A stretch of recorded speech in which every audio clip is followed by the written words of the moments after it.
Yo, this is Set with Set Media, man. I'm here to talk to you about our partner, Kalshi. Kalshi is the largest legal prediction market in the United States with over 1 million users. It's available in all 50 states. They are a real money market, people trading on what they think will happen. You can build a position and trade in and out of almost any prediction you think. Kalshi facilitates trade between people kind of like the stock market. There's no limiting your trades just because you're winning. Kalshi will pay you interest on your position. So if you make a long-term trade, you can earn a return even before the market is resolved. If you want to try out Kalshi, go ahead and give them a try, guys, at my link, kalshi.com/setmedia.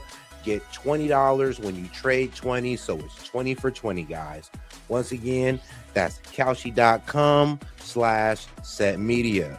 Go ahead and use my code setmedia to get $20 when you trade 20. Let's go ahead and take a look here at Kalshi, because like I said, it is a trading market where you can put in your prediction and you can go ahead and earn interest on that. You can make money off the knowledge that you know, and if you put $20 in, you get $20 back. So all right, guys, make sure to go check out my guy at Kalshi, because you can get in on good trades like who will Trump nominate as Fed chair, will Ali Khamenei be outed as the supreme leader, and will the U.S. confirm that aliens exist before 2027. So if you want to get in on this action, once again, go ahead and go to my partners at Kalshi. Go ahead and use the link, or you can hit the QR code above and use Set Media to go ahead and get $20 when you trade 20. This is Set from Set Media, and shout out to Kalshi.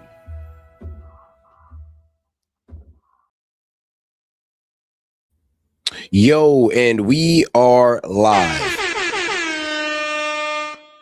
Yo, this is Set with Set Media, guys, and I'm back with another one for you. All right, guys, we're about to get into Trump's 20-minute gaggle with the press, and then we're going to get into a media analysis, and then we're going to tune into that, Myron Gaines debate with, I guess, what's his name, Dinesh? Yeah, I guess a pro-Israel guy, pro-war guy, really high up there when it comes to debating. So we're going to see how that goes out for Myron, but let's not forget, too, double tap that screen and like the video, guys. Sorry if I sound a bit funny. I am a bit sick, but don't worry, I'll get over that. Let's get right into it. On the Pope. The Pope criticized people who, quote, manipulate religion for political or military gain. Do you think that he's talking about you, sir? It's very important that the Pope understands. Very, very important. It'd be nice not to say it. Iran killed 42,000 people that were totally unarmed. They were protesters. Iran cannot have a nuclear weapon. If they did Bro, really, bro. Here's a crazy thing about those 30,000. Now it's 40,000. Now it's 42,000. It was 45,000 during one of his address. Yeah, there is no proof that 45,000 protesters were killed in Iran.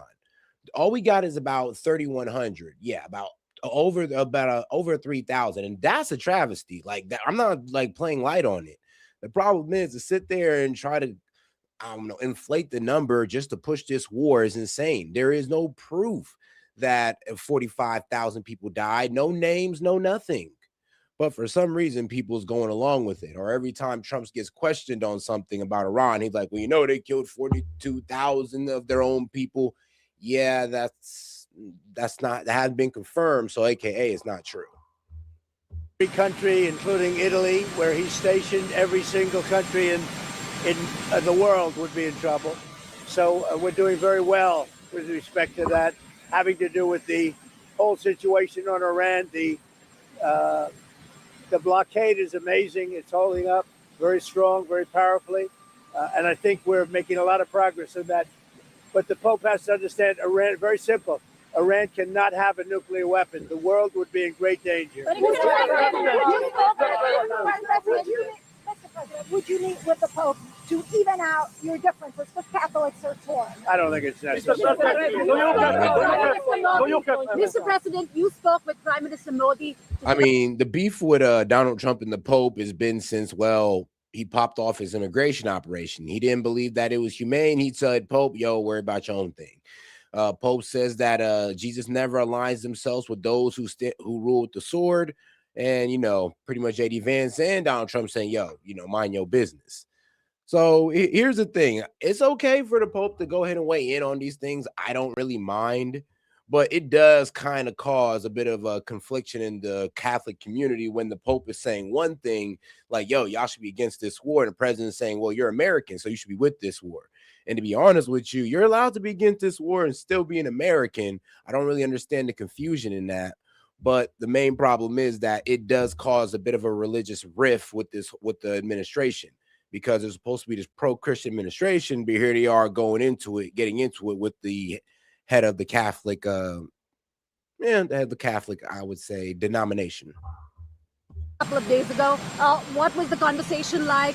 What is it that is on the table now? I had a very good talk with him, and he's a friend of mine from India. Oh yeah, thanks, Go, for correcting me. It was the last pope, not the current pope that he was beefing. The last pope he was beefing with about immigration. But either way, the papacy and the presidency don't seem to get along too well, seeing that the presidency likes to get into war and other duplicitous actions throughout the Middle East. And he's doing great. We had a very good conversation. Are you considering extending the ceasefire with Iran? With who? With Iran. We're doing very well, I can tell you. Maybe it'll happen before that. I'm not sure it needs to be extended. Just so you know, Iran wants to make a deal, and we're dealing very nicely with them. We've got to have no nuclear weapons. If we do, that's a big factor. And they're willing to do things today that they weren't willing to do 2 months ago. If you're telling me that Iran was going to say that they're not going to have any nuclear weapons, I mean, bro, they've been said that. They had a religious law since 2004 saying that it's a sin to have a nuclear weapon. So if you're saying that that's something that they finally conceded on that, no. If there's actually a concession, that means they are willing to give up their entire enrichment program, and that would be a concession that we'd all be okay with. In Ukraine. Will Hezbollah stick to the ceasefire? Are you confident about that? I think they will. I think it's going to be, actually, it's very exciting because it's 48 years. We're going to be meeting with Bibi Netanyahu, as you know, and the president of Lebanon. And I had a great talk with both of them today. They're going to be having a ceasefire, and that'll include Hezbollah. And I think it could be number 10 for me. Mr. President, do you have any news regarding peace in Ukraine? Do you have any news regarding peace in Ukraine? Ukraine is moving along. I wish they could get along, really. Frankly. A lot of people are dying in Ukraine. We'll see what happens. There were strikes yesterday carried out by Russia in Ukraine that ended up killing some civilians. So, pray for those in Ukraine because that war is still going on. It has not been concluded. Our attention has just been diverted to Iran. There's things happening there. We're focused so much right now in Iran, seeing if we can get that completed. And I think if you look, the stock market is good. The oil prices are coming. Oh, guys, let's make sure to double tap that screen and like the video, guys. Let's get more people in the conversation by double tapping that screen. Appreciate the support, guys. Down, and it's looking very good that we're going to make a deal with Iran, and it's going to be a good deal. It's going to be a deal with no nuclear weapons. Mr. President, when is the next in-person round of negotiations on the war in Iran? They're all important. I mean, it's not a question of around. All of them are important. Probably, maybe over the weekend. Will you send the Vice President? Maybe over the weekend. Just so you understand, the blockade has been incredible. It's held. They're not doing any business. They're unable to do any business because of the blockade. And so combination. They just did business with China. You just confirmed that China is now able to go through the Strait of Hormuz as long as they promise not to give weapons to Iran. And who is Iran's biggest buyer? Well, that would be China. So, I mean, sure, we cut off other countries from buying from Iran and paying that transit fee, but their biggest buyer is still buying from them. Of having no Navy, having no Air Force, having no anti-aircraft equipment, they have nothing. Everything is gone, including their leaders. Now they have a new set of leaders, and we find them very reasonable. I think it's a 20-year minimum to stop enriching uranium.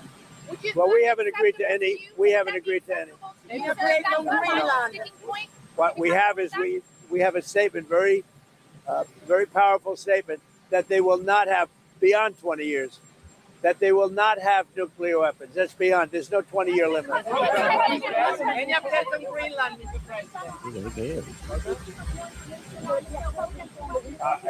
I think that Todd Blanche is doing a very good job, from what I'm saying. I mean, all I can say thus far, I think Todd Blanche is doing a very good job. I don't know about that. According to Thomas Massey, that man got 30 days to go ahead and drop the complete Epstein files unredacted, or he's going to be held in contempt of Congress and for violating the Epstein Transparency Act. So hopefully Todd Blanche get on that. And we're talking about the same guy that moved Ghislaine out of a minimum, what was it? I think it was a minimum security prison to a luxury prison for rich people who committed financial crimes. But she's in there for human trafficking. Like, come on now. So I don't know if we can really trust Todd Blanche to serve justice on this one. Would you be willing to extend the ceasefire, or will the fighting resume, Mr. President? I would say the fighting. If there's no deal, fighting resumes. Okay. And then on gas prices, how much longer will Americans continue to see these high gas prices? Well, they're not very high. If you look at what they were supposed to be in order to get rid of a nuclear weapon, with the danger that entails. So the gas prices have come down very much over the last 3-4 days. Still. I know, and that's what ABC says. But the fact is that if you look at the stock market's up, everything's doing really well. And the big thing we have to do is we have to make sure that Iran does not have a nuclear weapon, because if they do, you want to talk about problems, you'd have problems. So very important is that Iran does not have a nuclear weapon, and they've agreed to that. Iran's agreed to that, and they've agreed to it very powerfully. They've agreed to give us back the nuclear dust that's way underground because of the attack we made with the B-2 bomber. So we have a lot of agreement with Iran, and I think something's going to happen very positive. Very complicated subject. It's. I don't think we're waiting. I think we're moving very fast. It could happen pretty quickly. How long you could sustain the blockade on the Strait of Hormuz? The what? How long you could keep the blockade on the Strait of Hormuz? We're doing very well with the blockade. It's very routine for us. And like I said, the whole mishap with the blockade is, one, China was able to get through the blockade. And then two, I mean, look, see, China is very happy that I am permanently opening the Strait of Hormuz. I am doing it for them also and the world. And what you got to understand is this is cope. So pretty much China already made it through, tested our gangster, and they was able to get their oil. Well, I think it was actually their natural gas. And China, they get most of their natural gas and oil out of the Strait of Hormuz. So when we put on this blockade, they pretty much told us, I bet it's not for us. And they kind of proved that. And Trump is now saving face by pretty much saying, oh, no, we always had this worked out with China. Don't worry, they can go through. But everybody else, though, no, you guys can't. Y'all be held accountable. But not China. So, yes, they have agreed not to send Iran weapons. And this is what we're doing it for. We're pretty much letting China through, letting them get their oil and stuff from Iran, because we know that's their biggest buyer, and that's where they get a good amount of their oil. So they're pretty much saying, look, you can go ahead and get your stuff, but don't send Iran weapons. And trust me, we're just praying on the trust me bro on this one. I'm just going to be real with you. So we're just hoping that China just holds faithful to that. The Navy is incredible.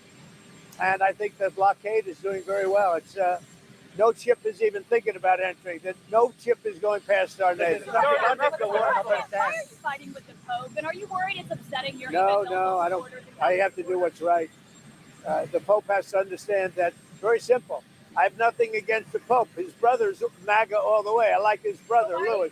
I'm not fighting with him. The Pope made a statement. He says Iran can have a nuclear weapon. No, he didn't. Iran cannot have a nuclear weapon. Come on, he did not say that. Trump, bro, really, dog? He said the Pope said Iran can have a nuclear weapon. No. It's just anytime somebody disagrees with you in this war, your immediate response is like, oh, so you're saying that Iran can have a nuclear weapon?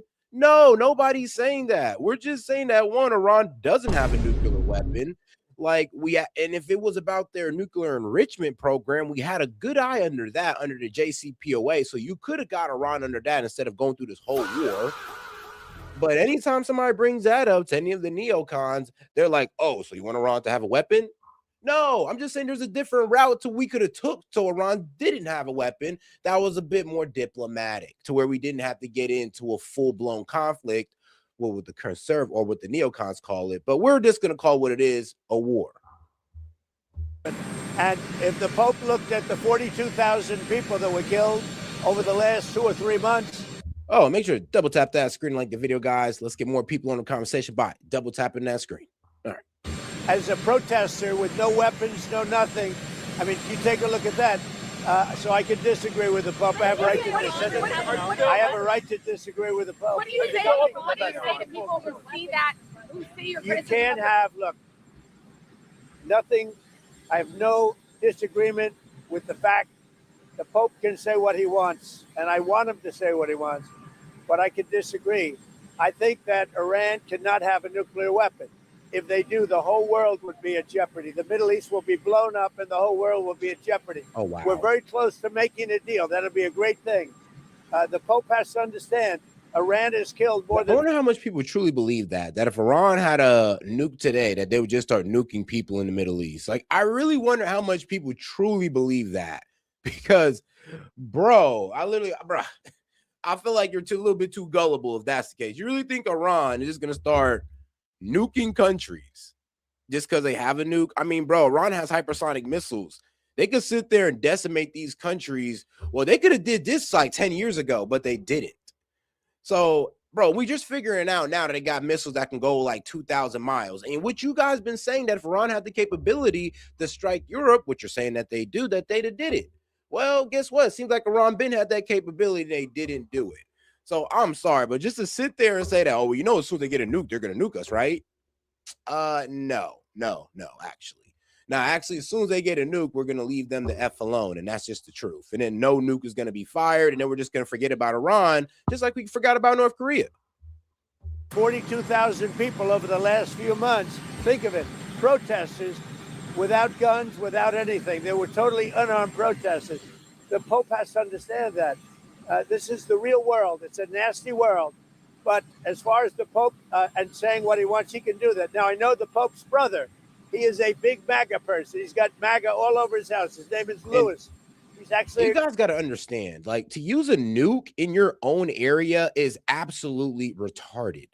Like, the nuclear fallout that you in that area is going to go through, trust me, it wouldn't be in Iran's best interest or nobody's best interest to use a nuke on their neighbors. Like, it just wouldn't work out. Like, that's why even people look at Israel crazy when they threaten to use a nuke on their neighbors, because they're like, you know, that's going to affect you too. So I'm sorry, but like, honestly, logically, it just wouldn't happen. It just would not happen. I mean, you could say they could use it to bully their neighbors, but Iran's bullying their neighbors with missiles and drones right now. They don't need a nuke to do that. Great guy. And I'm sure the Pope is a great guy. I haven't met him, but I disagree with the Pope. If the Pope would allow Iran to have a nuclear weapon, you can't do that. No, not really. What? Lebanon. I would like to ask you regarding congratulations for the 10th war. Yeah, it's very exciting. With Lebanon, it's very exciting. I think we're going to have a deal. We're going to have a meeting, first time in 44 years. And Lebanon will be meeting with Israel, and they're probably going to do it at the White House. When do you think, President, when do you think they will? Over the next week or two. I'm just going to be real with you. Look, any ceasefire between Lebanon and Israel is going most likely to be broken, because they've broken ceasefires with Lebanon, or AKA Hezbollah, before. Actually, when they attacked them, let's be real, they was breaking the ceasefire then with Lebanon and Hezbollah. So Israel, they don't really abide by no ceasefires. And if you hear what Israel wants for this ceasefire, they literally want to annex southern Lebanon. They want a security buffer that's pretty much taking their land and displacing about millions of people. Yeah, they want to displace millions of people. Now telling them that they can't come back from the security buffer zone that they want. And then they also want a complete annexation from the security buffer zone all the way up to the Litani River, which separates northern Lebanon and southern Lebanon, AKA they want all of southern Lebanon. for the next week? And do you think this agreement can reach? I do. I think they're going to. I think we will have an agreement between Lebanon, and they're going to take care of Hezbollah. But they're going to be working on Hezbollah right now. But we'll have an agreement between Israel, very importantly, and Lebanon. Man, I don't know about that, Gold. I don't know about that. And my bro, our nukes are way more powerful than what they were and when we dropped in Japan. 10 times more powerful. So I don't know if we can sit there and trust that. I mean, just because we found a way to compact them doesn't mean we found a way to just, I don't know, cancel out the fallout. Actually, they're more powerful and probably going to cause more fallout. Shit, us just testing nuclear bombs have caused a certain amount of damage to the environment that we cannot reverse. So this is why, like, using a nuke is low-key, like, out of the question for Iran. Will you support? I mean, they can have it as a threat, but I mean, maybe as a Samson option or something like that, like Israel has, but I don't see it for them just using it as a way to bully countries. And like I said, they're doing that with missiles and drones, and everybody's kind of pissing themselves right now over the Strait of Hormuz because they can't get their oil through and their economy is collapsing. They're running out of energy. I mean, and like I said, they're just doing this with missiles and drones. Lebanese army as well. I would. Yeah. Iran's going to. Oh, guys, let's see if we can get 100 likes by double tapping that screen and getting those likes up. We got about 200 y'all in here. Appreciate the support, by the way, but let's make sure we're double tapping that screen. Appreciate the support, guys. Let's go. Ceasefire? I mean, how do you even? They're all. Oh, guys, any question, comments, jokes, or disagreements? You can go ahead and send it in a super chat or become a member. Because if I see it from a member, then I'll go ahead and answer it. It's a very nice little package for about a week, and we're not going to have lots of bombs dropping, and we're going to see if we can make peace between Lebanon and Israel. And this is around the Pope, Mr. President, because there was a group of bishops that did put out a statement saying the Pope isn't merely exercising his opinion, he's preaching. All right, well then shout out to my man Molotov Juice Box. He's pretty much backing up my man Gold, saying that they have a less radiation fallout, but the damage is still there though. And I'm just saying, I'm like, I don't know how that honestly makes sense, because if the damage is still there and the radiation is still going to be within that damage and it's going to be greater, then I'm just like, huh? It kind of sounds like they're just BSing us on that one. I don't know, guys. I'm going to have to you're going to have to explain the science of that to me. How is there more destruction but less fallout when, I don't know. Like I said, I ain't a nuclear scientist. I'll look into it, though. I can understand the physics of it, of course, and the splitting of the atoms, but how that works out, no, I don't know about that. Preaching the gospel. I'll take your word on it. Well, I want him to preach the gospel. I'm all about the gospel, but I also know that you cannot let. Oh, and one other point, though, and then I'll let the video play out. Who says that they're even going for a modern nuke? Who says they might not just try to get the same type of nuclear weapon, like as an atom bomb? You know, that like, why do all the extra stuff if they're just trying to rush to a bomb? So who says they're even going to build a sophisticated bomb like ours? A certain country, which is a very mean-spirited country, have a nuclear weapon. If they did, they would use it, and I think they'd use it quickly, and they would kill many millions of people. So, you know, the Pope could disagree with me on that, but certainly we're allowed to have that. I'm all about the gospel. I'm about it as much as anybody can be, but I can't allow, as President of the United States of America, I can't allow Iran to have a nuclear weapon. And here's the story. They won't have. They've already agreed not to have. That's good news, and I think the Pope will be very happy. The Federal Reserve should wait and see about this Iran war before lowering interest rates. Do you agree with that? No, I don't agree. I think we should have lower interest rates. Iran's going to execute 4 more protesters, reportedly, including the first woman protester. What do you tell Iran? Well, tell that to the Pope. What do you say? Tell that to the Pope. You want to patch things up with the Pope? That Iran is going to. Did you just hear that? Iran is going to execute 4 people, including Trump. The Lebanese love you so much. Lebanon. You extend the ceasefire. What makes you extend that? I don't know if we're going to have to, but if we need to, I would do that. Wait, that's important.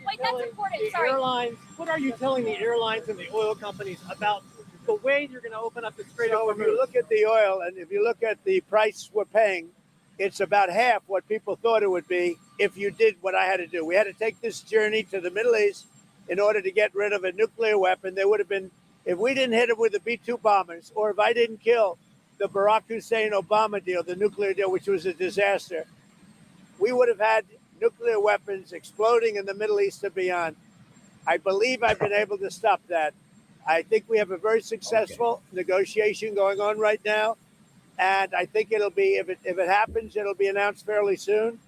And that'll give us free oil, free Hormuz Strait. Everything will be nice.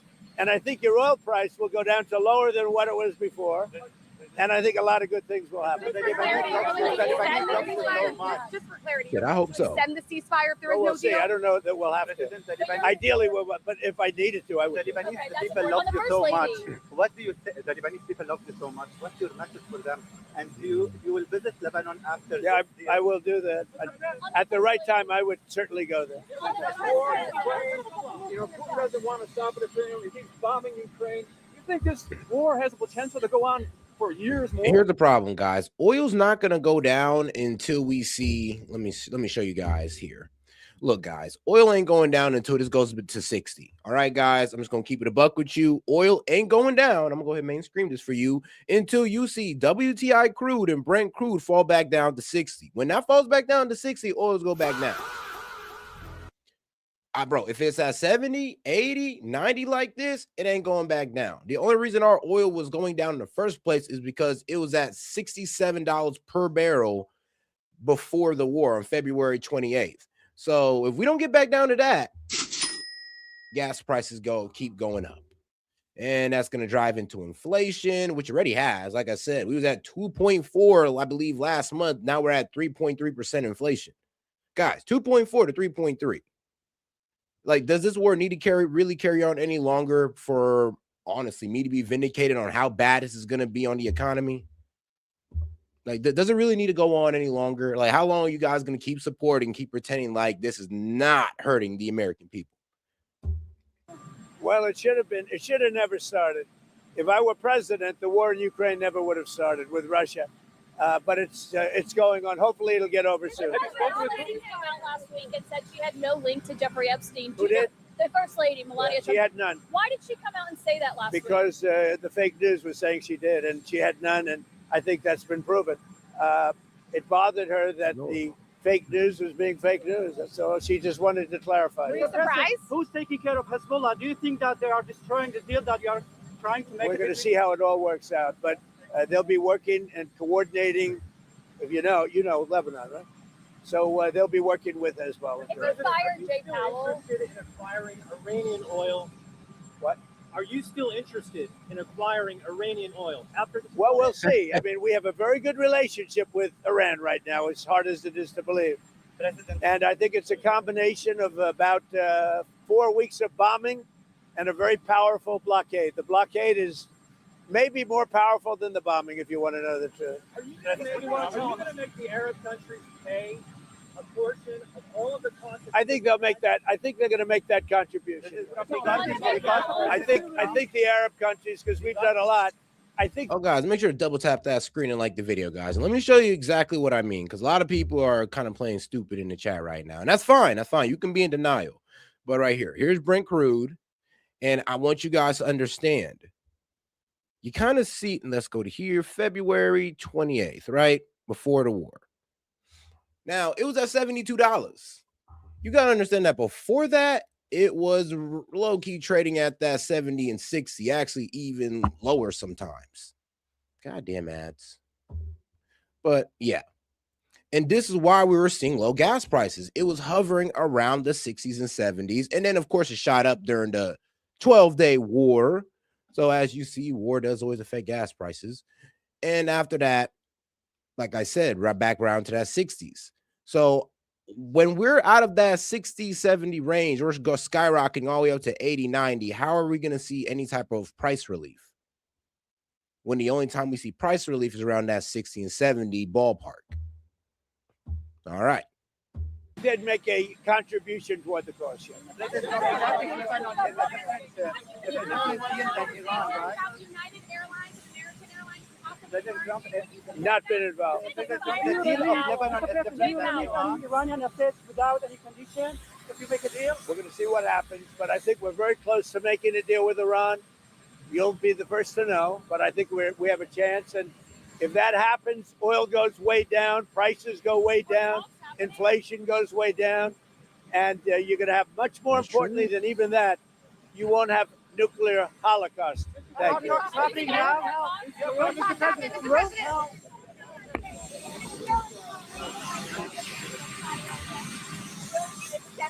Well, possibly, but I think a deal could be reached. Possibly. I would be foolish not to. I mean, if we're close to a deal, would I extend? Yeah, I would do that. But we're close to a deal. We're getting along very well with the new Iranian leaders. It really is its regime change. These are people that are a lot different than we were dealing with at the beginning. As you know, they're no longer around. They're no longer with us. But we have a very good relationship. And I think there's a very good chance we're going to make a deal. Also, Israel and Lebanon, I think there's a good chance that they'll make a good deal. So, Any reaction to Russia's overnight attack on Kiev? They killed 20 more Ukrainians. I think it's terrible. Mr. President, are you going to send any cabinet member to China before your visit? Well, I have. Oh, guys, if you want to go ahead and try to get the call-in line open, you can feel free to also send a Venmo as well. Whatever you send towards Venmo doubles your support towards the call-in line. And also, if you have any question, comment, jokes, or disagreements, feel free to super chat it in. But don't forget to double tap that screen and like the video. Appreciate the support, guys. Let's keep it going. A great relationship, as you know, with President Xi, and I look forward to being there. We have a very special relationship. So I look forward to being in China. How's the preparation going? Thank you. Mr. President, you impose sanctions on Rwanda because they keep violating the Washington Yeah, Accord. I do. But President Kagame just said he don't care about sanctions, and he said he will not withdraw from Congo. His troops will continue in Congo. What is your reaction to We're that? going to look into it very strongly, but they do have very big sanctions. Mr. President, there was a G20 meeting in Washington today. Why did you invite Poland instead of South Africa? Well, Poland's a great country. We like it a lot. We're friends with Poland. The president is doing a great job, so we invited him. Mr. President, would you agree to the President, I saw your Truth Social posts about Bruce Blakeman in New York. He's being denied up to $7 million of public campaign funds in New York by partisan Democrats. Have you seen that, and what's your reaction to it? I can just tell you this. Bruce Blakeman is running for governor. He will be a great governor if he wins. I don't know that he wins or not because it's New York. And, you know, people cheat on elections and a lot of other things. Yeah. But Oh, man. Oh, yeah. Speaking of elections, we also lost a special election again where Republican lost to a Democrat. So once again, guys, it seems like this blue wave these Dems have been kind of fear-mongering us on might actually be happening. Let me see if I can go ahead and pull up that special election there. But yeah, it's kind of crazy. It's kind of crazy what's going on. Like these guys are winning special elections back to back, and they're beating Republicans, by the way. Bruce Blakeman is a great, great gentleman. As you know, he comes from Nassau County, which is a Democrat area, and he wins by a landslide all the time. And if Bruce Blakeman gets in, your taxes are going to go way down, and a lot of good things are going to happen, including cleanliness and all of the things that you want to see. I know him very well. He's been a great leader, a great executive in Nassau County. Even though it's largely Democrat, he wins in a landslide. Everybody loves him. He's a very talented guy, very great politician, and I think he probably has a chance. If Bruce Blakeman gets in, your taxes are going way down, and you know what else is going down? Crime. President Trump, there are these 10 missing scientists with access to classified stuff, nuclear material, aerospace. They've all gone missing or turned up dead in the last couple months. Based on what you've been briefed, what do you think is happening here? And do you think that this is connected or totally random? Well, I hope it's random, but we're going to know in the next week and a half. I just left a meeting on that subject. So pretty serious stuff, but we're going to be hopefully, I don't know, coincidence, if you whatever you want to call it. But some of them were very important people, and we're going to look at it over the next short term. It's impossible that some foreign adversary is in the United States scooping these people up. Well, you know, Biden had open borders. It wasn't very hard to get here, but we've gotten many of them out. You know, we've caught many, many people, many very bad people, including. All right, here it is. So let's get into USA Today. Yep. Let's see here. Democrat Anita Majaya. Let's see, wins New Jersey special election. And yes, she ended up beating a Republican, the Republican Joe Hathaway. a council member for Randolph, New Jersey. And this is what's so crazy about this. This lady's win, yes, her win further narrows House Republicans' tight majority in the U.S. House. I mean, like, guys, do you see the problem here? This is why I said we need to start focusing on these domestic policies instead of what's going on overseas, because it's biting us in the ass. And I know y'all hate to hear this, but like, you guys are literally choosing war with Iran, and you're gonna pretty much allow the open borders, 9 months abortions, men and women's sports, and you're gonna allow all that for war with Iran. Like, that's what you're sacrificing this for. Like, MAGA, understand that you're sacrificing all of this gains, all the economic gains, just to put the Democrats back in power for war with Iran. Like, if you're able to reconcile with that and you think it's worth it, then I mean, good for you. At least you're happy. But me, on the other hand, no, not so much. I wish I could be as happy as you. Thousands of murderers that we've taken out of our country, thousands of drug lords that we've taken out of our country, hundreds of thousands of prisoners that were let into the U.S. that we've taken out of our country. As far as the scientists are concerned, we'll probably have a pretty good answer. And I know New Jersey's not a blue state. The problem is it was held by a Republican. That's the problem.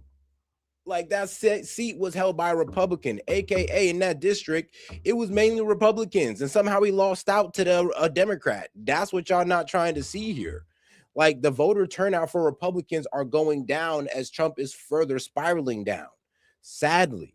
And there's going to be terrible voter turnout. And the Dems, as you see, they're just doubling down because, you know, they believe Trump's this outrageous dictator, and they all now need to double down on their support, while we're kind of seeing Trump kind of turn his back on us. We're like, well, damn, do we even want to vote for these Republicans anymore?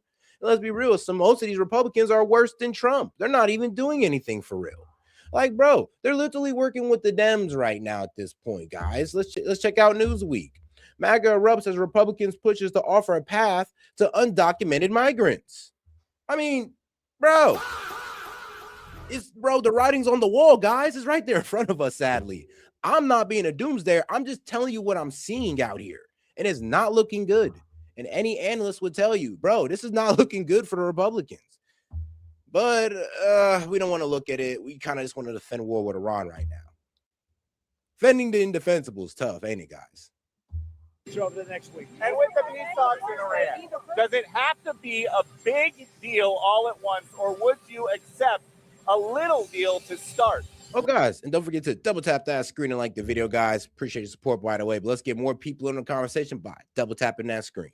Oh, guys, and if you got any question, comment, jokes, or disagreements, I'll be happy to read it out loud. Just $2 and up. Or if you want to support the show, just send a gift. All right. Well, I have a little deal. I can make a little deal. I want to get it done and get back to keep going with low. You know, our pricing is doing great. As soon as the war is over, we're going to be lower than we were 2 or 3 years ago. So I want to get back to that. We had to do something. Yo, I did see that. Now, I did see the former lieutenant governor admitted to want to legalize post-birth abortions. Yeah. Yep. Killed himself. Randall Northman. Keep him in your prayers, guys, because he killed himself and his wife.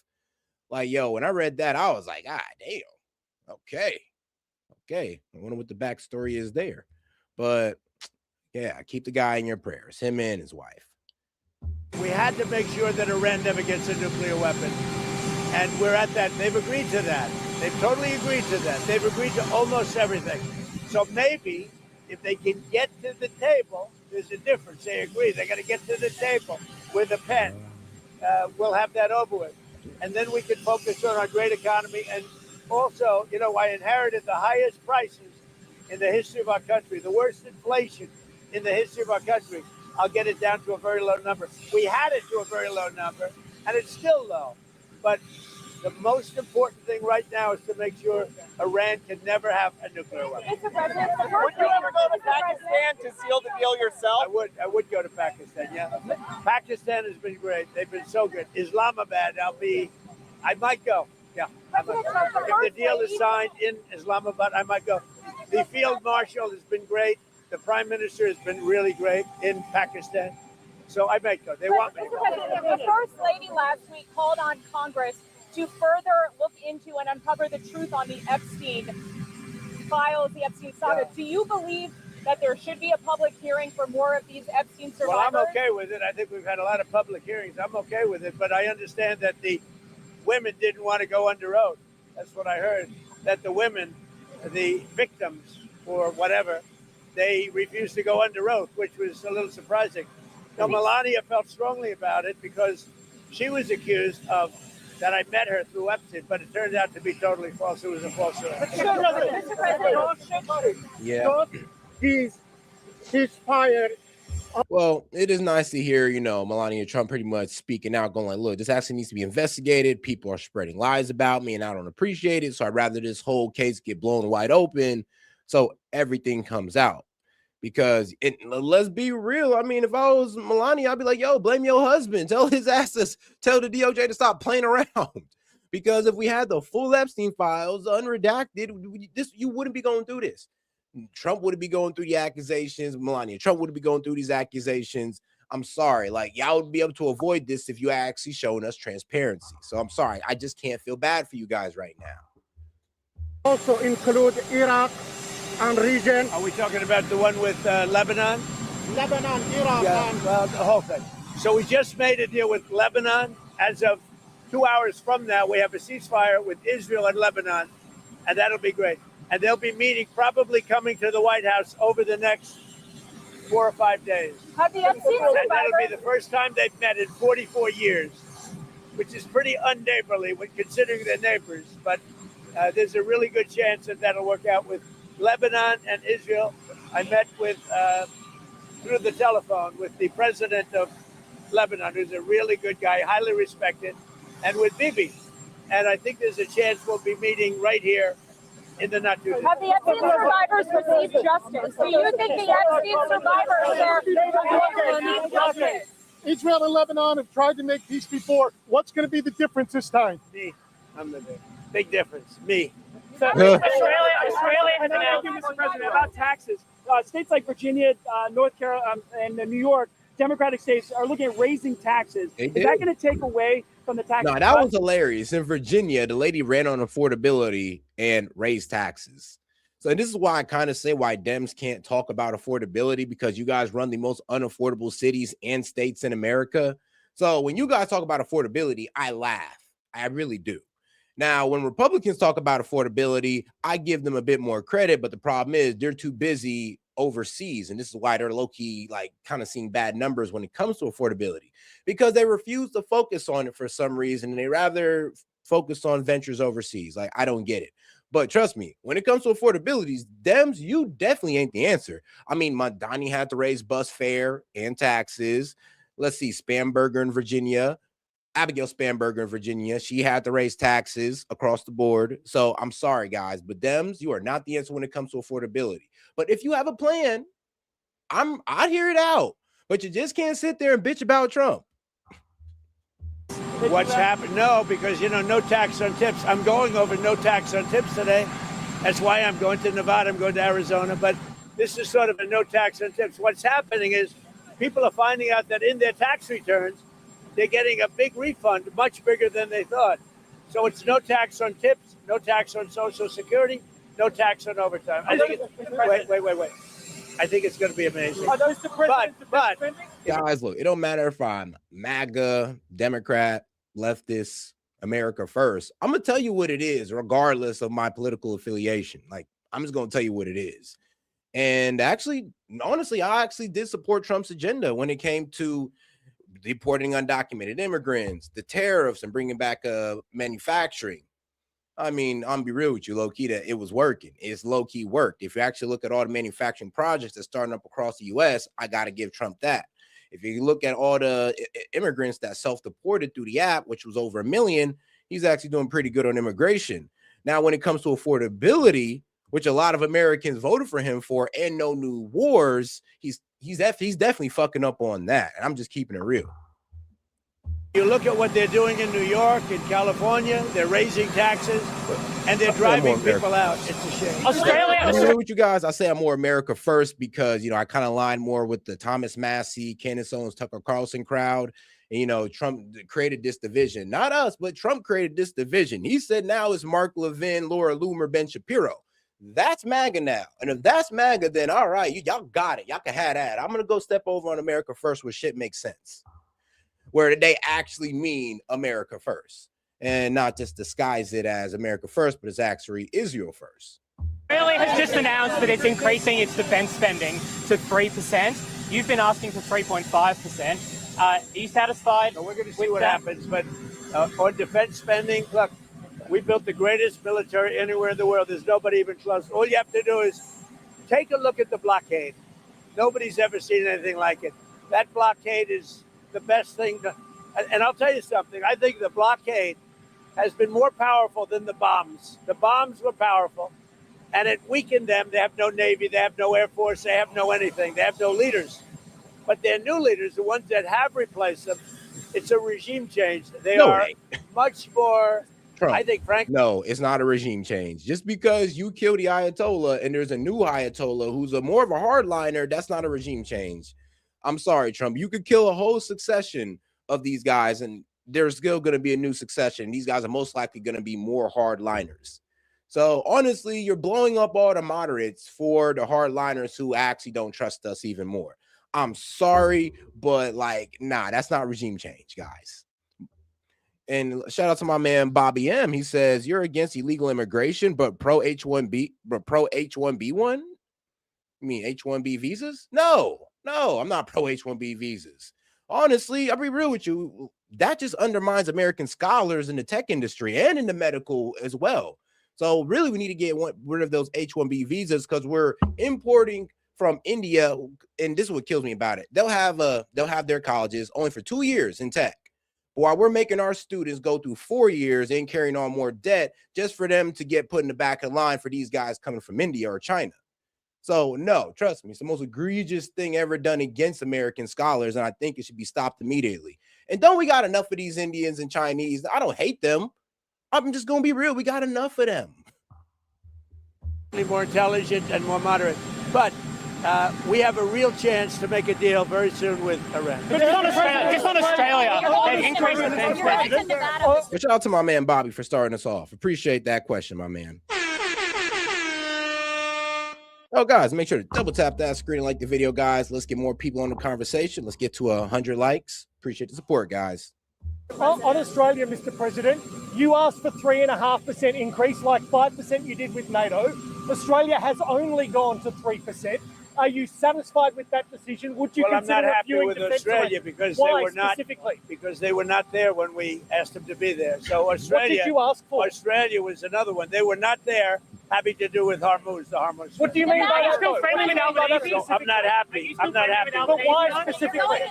Do you still have a good relationship with the Australian Prime Minister? What message do you think the ceasefire in Lebanon sends to the UK and other European allies who chose not to get involved in the war? Well, you know, we spend trillions and trillions of dollars on NATO. And when I asked them to get involved on a much smaller situation, which is Hormuz and Iran, they weren't there for us. Remember what I said. They weren't there. None of them. They weren't there.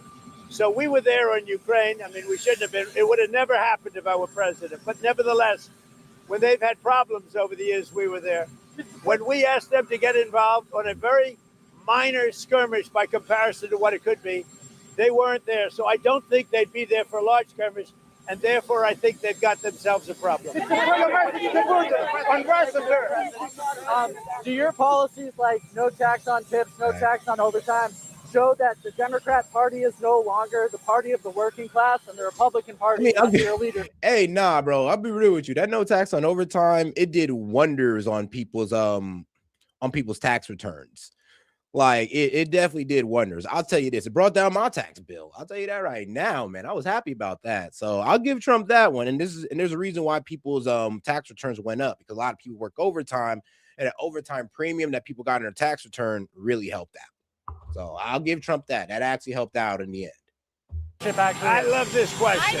This is the greatest guy. Look how handsome he is. What a great guy he is. I ain't gonna lie. Not a lot of people talked about that, but no, that no tax on overtime definitely did boost people's tax return and put more money in their pocket. The Democrats don't know what they're doing. They want to tax everybody out of business. They want men playing in women's sports. They don't want voter ID. They don't know what they're doing. We've had an unbelievable run, and the people getting their. Oh, and shout out to my man Bobby Yem. He said that's what Trump is all about. H-1Bs, his tech buddies. No, you're actually right in a way. Honestly, what was it? It was that one interview that he had with, I believe it was Laura Ingraham, and she was kind of getting on his ass about, yo, you're accepting 600,000 Chinese students? Like, what are you doing? We're supposed to be against this H-1B visas. And this is where this was like kind of the beginning of the end of MAGA right there, where Trump was starting to kind of, shift away from America first. Cause I'm just like, what are you doing putting 600,000 Chinese students in America? And we're right now in a trade war with them, and we're trying to get a better deal with them. Is this part of the better deal of you just letting in 600,000 of them? And then there's Elon, who does also abuse H-1B visas. Because here's the problem about H-1B visas. They do undermine Americans by cheaper pay. So, yeah, there's that as well. So I will give you that argument. When it does come to the whole H-1B visa, I'm against it. But it sounds like Trump is for it, depending on who you're talking about. Tax returns, and they're coming back, and they're ending up getting $5,000, $6,000, $7,000 more than they thought possible. Mr. President, do you think the Pope was being disrespectful to you, sir? The who? The Pope. Do you think he was being disrespectful to you? I don't think about it that way. The Pope has to understand that Iran cannot have a nuclear weapon. And the Pope has to understand that you can't let a country kill 42,000 protesters, totally unarmed protesters. You can't do that. So the Pope, I know his brother. His brother's MAGA all the way. You know that. Lewis is a great guy. But the Pope has to understand you're not allowed to kill 42,000 protesters who are totally unarmed. And you cannot let Iran have a nuclear weapon, or the entire world could be gone. And, when the Pope realizes that, I think we'll have a different understanding. Does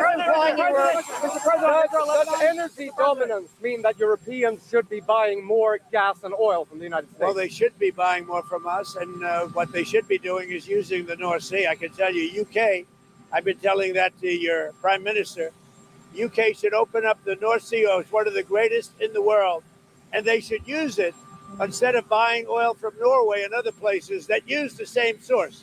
They should use it, and they're not doing it. They're doing windmills, and windmills do one thing. You know what they do? Put you out of business. Mr. President, did you recently talk to Mr. Erdogan or the regional leaders about... I'll be real. The potential for green energy and windmills is there. It's just that, I'm be real with you, it's kind of being financed on the backs of the American people, and they definitely doing it in Europe as well, and the backs of them as well. It's kind of like worked into their electric bill. This whole green energy initiative is making energy more expensive on the people. That's the problem. It's not being utilized correctly, or I would say implemented correctly. This whole green energy or wind energy, because there's a lot of potential for it. There really is. We're just not using it right. And we're not making these ourselves either. So it's not like we're advancing them. We're getting them from China. And we just exposed how China was putting switchers under solar panels that they were sending us. So I don't even know why we even trust the China to even keep buying them from them. Or these solar panels and wind turbines. I don't know why we keep doing it. And if we are going to do it, maybe we should just start making them ourselves. Maybe we should do that instead of getting them from China. And I would encourage Europe to do the same damn thing. The peace deal or the peace talks about... We're dealing with everybody. We're dealing with all of the leaders on many different subjects. We're very close to a deal with Iran. Thank you. Reaction to Justin Fairfax killing his wife. Justin Fairfax killing his wife. Your reaction to Justin Fairfax killing his wife. Bro, China's literally the biggest producer of those wind panels. Like, come on now. And solar panels, if you don't know. But all right, though, let's get into a little bit of Piers Morgan. I did want to hear from Marjorie Taylor Greene. She had a pretty, controversial interview with Piers. So let's get into it. It's supposed to be me as a doctor making people better. And I do make. Hey, nah, I'm be real with you. Anybody in this chat really believe that was Trump as a doctor? Did y'all really believe that? I hope not. People better. I make people a lot better. I called for the 25th Amendment.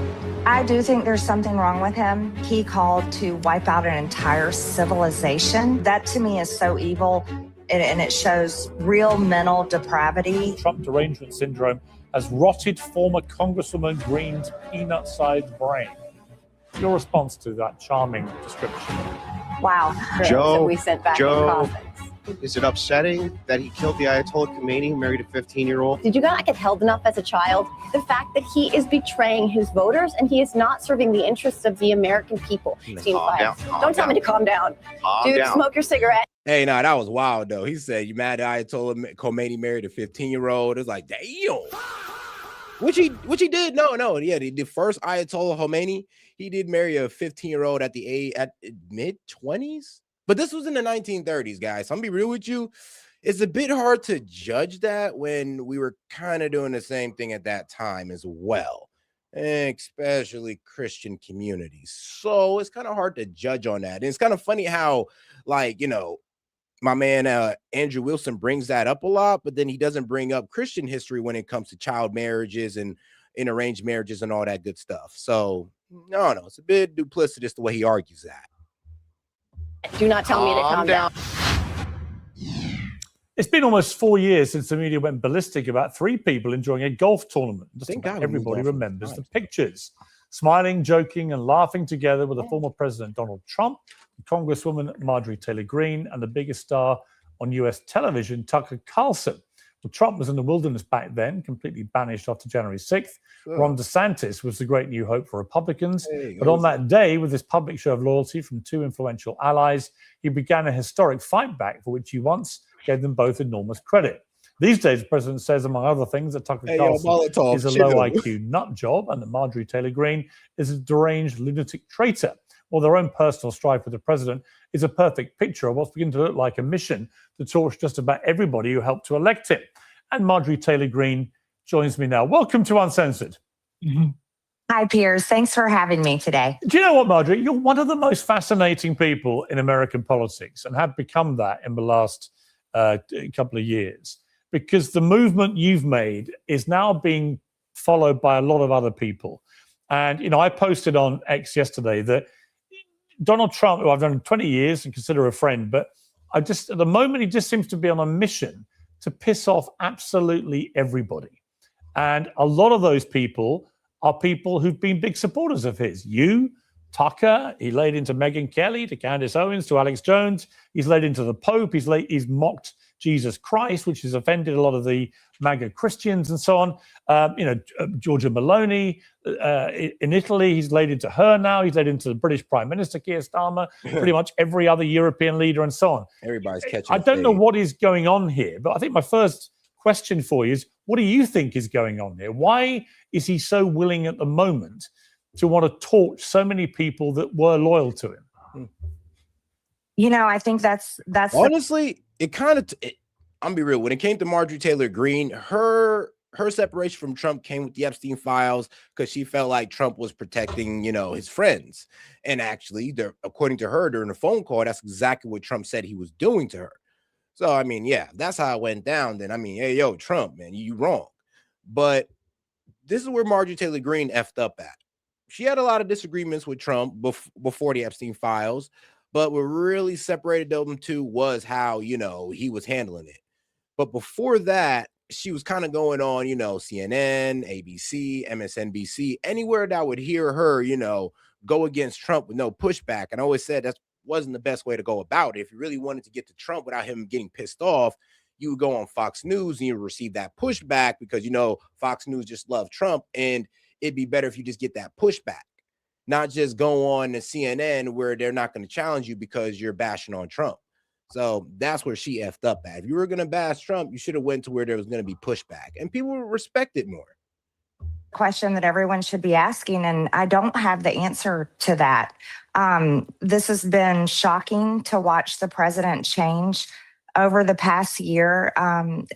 While he's president of the United States, you know, we fought very hard to get him elected. I myself spent millions of dollars, traveled the country, campaigned for him, spoke on his rally stages all over the country.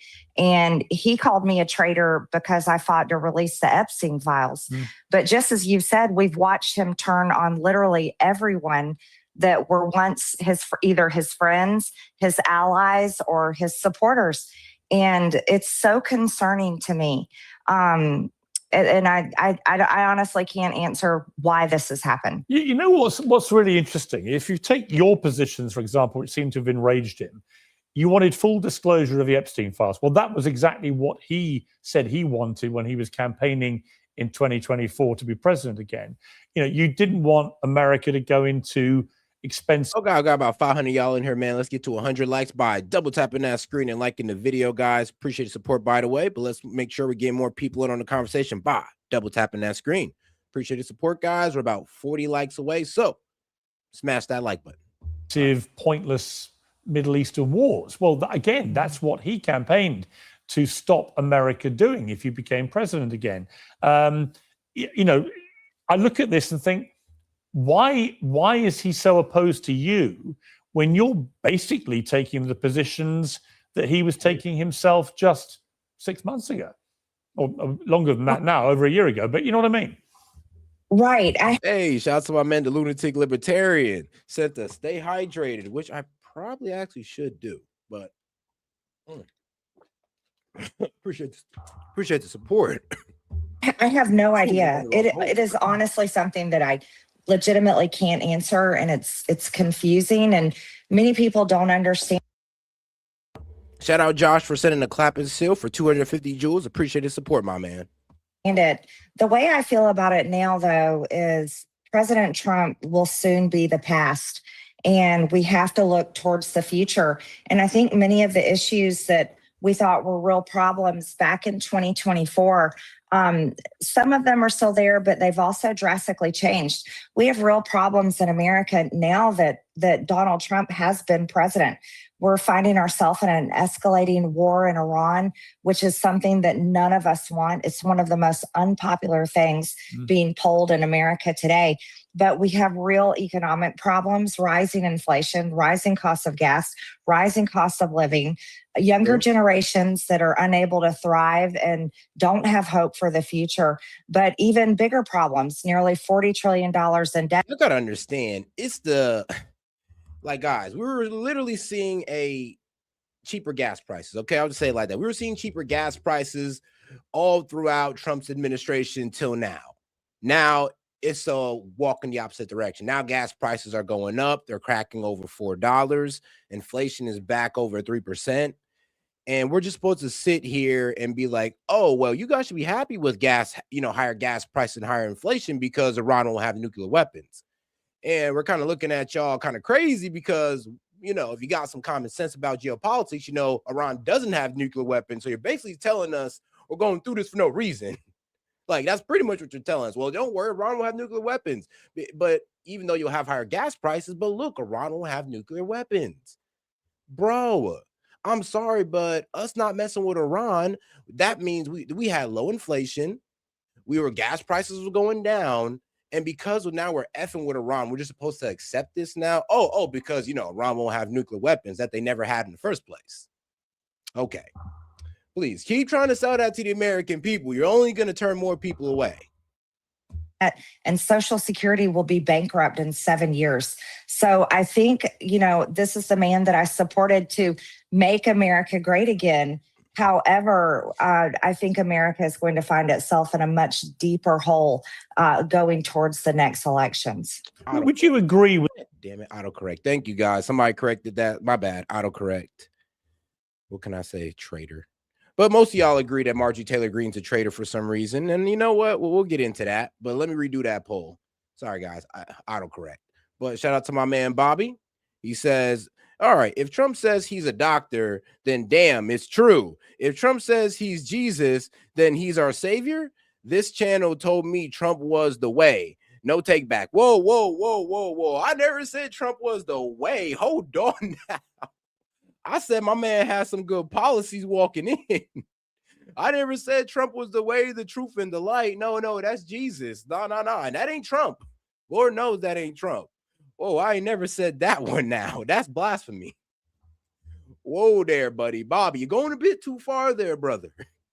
With the following statement. If we confirm that you have won, if we confirm that you are the greatest and most... Look, I said to vote for the man. I didn't say to worship the man, okay? All right, then.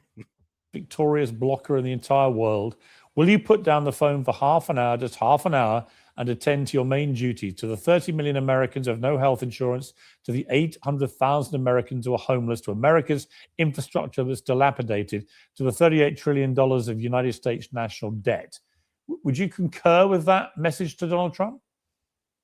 Yes, absolutely. As a matter of fact, those were the things that I had been saying to the president, to the speaker, to many of my colleagues before I resigned. Health insurance, for one, is a serious problem. And when the tax credits expired in January, there were over 200,000 people in my former district that were unable to afford health insurance. So yes, that's a statement that spans many issues. But yes, I would agree with that. But here's the extraordinary thing, because that statement was made by the Iranian embassy of Armenia. It doesn't surprise me. I think the entire world can see clearly what's happening in America and what President Trump is doing. But what the MAGA crowd will say, and I can hear them say it already when they watch this exchange, right? They'll say, Marjorie Taylor Greene siding with the Iranians against Donald Trump. Wait, what do you say to them when they say that? These were people that used to love you. I mean, that's kind of crazy though, because the Iranians stated out the fact that we're spending more on foreign wars than we're actually spending on our people to have good health care and all that good stuff. Yeah, I mean, they're not wrong. I mean, anybody with an eye can see that. I mean, just because the Iranians say it don't mean it ain't true no more. I mean, what? Because the Iranians say 2 + 2 is 4. What? It's not 4 no more, guys? All right, then. So just because the Iranians been stating what Americans has been stating for the past 10 years, I mean, don't make it not true no more, guys. I'm sorry. Just because the Iranians have eyes and can see what's going on in America don't mean it ain't true. As much as I don't like them calling it out, because who are they to talk? But hey, it is what it is. I say I'm always siding with America, and I'll never apologize for that, no matter whose statement I agree with. Siding with the American people over cost of living, cost of health insurance, their jobs, the economy, and their future is always the right thing to do. And so I wouldn't be fazed by that. The White House provided this statement to The Hill yesterday in response to your critique of Trump's DoorDash photo op. They said Marjorie Taylor Greene is a quitter pathetically trying to stay relevant. And guys, okay. So shout out to Oza the Boss, because you asked a really good question. Because you say, you telling us to not do anything against Iran? No, I'm telling you that we could have took a different route to make sure that we had eyes on Iran's nuclear capabilities, to the point where we didn't have to go out into this full-blown conflict. I mean, Donald Trump could have got them into a stricter version of the JCPOA, but for some reason he didn't. He could have just and then, like I said, remember, this is all about their nuclear program, right? Them intending a nuclear missile. Well, that was all low-key kind of nipped in the butt with the JCPOA. And if he'd have just kept that and maybe add some stricter guidelines to it, then cool. He'd have still been seen as a hero and not being seen to be too, soft on the Iranians. He didn't have to get into this war. And Iran was willing to give up their nuclear capability, according to the Iranian foreign minister. So every time we go into this deal talking about their nuclear capability, it seems to be about their ballistic missiles. And if you're asking me, all right, look, it's all about their nuclear capability to me. If it's about making sure Iran doesn't get to a bomb, then what I would do is make sure to get through diplomatic means. And Iran was willing to do that. But every time they're willing to do that, we bomb them or we move the goalposts. And if it was me, I would have just been focusing on their nuclear enrichment. I'm not bringing up their proxies. I'm not bringing up their ballistic missiles. One, because, well, they have a true belief in their proxies and they're not going to move on that, because that's something more of that's what they truly believe in. And two, about their missiles, that's basically me saying you can't defend yourself. So no, I'm just going to focus on their nuclear enrichment. I'm not going to listen to Israel about their missiles or their proxies. F them. If you want to solve that, go do it yourself. But if this was about their nuclear enrichment, we'd have been got a deal about that. We'd have been had eyes on them. But it's not. Obviously, they want to move goalposts and make it about their ballistic missiles that they're claiming, it's a shield for their enrichment program. I mean, it also could be a deterrent from them being attacked as well, like every other country got. Like, what, they can't have missiles now? And then, they want to talk about proxies. I mean, like, bro, we just pushed Al-Qaeda up to leadership in Syria. We want to talk about supporting proxies, supporting terrorism? Are you sure you want to have that argument? by going on liberal media shows to bash President Trump. Unfortunately, Trump derangement syndrome has rotted. And look, if we got Iran under a nice little diplomatic deal and they went outside of it, then sure, I'm willing to use aggression. But let's be real, all ways of diplomacy was pretty much sabotaged or faked. Or like I said, a constant moving of the goalposts. Former Congresswoman Green's peanut-sized brain. Your response to that charming description? Wow. I hadn't heard that until you just read it now. Actually, I had resigned after the president called me a traitor, vowed to literally destroy me, and was going to primary me the same way that he is doing to Thomas Massey right now, which I thought was so incredibly unfair to my district, who had elected me and President Trump. I'll tell you this, Piers, it's actually a really good thing that I'm no longer a part of the institution that has a 13% approval rating in the United States among the American people. Also the same institution that can't even fund our own homeland security right now. So I'm actually very happy to no longer be in Congress and not have to receive nasty phone calls from the president that I supported to get elected, and also be called to the Oval Office to be scolded for not voting for certain things that he wanted that were against our campaign promises. So that would be my response to whatever little staffer at the White House wrote that. And from a pure factual point of view, have you ever had your brain measured? Is it larger than a peanut? I haven't had it measured, but I'm quite sure it's larger than a peanut. The stuff that really, I mean, look, I'm a Catholic, and I found it pretty, I didn't like his attack on the Pope, particularly it's the first American Pope. I think Pope Leo settled in very well. I like the way he speaks. No Pope's ever going to support war. It's ridiculous to think they would. True. He launched a full throttle attack on him at the same. I mean, yeah, it makes sense that the Pope wouldn't support war and, the killing of innocent people. But for some reason, I don't know, bro. We got Christians in our country called Zionists, or the evangelicalists. I forgot, evangelicalists or something like that. Well, it's a bunch of guys who actually believe in, Israel having their homeland out there in the Middle East, and they think that it's going to bring back Jesus. And there's Christians who literally believe that. So, AKA, they're okay with the killing of Arabs to bring back the coming of their Messiah.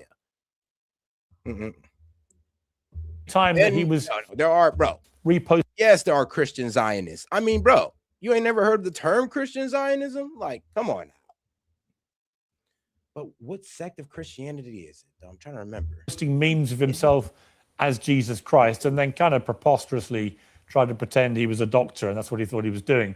What do you were very critical of this. You described it as blasphemy, and said if it's more than blasphemy, it's an antichrist spirit. I mean, you're effectively calling Trump the antichrist there. Explain what you mean. Yes, this came after how he called to, he said he was going to completely wipe out an entire civilization of the Iranian people, which was completely evil. And these statements came after what he said on Easter, which was atrocious. And then he put out the photo of himself basically being Jesus on Orthodoxy. Thanks, Brent. Thanks, Gold. Evangelical. Yeah, the evangelical Christians that they basically believe in the whole Zionist agenda. And they actually send money to Israel to actually carry out their Zionist agenda. I mean, yes, it's been exposed that Christian churches were sending money to these, the Israeli settlers to take over the West Bank. Yes, Christians. Bro, Christian Zionists are literally supporting Palestinians getting kicked out of their land and taken over in the West Bank, which is seen as is breaking international law, but they don't care. They don't care.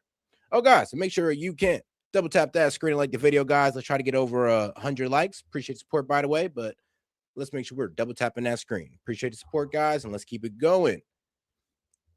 Let's see here. Which was so blasphemous. I think it shocked everyone. And oh yeah, the evangelical voted for MAGA. Where's our Doge checks? I'm weak. Hey man, we could have got those Doge checks if they'd have let Elon keep cooking. Okay, we possibly could have got that, but I'm pretty sure Elon ran into that wall And, you know, of course, the deep state was like, yeah, you got to get up out of here. You're not about to cut our secret government spending. No. Especially since he was attacking USAID. Oh, man, yeah. They really wanted him out of that one because that's how we fund our that's how we fund our proxies. That's how we fund Color Revolution. So, yeah. Oh, and that's pretty much like the CIA's little secret bank account in a way. So, yeah, he had to get up out of there. And trust me, I wish he'd have stayed in there to dismantle that a bit more, but apparently they couldn't have that. And yes, those people did vote for MAGA. Actually, Trump's spiritual leader, she's an evangelist Christian. So goes to show you. And then he comes out and says, oh, no, that was me being a doctor, which was absolutely ridiculous. Everyone knows that's not him being a doctor. That was him literally trying to replace God, which is Antichrist. And that is an Antichrist spirit. And it's written about throughout the Bible and talked about among church leaders everywhere. It's talked about in the Catholic Church as well. And so, yes, I called it exactly how I saw it. And I believe many Christians all over. And, you know, like you said, we all found it to be so offensive and blasphemous. But then he lied and he didn't even apologize. He said, oh, I thought I was being a doctor. It's like, no, you know, you're lying. But then he put up another picture, I guess, today of him being hugged by Jesus. Yeah, we've got that here. We'll just show viewers. Yeah. What do you make of that? I think I find it insulting that after he committed complete blasphemy and then lied about it, and now he's trying to play to Christians, like saying, oh, Jesus loves me so much. He's trying to say there that he's being used by Jesus, being used. Oh, and shout out AJ for sending a thumbs up for 10 joules. Appreciate the support, sis. I just seen it. By God, playing the so-called Trump card. Well, we can look to the Bible and see in many places where God did use all types of leaders to accomplish all types of things, and they weren't always good things.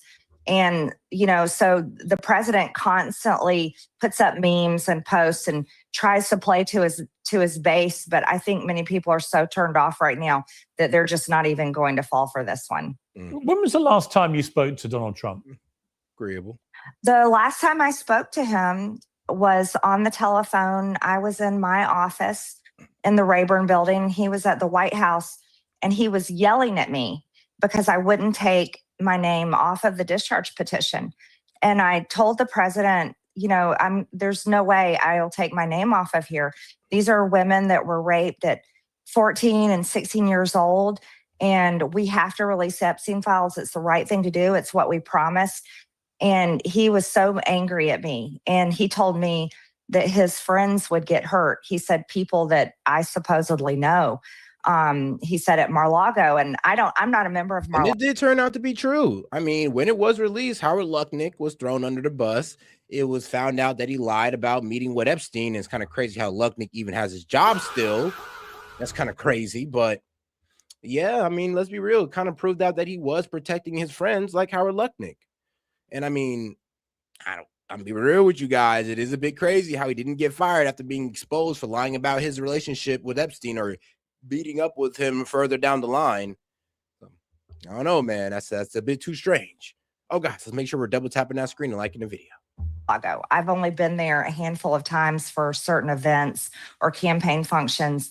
So I don't know these people, but he said that his friends would get hurt. And he was very, very angry at me. It was a very bad conversation. What do you make of that, though? He's covering it up. He fought us the entire time. He did everything in his power to stop the Epstein files to be released. He even forced Mike Johnson, the Speaker of the House, to do everything he could do to stop it from being released. It was the most unbelievable thing I've ever seen. We were even shut down for. Yeah, I ain't gonna lie though. Look, the most when it comes to Epstein files, I'm gonna be real with you. It's a damn shame to say this, but yeah, when it comes to Trump, the most information about the Epstein files have been released under the Trump administration. So I mean, even though it does seem like we had to twist his hand behind his back to do so, that is the fact of the matter. But what Marjorie Taylor Greene is speaking on is the fact that, yeah, it took a lot of like force to get the Epstein files released. It took a lot of force to get the Epstein Transparency Act released. And it did seem like we had to pretty much force Donald Trump's arm behind his back. Because when this was getting pushed out and it was looking really crazy that Republicans were fighting against the Epstein Transparency Act, it was making Donald Trump look terrible. So Donald Trump had to pretty much turn around and be like, hey, nah, y'all need to go ahead and vote on this.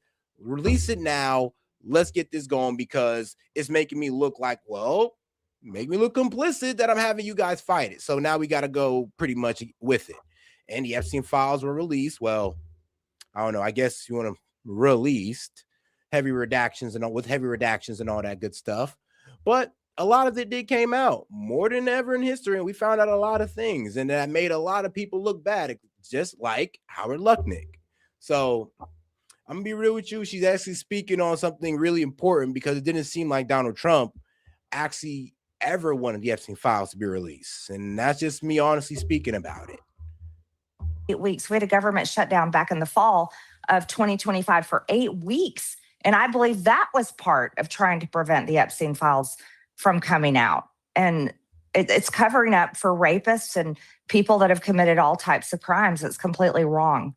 What did you think about Melania Trump coming out with her sudden statement last week about Epstein and demanding that people go and give evidence under oath?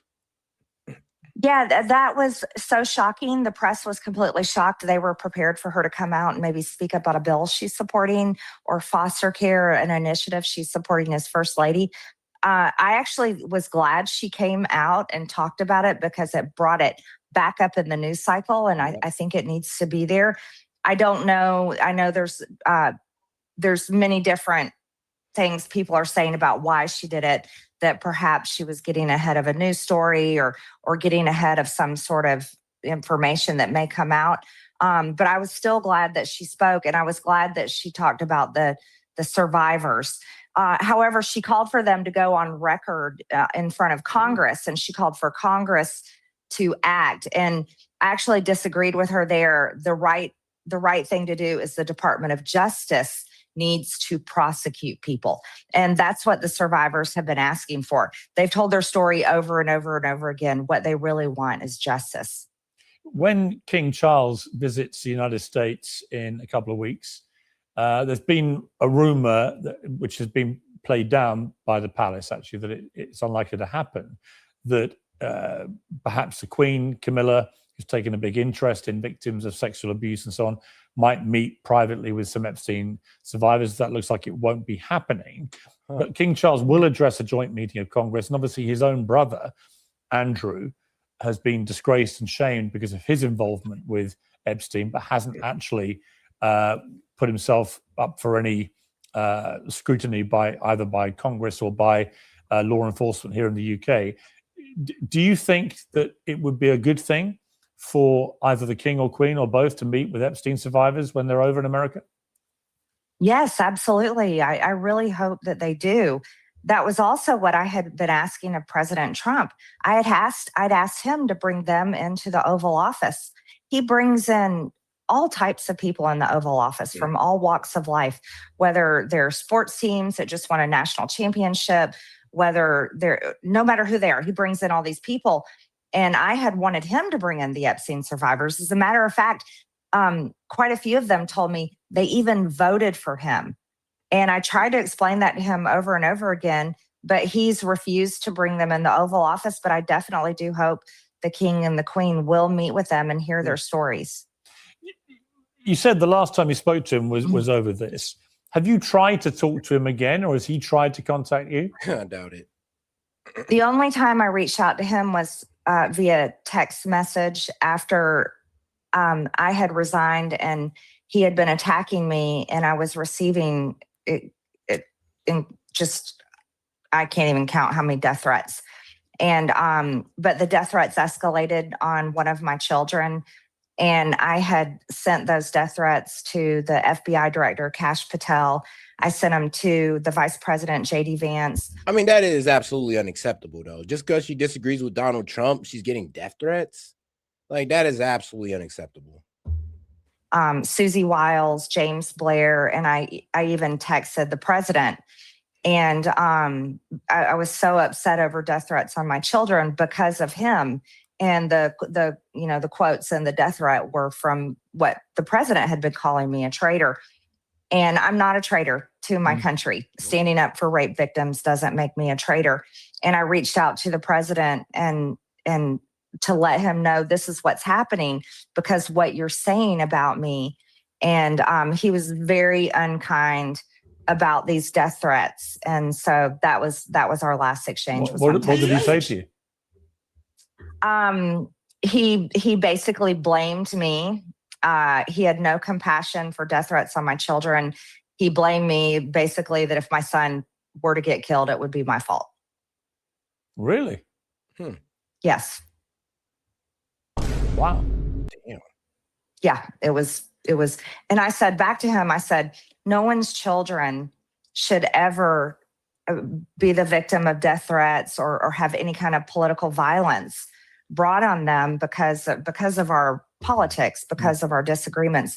He had no compassion whatsoever. I know what some of y'all are thinking in the chat, man. Drop the text message. I ain't believing nothing until you drop them damn text messages. Because if Trump really did that, that is quite commendable. I mean, that is like, bro, I'm be real with you. We're gonna have to condemn him on that one. It's like, whoa, she came to you complaining about death threats to her children, and you're over here like, oh, you shouldn't have disagreed with me. That's what you get. I mean, your children deserve to die now because you disagree with Trump. Like, what are you saying, bro? That's wild, man. But all right, guys. Oh, make sure you send in any question, comment, jokes, or disagreements. Send it in the super chat. I believe we're like $80 away from opening up the call-in line. I'm gonna be in here for 4 hours, so we got a while to reach this goal. Open a call-in line, run conspiracy hour, fun stuff. What do you feel about that? I mean, you knew Donald Trump very well. You were very close to him. You were very friendly, supportive, and so on. To reach that point in your relationship, how do you feel about that? I thought that tells me exactly who, it's like a nail in the coffin. It tells me exactly who Donald Trump is. Some of my biggest political enemies would never say that to me. Democrats that I may have had disagreements with in Congress would have never said that to me. No one's ever said those type of words to me. I don't know what kind of person basically has no compassion or care to someone's child being threatened to be killed. It's unimaginable, really. There are people who think that he's having cognitive, mental issues, it's erratic behavior, extreme comments, and so on are escalating. Poly market, the prediction markets. I'll be charitable and I'll say that, he could be going and having a mental crisis right now. He could be mentally losing it, or it could just be in a highly stressful situation right now. Like, mama, look, he's in a war. He's dealing with higher prices. People aren't really buying the whole, Iran got nuclear weapons, like BS. Yeah, he's dealing with a lot right now, and it could be highly stressful. And this is why he has this erratic behavior. Because if you've ever been in a highly stressful situation, you could be a bit erratic sometimes, or a bit quick to jump on people's ass or hop down people's throat. There's 10% chance Trump's removed via the 25th Amendment. No, I'm not saying that it's right, but just giving him a little bit of grace. But if he keeps talking like this, I am gonna have to call in his mental health, and I'm gonna have to call it into concern at a certain point. Like, bro, you sure you're okay? Or 2027. I mean, I would think that's highly unlikely. But what do you think of this debate? From knowing him as well as you did and observing him recently, have you seen a change, or can you explain why he's now lashing out with quite such frequency? I do think there's something wrong with him. Well, everyone knows that the president doesn't sleep very much. He just doesn't. He doesn't get a lot of sleep. That can affect anyone's cognitive ability. It affects your moods. It affects your outlook. It affects everything about you, your physical health and your mental health. After he called to wipe out an entire civilization of Iran, and no matter what anyone thinks about Iran, how can anyone wish for their entire country, every man, woman, and child, to be killed? That to me is so evil, and it shows real mental depravity that needs to be examined. And after that, I called for the 25th Amendment. Do I think it'll happen? No, I think it's extremely unlikely. One of the problems within the Trump administration, one of the problems in the Republican Party right now is people serve Donald Trump as if he is some sort of cult leader. And I don't know how anyone can't go against the president when he says such things as wiping out an entire civilization. Especially anyone in the administration or any Republican serving in the House or the Senate that calls himself a Christian. They have to call that out. And there's an unwillingness there of every single one in the administration and every single one in Congress to be willing to challenge the president when he says such things, as well as saying we need to examine what his mental state. Now, I'll give her this.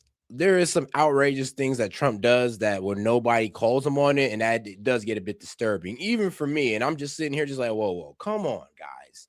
Like when you got Christians out there trying to bend themselves backwards to say that, oh, no, it was actually Trump being a doctor. What do you mean? How could you see Jesus? It's like, really, bro?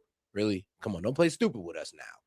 But no, there's really people who bend over backwards to defend Trump instead of just saying, all right, bro, that was wrong. That was wrong. You shouldn't have done it. It is what it is. He's approaching 80 years old. And, we have to be really honest with ourselves. We were challenging Joe Biden's cognitive abilities and what is his health. And if we were willing to say that about Joe Biden and relate it to his age, then everyone should be honest and say the same thing about Donald Trump. It's completely absurd to not apply the same standard there. And so, this is another one of those issues where, look. I did say this. Imagine if Biden tweeted everything that Trump's been tweeting in the past 2 weeks. Bro, we'd be losing our shit right now. We'd be saying this man gotta go. He just was death on an entire civilization of innocent people. If Biden wants to do this, y'all have been outraged. But if Trump does it, you're like, come on. He was just playing, guys. You really thought he was going to do that? I mean, and we're looking at y'all like, yo, is he Mr. Fuck around and find out, or is he Taco Trump? Because y'all trying to tell us to take what he say seriously while also saying not to take what he say seriously. That's what I mean. The constant, bro, the mental gymnastics is crazy in the defense of Trump. The Simone Biles level gymnastics y'all is doing right now is astounding. That's all I got to say. Because let that have been Obama, bro. Let that have been Biden. Y'all have lost y'all goddamn mind. I'm a Republican. I'm still registered as a Republican. I very much stand on issues on the right as like pro-life and border security. I'm against the trans agenda on children. None of these things have changed about me, but at least I'm willing to call it out and say we may have a problem with our president because look at the shocking things that he's saying. Look at the things that he's wanting to do. And what direction are we moving in, and how much can this damage our country? Marjorie Taylor Greene, thank you very much indeed for joining me on Uncensored. Thank you, Piers. It was good to talk to you today. Well, joining me now to debate all this is the host of The Crucible, Andrew Wilson, Jack Posobiec, the senior editor at Human Events, who's at the White House this week, Joanne Carducci, better known as JoJo from Jersey, and Mark Lamont Hill, host of Bet News. Okay, let's start with you, Jack. You've been at the White House. It's a pretty shocking interview, actually, with Marjorie Taylor Greene in many ways, not least the revelation she was coming out with about her last exchange with President Trump on text about her son and so on. What's your reaction to that? I mean, there is a sense I'm getting that Donald Trump is lashing out at so many people that have either previously supported him or continue to support him, whether it's Riley Gaines or Georgia Maloney or Tucker Carlson or Megyn Kelly or Marjorie Taylor Greene, whatever, that the number of people he's lashing out at who were pro-Trump is suggesting that he's behaving erratically in a way that should be causing concern. What is your view? Well, Piers, I mean, first of all, Marjorie Taylor Greene is someone that I consider a friend and certainly hope that everything is okay with her family, and anything regarding that should always be opposed the same way I've always said that I oppose any type of threats or violence. We had a situation, Turning Point USA, where Erica Kirk last night wasn't able to attend an event because of threats that she is receiving and other. People are calling BS on, Erica Kirk's whole, there's a threat. That's the reason I couldn't show up to the TPUSA event that the vice president of the United States showed up to. which is crazy. He was standing up the VP. But yeah, she pretty much saying that there was a threat. And here's the problem with her saying that there's a threat. So you're telling me that there was a threat on your life, and you're telling me that the VP pulled up anyway? Because a threat on your life, I mean that there'd be a threat on the VP's life. That means somebody's willing to go into this event and try to hurt you, and you're going to be right next to the VP. So you're telling me that Secret Service didn't catch that threat, before you? And this is why people are, kind of doubting this whole, oh, she actually skipped out for another reason. That's a lie. So that's what some people are saying. Some people are just saying, look, she just felt unsafe, and it is what it is. But I mean, hey, if the vice president pulls up, I mean, how unsafe could it have been? I mean, you got Secret Service there. Other information that was coming to light from the security team. So that's something that obviously we always take very seriously. But when it comes to the president, President Trump has had public feuds with people for his entire career, even prior to his political career, whether it's tweets, whether it's, in debate stages or in interviews. And so I think this is something that the voters quite largely have priced into his personality. This really isn't anything new. It certainly doesn't seem new to me. It isn't even the first time he's gotten into a spat with the Pope. He was in a spat with the last Pope. He's in a spat with the current Pope. And I say that as a Catholic, so it's really just something that I feel like is part of sort of the cycle of Donald Trump, the cycle of President Trump, and something that the voters have looked at and said that they have priced in, that they say, you know what, we still want him to deliver for us, and that's why he won the popular vote. But as a Catholic, how do you feel that over Easter weekend, he's out there trashing Pope Leo? He's out there, it's a few days afterwards, obviously, but he also posting memes of himself as Jesus and so on. I mean, it doesn't sit well with me as a Catholic, I have to say. I just think that, but politically, I found it odd. I mean, I saw so many MAGA people being interviewed who... No, here's the thing, though. I don't think she's lying about the threats to her kids at all. I don't think she's lying about it, but I just know what the critics are going to say. Like, all right, well, post the screenshots. I want to see it. We think you're lying. So... I'm just speaking from their perspective, because me personally, I actually believe it. But I already know people who think she's a traitor and all this good stuff are going to say, oh, well, she's not showing any proof, aka it hasn't happened, all this wild stuff. So, But shout out to my man Bobby. He says, Erica Kirk skipped out because she was shopping. I'm done. Hey, man. Hey, yo, Bobby, you funny as hell. He said, bro, she was like, nah, said, really? She was just shopping. She was running late, and she just wanted to BS the VP, so she said she was in danger. Like, I don't know. I don't think it was that, but, I mean, hey, that's another angle to take. Trump, but we're just really appalled by that.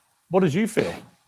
Yeah, well, I also looked at it in its totality, because I saw the Catholic bishops going on 60 Minutes and talking about how upset. Like, brother, y'all support of this war is helping the Democrats more than anything I could ever do. I'll tell you that right now. I'll say it again. Y'all support of this war is helping the Democrats more than anything I could ever do.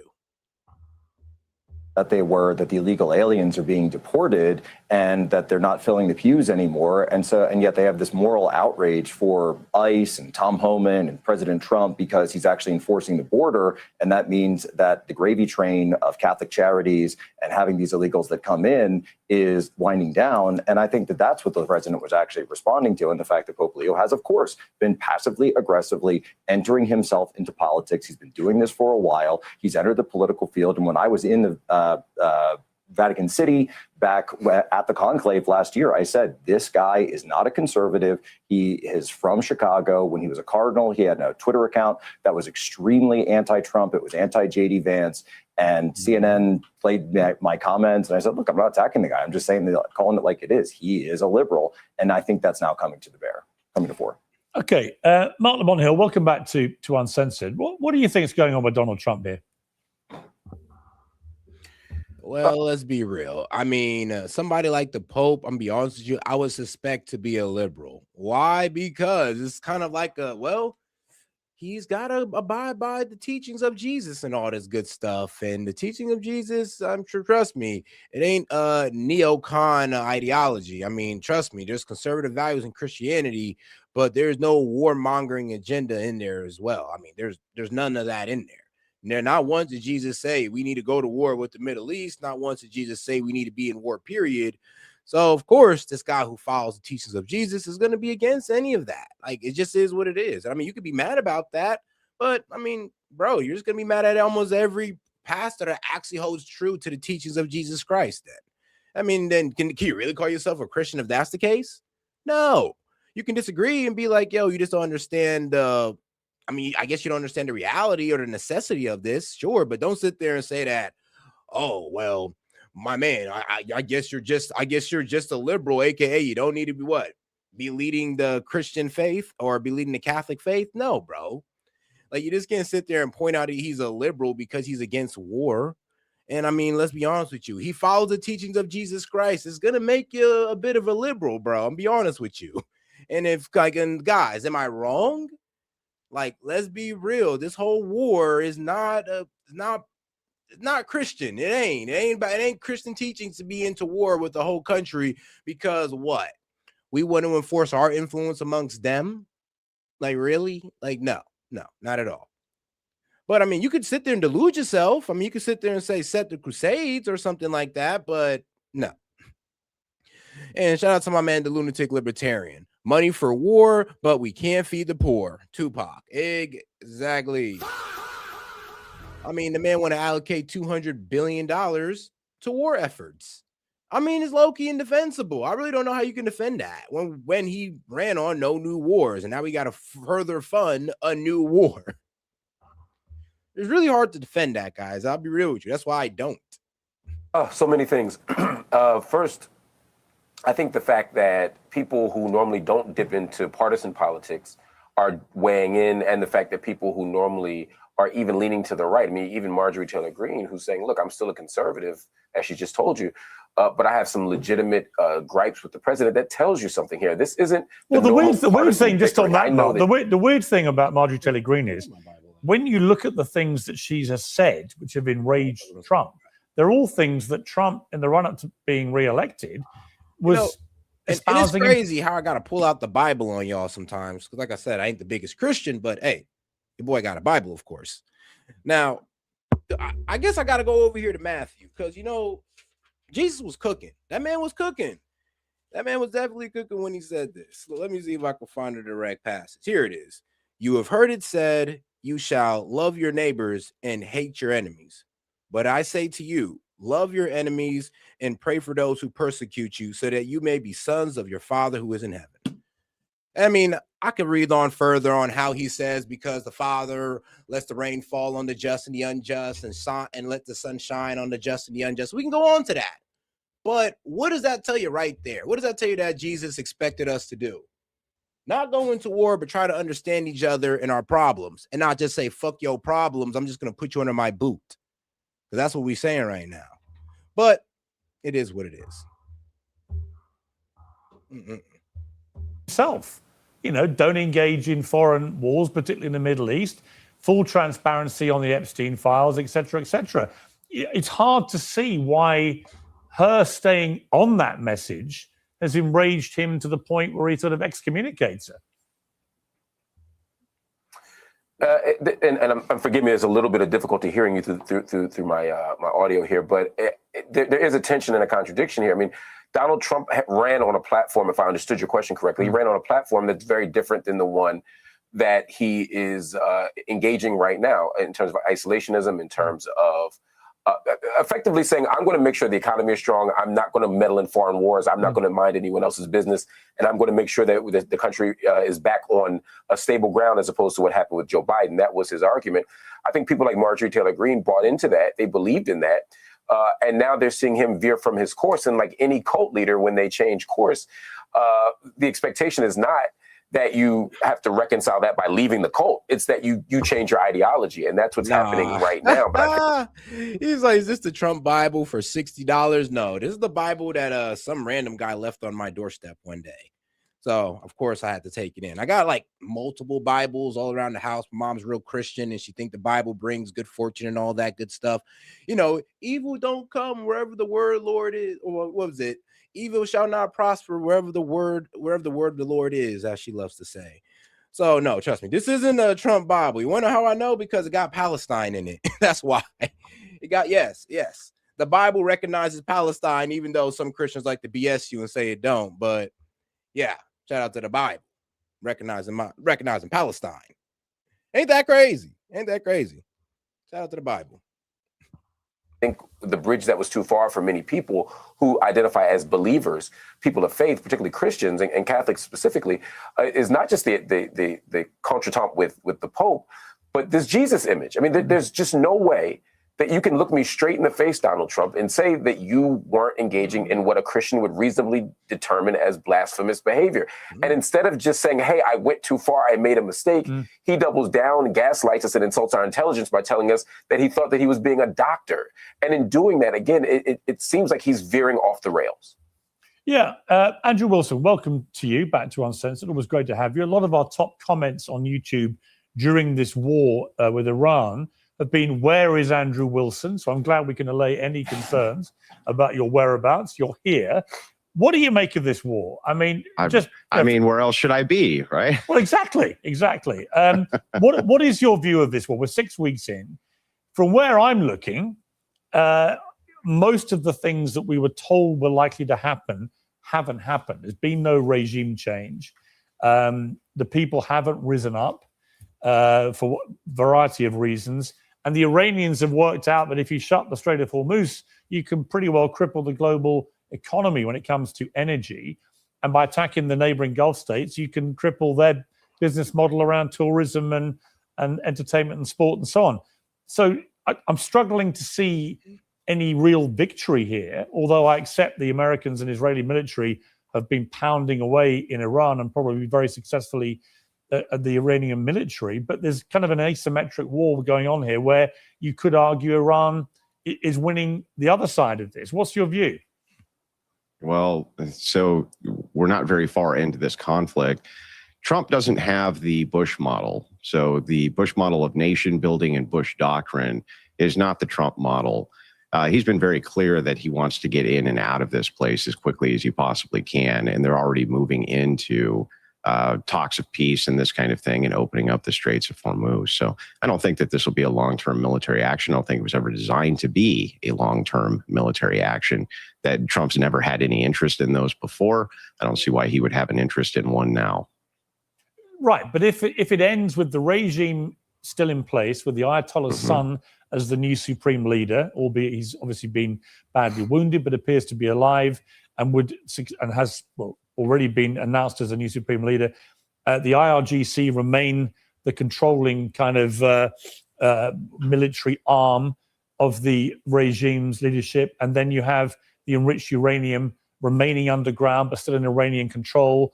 And Iran insists, as part of any peace deal, that they have a form of control over the Strait of Hormuz. How is any of that a win for America, particularly for a president who said, we want regime change, we want total surrender, they're never going to build a nuke and all these things? If there's no guarantee of any of that, how is that a win? Well, it wouldn't be, but they walked away from the peace talks saying that they're not going to accept those conditions from Iran. So they literally said, we're not going to accept those conditionals.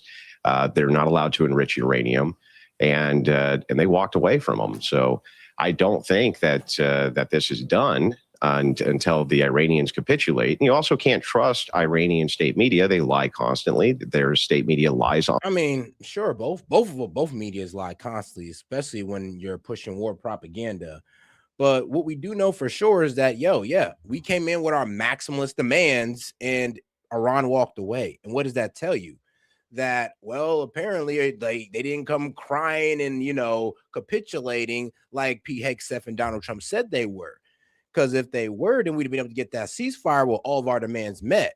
No, we came there with all of our maximalist demands and they told us to kick rocks. So now with talks coming back up, hopefully there's going to be some concessions on both sides. Or maybe there might be a complete concession by Iran, because they might have just been saving face in that first one. Never know. On X constantly. So we don't actually know just yet what sort of deal is going to come out of this. Right now, everybody's panicking, but there may be no reason to panic. You might want to just take a step back and see what happens before you rush to a take here. As a committed Christian, there's absolutely reason to panic, though. No, there's no reason to panic, Mark. I mean, we've What are you visited panicking? 13 What are you? home in flag-draped coffins at this point. But that's okay. Don't worry. Well, I would say this. Yeah, Americans, there are Americans dead. I mean, gas prices are up, inflation is up, but it's only been about a month and a half, guys. So he's telling you, don't worry, guys. No reason to panic. I mean, bro, like Andrew Wilson. I know you're probably speaking from a privileged position, but let's speak to the people like, like the middle class who are actually going through it. Because, you ever notice how everybody's telling you that's relaxed. Oh, it's all good. Or is making a decent amount of money. It's actually making good money. All the people that are telling you to relax and all that good stuff. And I make a decent amount of money myself, but bro, I'm not going to sit here and pretend like I don't know what it's like to actually have to struggle to get gas and all that good stuff. I'm not going to sit here and pretend like I don't remember that. And it's kind of fucked up to sit there and tell people, oh, relax. Look, I don't got to worry about gas because I got money. But look, bro, you're panicking, man. Like, I know you can barely afford gas and inflation. Now you're seeing higher higher prices across the board. But relax, man. Trump got it's all in the bag, man. Trump got it. Even though you don't see that reflected in your, in your wallet. But relax. Even though, I got millions to go ahead and cash. I'm talking about Andrew Wilson, not myself. But, I'm assuming Andrew Wilson got some money. Even though I got hundreds of thousands to ball out. I mean, and you don't, bro, relax. Man, them gas prices solve itself, even though you're struggling right now. Guy, I mean, chill out. It's the supreme gaslighting right there. It kind of pisses you off a little bit, doesn't it? The 13 people, the 13 heroes that we sent back in coffins. Was Trump over there killing too many pedophiles for you? Is it upsetting that he killed the Ayatollah Khomeini, who married a 15-year-old? You want to talk about Trump and pedophiles? Yeah, I don't really think you want to talk about Trump and pedophiles. I mean, one, like I said, that's true, but that was in the 1930s. And let's be real, that wasn't uncommon in America either, where you'd have a guy in their mid-20s marrying a 16-year-old. Yeah, 16-year-old. Well, actually, no, she was 15. Yeah, the girl that Khomeini married at that time was part of the IRGC Revolutionary Group, aka she was already sold into this. And yeah, she married Khomeini when he was 25, I believe, and she was 15. So yeah, and that was common in 1930s. Now let that shit happen modern day. I ain't gonna lie, bro. You got a really good argument, but we're talking about the 1930s when we were also doing that as well, and other countries too. I mean, come on, bro. It's a bit unfair to call that out. If you want to get into that's the door you want to open. I do. Yes. Let's. If you want to get into. You want to get into Epstein? Trump's you guys, outrage about hang on. You guys are constantly saying. Look. You guys are constantly saying that Trump is covering for pedophiles. He's killing them, overwhelmingly killing them. Okay. So saying killing the Iranian regime, he's killing pedophiles. I mean, like, bro, unless you know how all these guys got married, I mean, you can't say that. You can't say that, bro. You really can't. You cannot. I'm sorry, but that is wild as hell to say, especially when the average age in Iran to marry is in their mid-20s, just like ours, actually. So most people in Iran are getting married in their mid-20s, just like us, actually, which probably needs to change, but it is what it is. Piers, can I just say that your interview with Marjorie Taylor Greene was excellent. Don't all talk at once. Jojo, yeah. Yeah, no, look, I can't believe I'm going to say this, but I agreed with everything Marjorie Taylor Greene for the most part. I know. No, bro. I know. And I ain't supportive of marriage. Look, bro, Gold. This is what I'm telling you. If you're going to keep that criticism towards Khomeini, then we got to go back on everybody at that time period that was doing that, including Christians that were doing that as well. I mean, bro, some of our grandparents had that relationship. I mean, whoa. Did you not? I mean, some of your people in the chat grandparents had that type of marriage, by the way. Which is we're not even too far away from those times where guys in their mid-20s was marrying girls that was like 15, 16 years old. In the 30s, like I said, I'm glad we moved on to better times, but let's not pretend like that wasn't common practice. I'm just saying. Like, that's just the sad reality of it. Like, we grew to be better, but back in the day, that's what everybody was doing. So to call it out and probably try to make him like, oh, he's just this huge pedophile. Well, yeah, it's kind of pedophile. Yeah, it is a pedophile move, but then so was what we were doing in America. You're going to call out those Christian groups. You're going to call out those Americans. I mean, no, we're not. Because we're picking and choosing. said, and that was a great interview that you had with her, and something Marjorie Taylor Greene said was that Donald Trump ended his relationship with her. He called her a traitor. He called her and screamed at her because she was not going to take her name off of the discharge petition for the Epstein files release. And I don't know why that isn't a big red flag for you. He said to her, you can't do this or it will hurt my friends. Now, if you don't want to have a conversation about Donald Trump and Epstein, then you're really just taking what Marjorie Taylor Greene just said and calling her, I guess you're calling her a liar. Because why would Donald Trump go to such great lengths? Why would he end his relationship, his friendship with one of his original and most ardent supporters over releasing the Epstein files if there was nothing in the Epstein files that he needed to worry about? And by the way, we just saw the case with the Wall Street Journal and defamation that Donald Trump had alleged had happened in releasing that card, the birthday card to Jeffrey Epstein, that the court threw that out. So if you want to open that door for a conversation about pedophiles and Donald Trump, I'm happy to go there. I mean, I'm not happy to go there because it's well, I'll tell you what, Andrew, hang on, Andrew, But the question I would ask you is, the Donald Trump, the candidate in 2024, was very clear. I will be totally transparent about the Epstein files. We're going to release everything. Secondly, we're not going to engage in pointless foreign wars, particularly in the Middle East. He couldn't have been clearer about that. We're going to be America first. We're going to control our border, which he's done very successfully, by the way.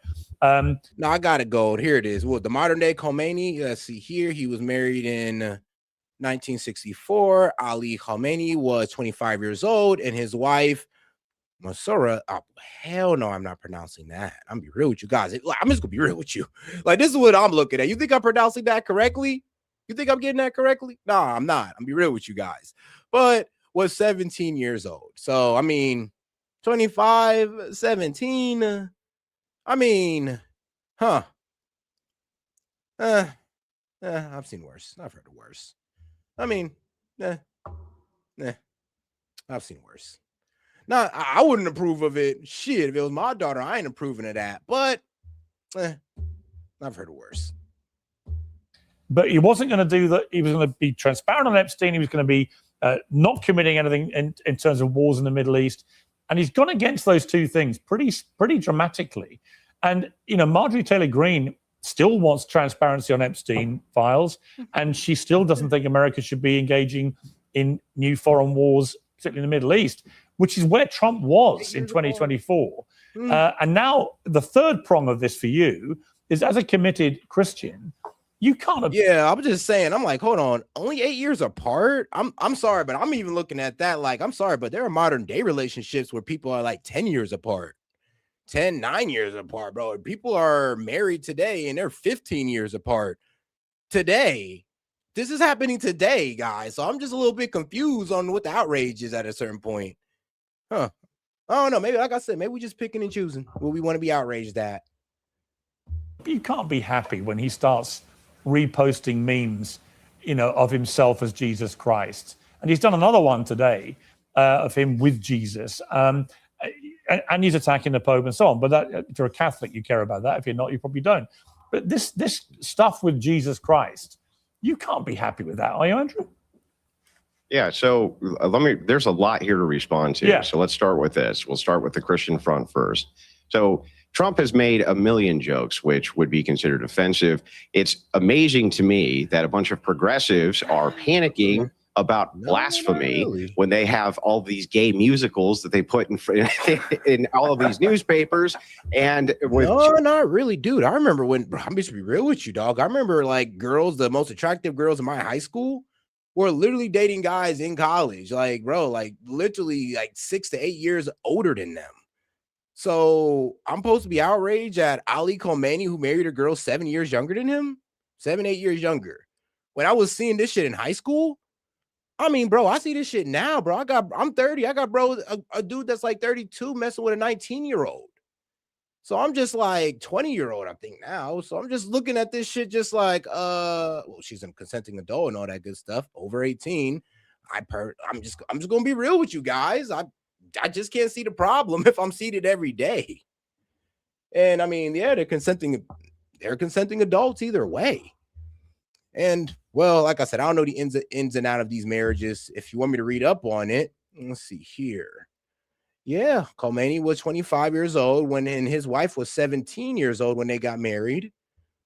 Let's see, the marriage was arranged by their families, which was Khomeini was a young cleric at the time, born in 1947.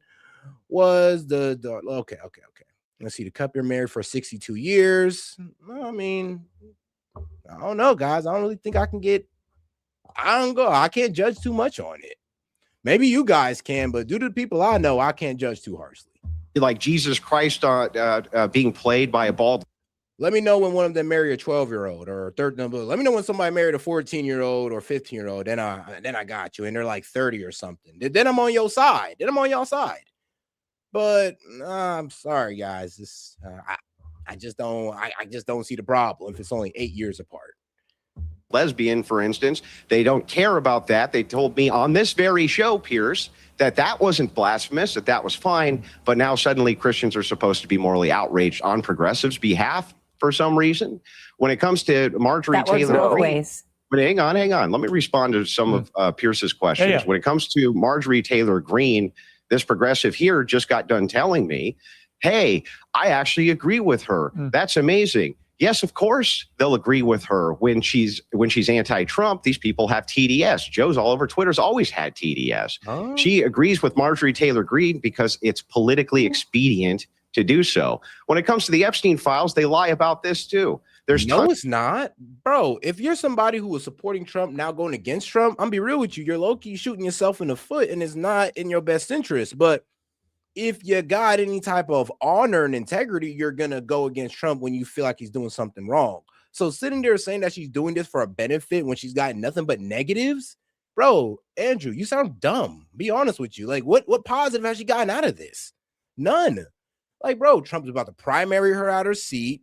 Everybody in Congress start rejecting her on her side of the party.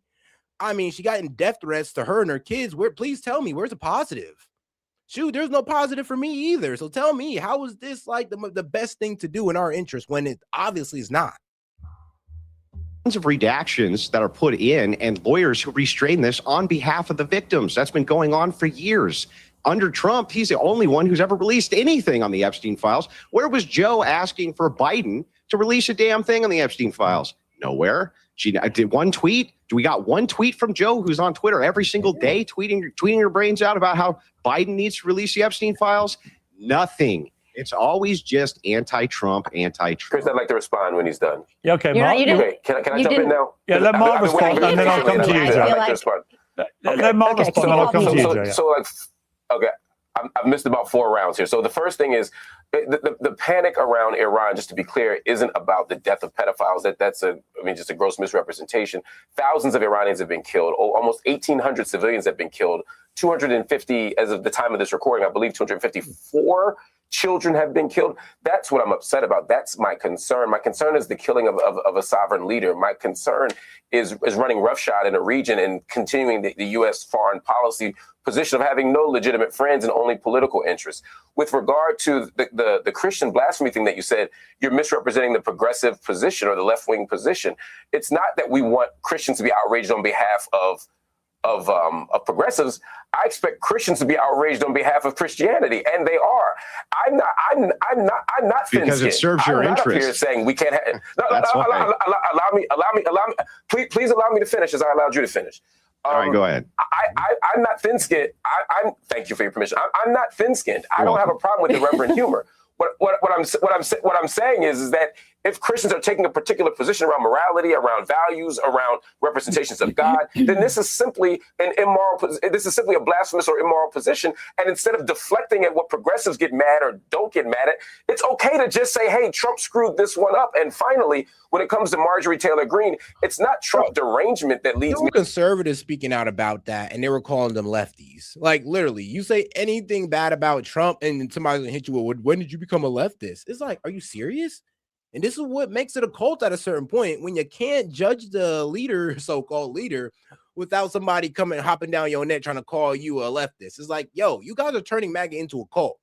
All of you guys who sit there and try to say, oh, you're anti-war, what do you leftist? Oh, you think Trump was that playing as Jesus? What are you, a leftist? I'm sorry, you guys are making this a cult. Like, actually, I think you've effectively made it so. So thank you, guys. Thank you to all those. I'm being real with you, the idiots, the far right idiots in MAGA. Because not all of y'all are idiots, but let's go for the far right idiots in MAGA who are kind of turning the MAGA coalition into a cult. So thanks a lot, guys. Fuck you, but it is what it is. To agree with her. She just talked about the war of the trans agenda on children. I think she's 100% wrong on that. She talked about other things that I think she's 100% wrong on. Well, the that's difference what's is that's when she says something, again, that's fine. Also, interrupting me is blasphemous. Let me finish. My point here is that when Marjorie Taylor says that would only be blasphemous if you see yourself as Jesus Christ. Yeah, and you know what? I would never do that because I am not Donald Trump. Then it can't be blasphemous. I don't have that kind of self-identification. Yeah. So again, allow me to finish my final point, which was simply, I agree with Marjorie Taylor Greene when she's right. If Donald Trump says there's a genocide in Gaza, I say Trump's right. If Trump says, you know what, I have not been responsible in the Epstein files, I'll say he's right. If he says Piers Morgan's not as handsome as Mark Lamont Hill, I'll say he's right. It's not about the person, it's about the principle. And it just so happens that she's right on that point. It's not Trump derangement. She's just finally stepping outside of the cult and saying something true. Okay, let me I'll come back to Andrew for a response in a minute, but Jojo, you wanted to respond to what Andrew said about you. Here's the thing, bro. I was just expressing criticisms and I got pushed out. I was just like, hey, guys, this is a bit weird. I mean, I don't know. Isn't it kind of weird that we got Republicans pushing for amnesty for undocumented immigrants? Like, isn't that kind of weird, guys? Like, nobody want to call that out? Oh, S.E.T, when you become a leftist? Oh, okay.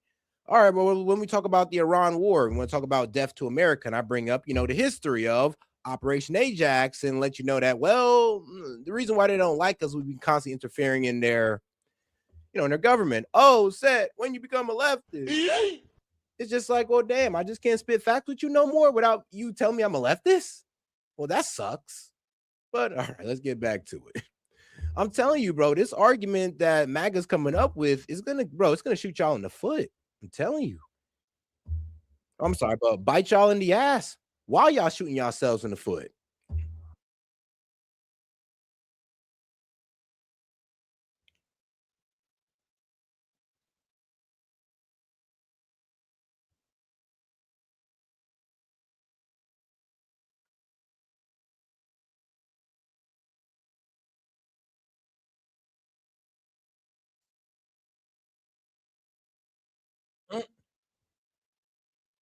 No facts.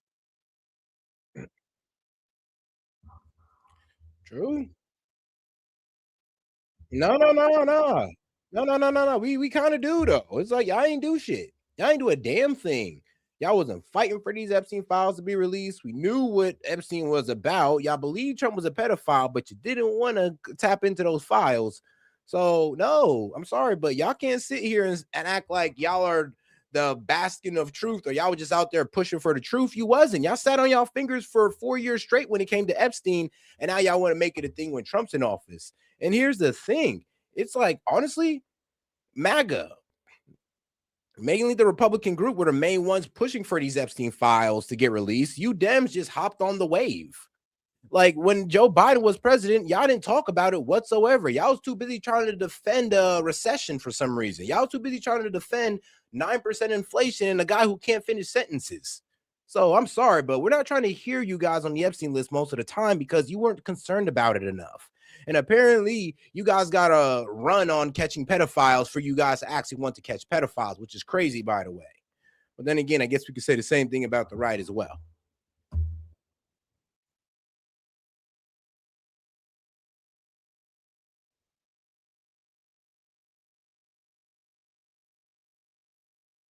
Really? Y'all can't hear the video? Hold on. Can y'all hear the video? Let me check here. Be doing that. It be doing. Okay. It happened again. All right, guys. Hold on now. I'm going to have to go ahead and catch this again. Sorry about that. All right. Here. Give me like seconds. Here we go. There we go. Betrayed his base. He has gone back on his promises. He said no new foreign wars. He said he would release the Epstein files. For a minute now. Dang, you was all right. I got you. Let me take it back a little bit. I didn't even know it was that long. Trump says, you know what, I have not been responsible in the Epstein files, I'll say he's right. If he says Piers Morgan's not as handsome as Mark Lamont Hill, I'll say he's right. It's not about the person, it's about the principle. And it just so happens that she's right on that point. It's not Trump derangement. She's just finally stepping outside of the cult and saying something true. Okay, let me. I'll come back to Andrew for a response in a minute. But Jojo, you wanted to respond to what Andrew said about you. And in particular, by the way, why was it that the Biden administration did not reveal any Epstein files? Because it was an ongoing investigation. By the way. That's why. That's 4 years. It's a simple answer to that question. 4 years? You reveal us? No, it wasn't no ongoing investigation. Stop, man, shut up. That's lying. You lying your ass off right now. Even bro over here is like, come on, sis, that's BS. There was no ongoing investigation at all.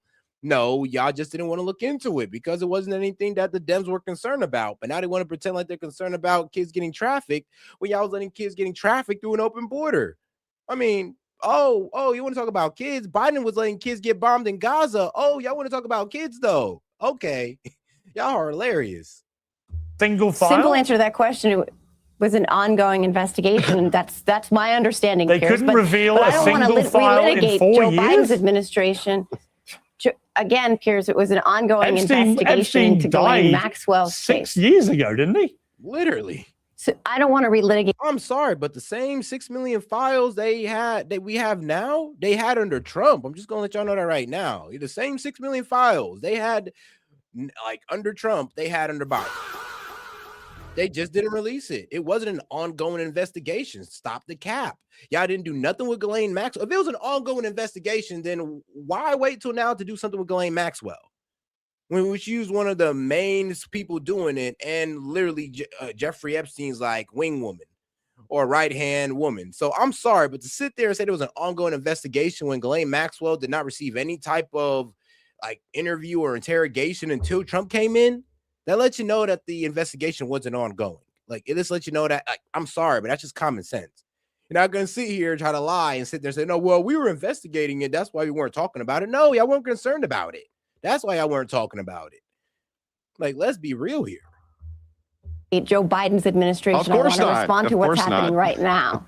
I mean, you're not. Trump fumbled it, but y'all just didn't give a fuck. Like, let's be real.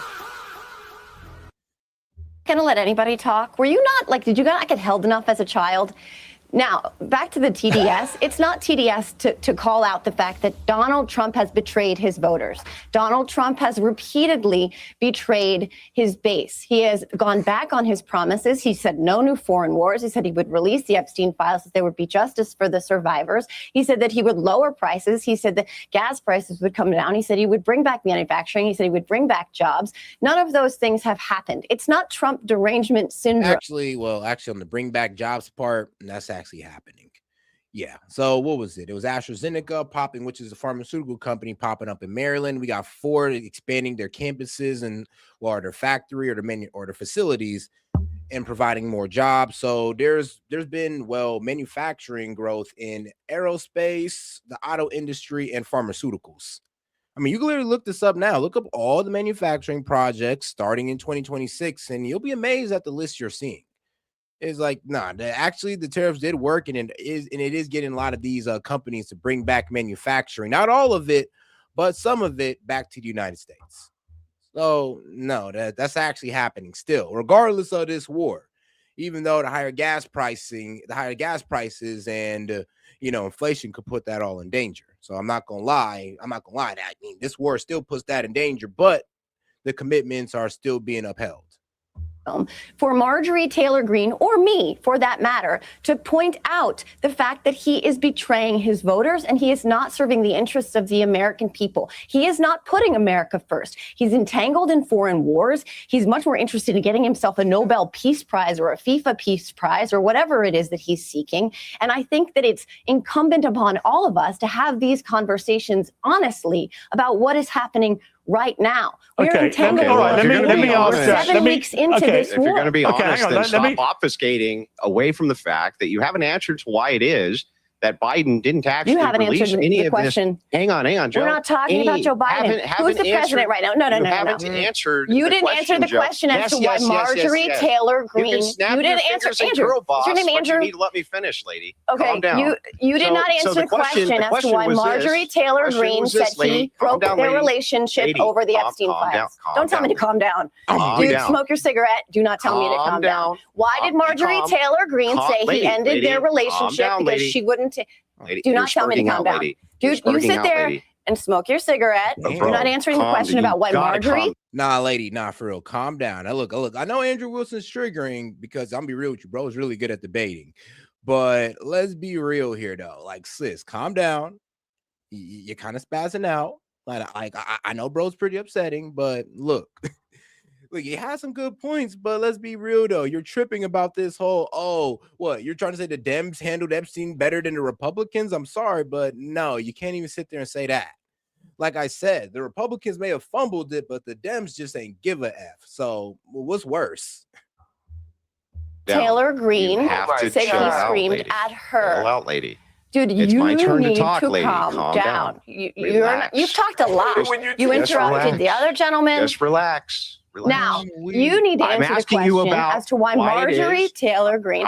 We're not talking about Joe Biden. It's my turn to ask the question. Who is the president, dude? No, it's not your show, asshole. The show is Piers Morgan's show. It's not yours either, bitch. So it's not your show. The first question that was put before this panel was why did Marjorie Taylor Greene say that Donald Trump called her a traitor over the Epstein files? Andrew, why won't you answer that question? Why Who's the didn't president Biden right now? release anything on the Epstein files? That was the question you obfuscated away from. Right now. Yeah, but here's the thing. You can't sit there and judge Donald Trump while your president ain't do a damn thing. That's the problem. You sound like the biggest hypocrite ever. You want to complain about the Epstein files that Biden did nothing about. So sorry, but you can't sit there and take that topic up like you guys was championing that. And I mean, let's be real, it was a bipartisan effort through Thomas Massie and Rouhana. See, I can't even, so I'm be real with you. You guys can't even take the victory staff on that one as well. I'm sorry. There is no trophy for you guys when it comes to the Epstein files because you didn't do shit about it. And you only want to do something about it when you felt like it could have been used against Donald Trump. And what does that say about you guys? Well, it says a lot. It means that you didn't really care about kids being trafficked, well, until Donald Trump came into office, apparently, which is sick. Because you didn't care about the kids being trafficked through the border either because you left it open, which is sick. You didn't care about the kids being bombed in Gaza, which Joe Biden was allowing. Some of y'all did, but most of y'all didn't, which is sick. So please spare us on the whole, but the children, okay? Because y'all didn't give a fuck about those children when Biden was running, but now you give a fuck now. Spare me. I'm pointing out your hypocrisy. Okay, do you know what hypocrisy is? All right, given it is my show. Are you okay? Given it is my show. Who's the president right now? Are you okay, lady? Lady and gentlemen, if I may intervene, it is JoJo, as you said, my show, Piers Morgan Uncensored. Yes, the sir. truth is, Biden was totally wrong not to be transparent in releasing Epstein files, and Donald Trump, for a very long period, probably continuing now, has not been as transparent as he promised to be. So a stain on all their houses, frankly. If you're an Epstein victim, you have been served a grotesque miscarriage of governmental justice over this. Jack, you've been very patient, as always. The interesting part of all this is when I talk to someone like Marjorie Taylor Greene for 20 odd minutes, whatever it was, I'm just struggling to see why her positions on these things, which appear to be very consistent with Trump, the candidate in 2024, have now become enough to enrage him to the point he has nothing more to do with her and wants to call her a traitor and everything else. She hasn't really moved from where he was in 2024. It's Donald Trump who's moved, isn't it? Well, I think that if you talk about certain issues, yes. But if you want to talk about tweets and you want to talk about this language and that language, I think it's the same behavior that we've always seen, the same personality that President Trump has always had. He posts memes. We always know that he posts memes. He's posted a meme of himself as a green frog in the past, right? He posts memes all the time. Hulk Hogan, he's posted memes of him as Rambo and different things, I think, and others. So I mean, I don't really see a change in his personality. It's always been his personality. Personality won the first time. His personality won the popular vote in 2024. That's been his personality. Now, if they have a disagreement, a personal disagreement over tactics, that's where I think that this takedown came from. But I do have a very interesting question, because there's an opportunity right now for us to, on this whole Epstein thing, to actually sort of everyone show our cards, because there is a situation going on right now in Congress. We've got two congressmen who have been credibly accused of mistreating women, one of which is Tony Gonzalez. The other one is Eric Swalwell. Eric Swalwell has resigned. They both resigned as of this point. There may be further things going on. I released a video on Saturday night of Eric Swalwell in a very compromising position. And there are many people now asking questions of his close friend, Senator Ruben Gallego, who they've traveled together. They've been very close together, very chummy together. So on this point of Epstein, I remember when Gallego last year was running around all year saying Epstein files, Epstein files, Epstein files, Epstein files. But the minute that he's asked, what was your relationship with Eric Swalwell, suddenly he claims up. There's nothing to be released, no pictures, no text, no files. So the question is, and again, I've said this, Republican and Democrat, I don't care, but if he knew something, why won't he release those files? And why don't I hear Democrats or liberals calling for Gallego to release what he knew about Swalwell? And the people aren't even asking him questions about this. It's ridiculous. Well, the thing about Swalwell, I just think, is he... Oh, no, man. I was listening to one of the victims, that Swalwell allegedly raped, and I don't know, guys. Look, I know he's a Dem, and I'm supposed to be nailing this guy to the cross right now, but hear me out. That victim that was on CNN is not believable. She's just not believable. Like, bro, she's over here talking about, oh, I essentially gave this guy a blowjob.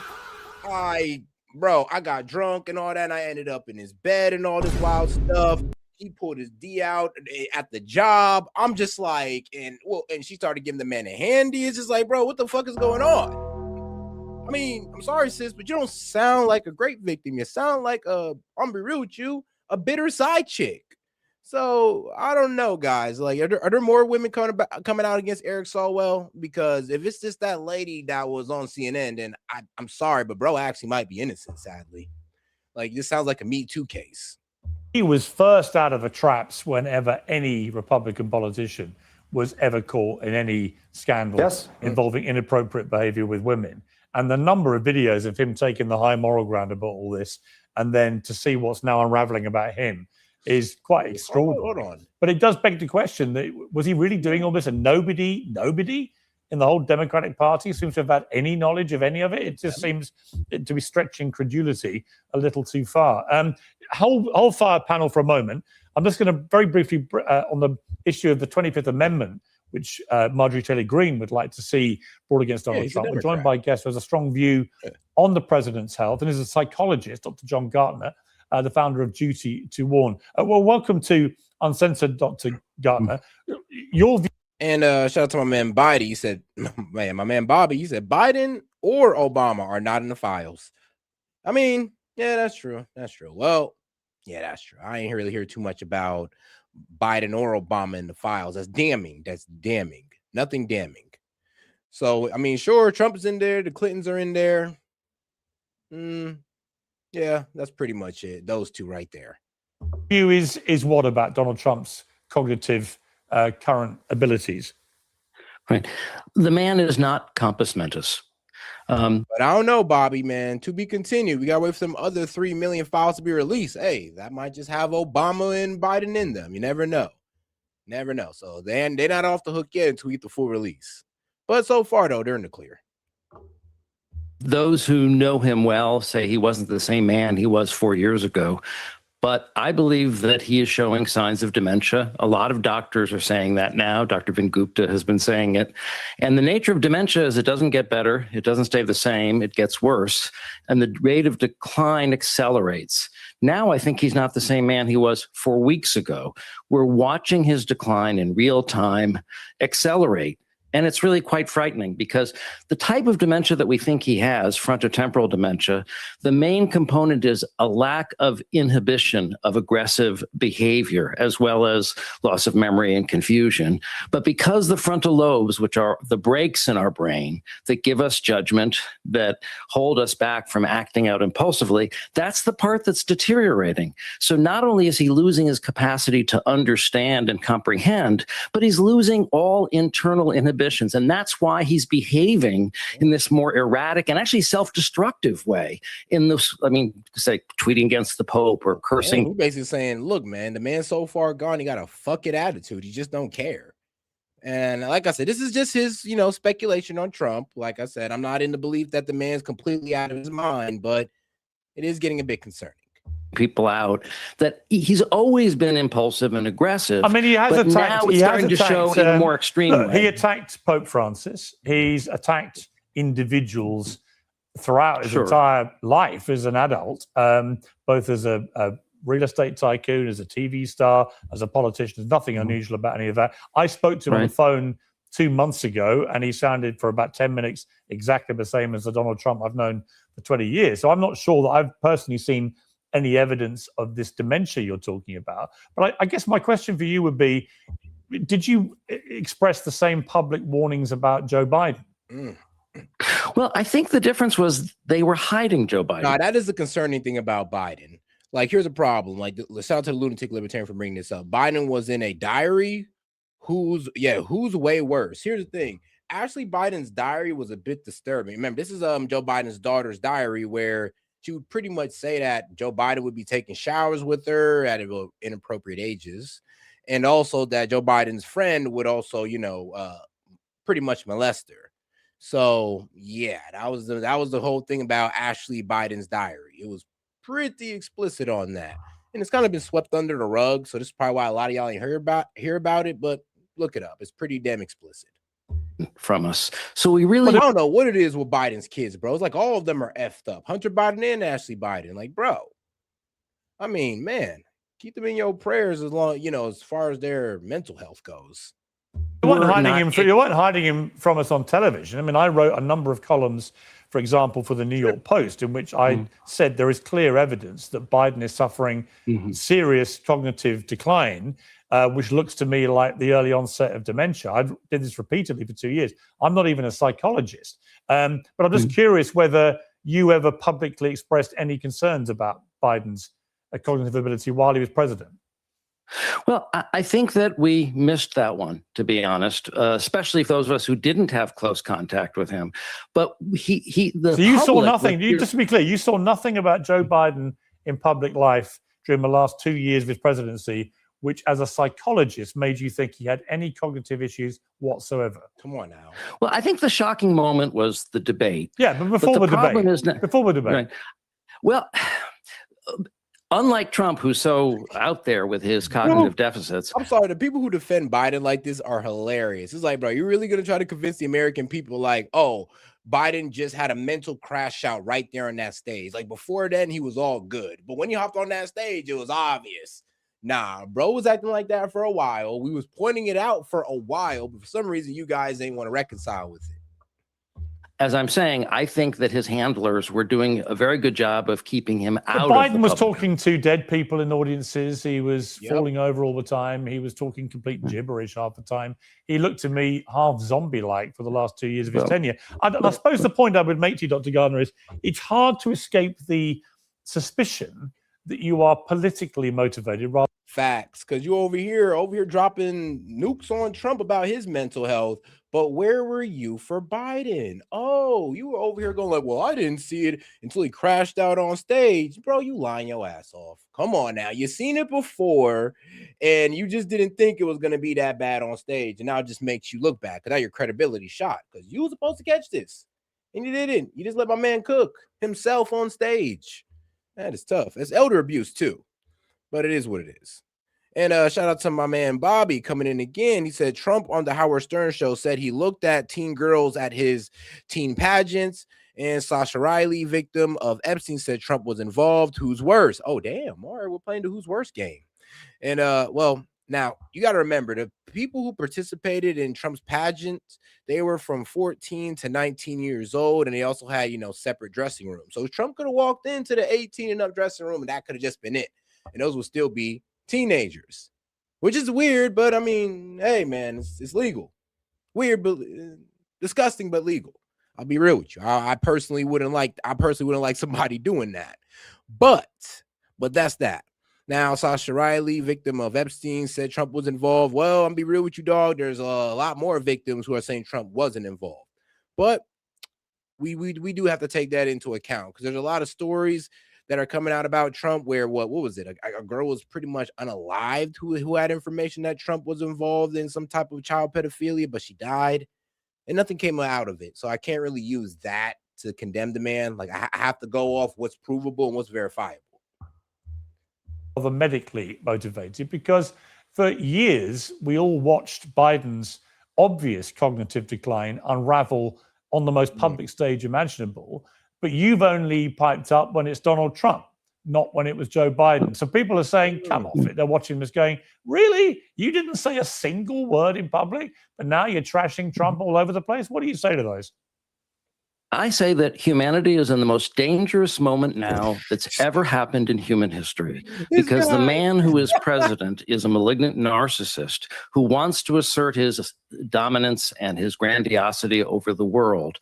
And as he's starting to cognitively deteriorate, he's attacking on an impulsive basis, based on the thrill he gets from destruction because he's a malignant narcissist, and based on his confused cognitive picture, so that he's acting on impulse. He's not acting on strategy. Okay. He can't tell us when, where, why, how. He says, my bad. Shout out to the lunatic libertarian, because he did say something before my man Bobby did. He said, here it is. He said, Obama had a chef. What happened there? Oof. I mean, yeah, that's true. Obama did have a chef. I don't know what happened with that one. Hey, there's a lot of shady things going on with these presidents. So we'll just keep it at that for now.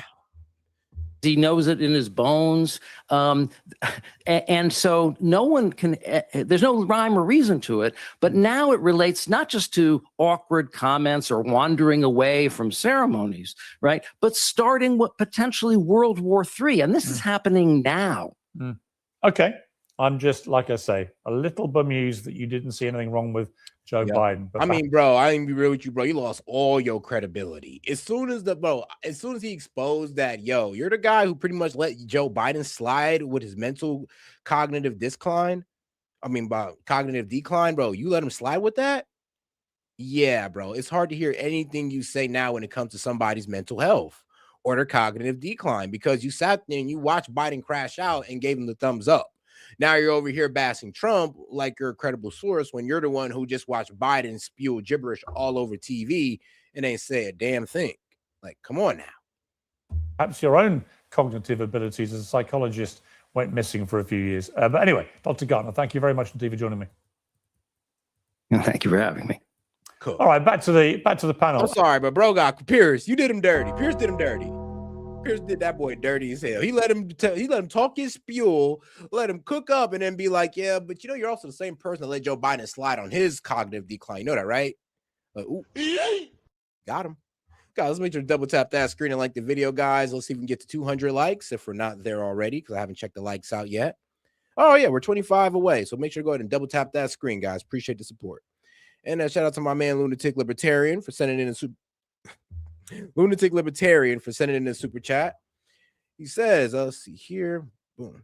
Many people have been unalived to protect politicians. Would you join the group that wants to gather them up and hold them accountable? I mean, yeah.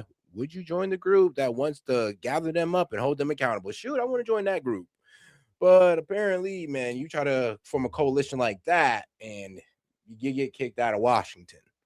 That's what it's looking like. Or you just get ousted on the side of your party. Like, look at what happened to Thomas Massey.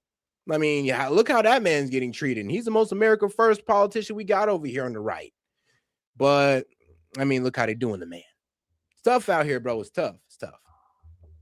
When the pro-Israel guys get, more recognition than the America First guys, it's crazy. Andrew Wilson.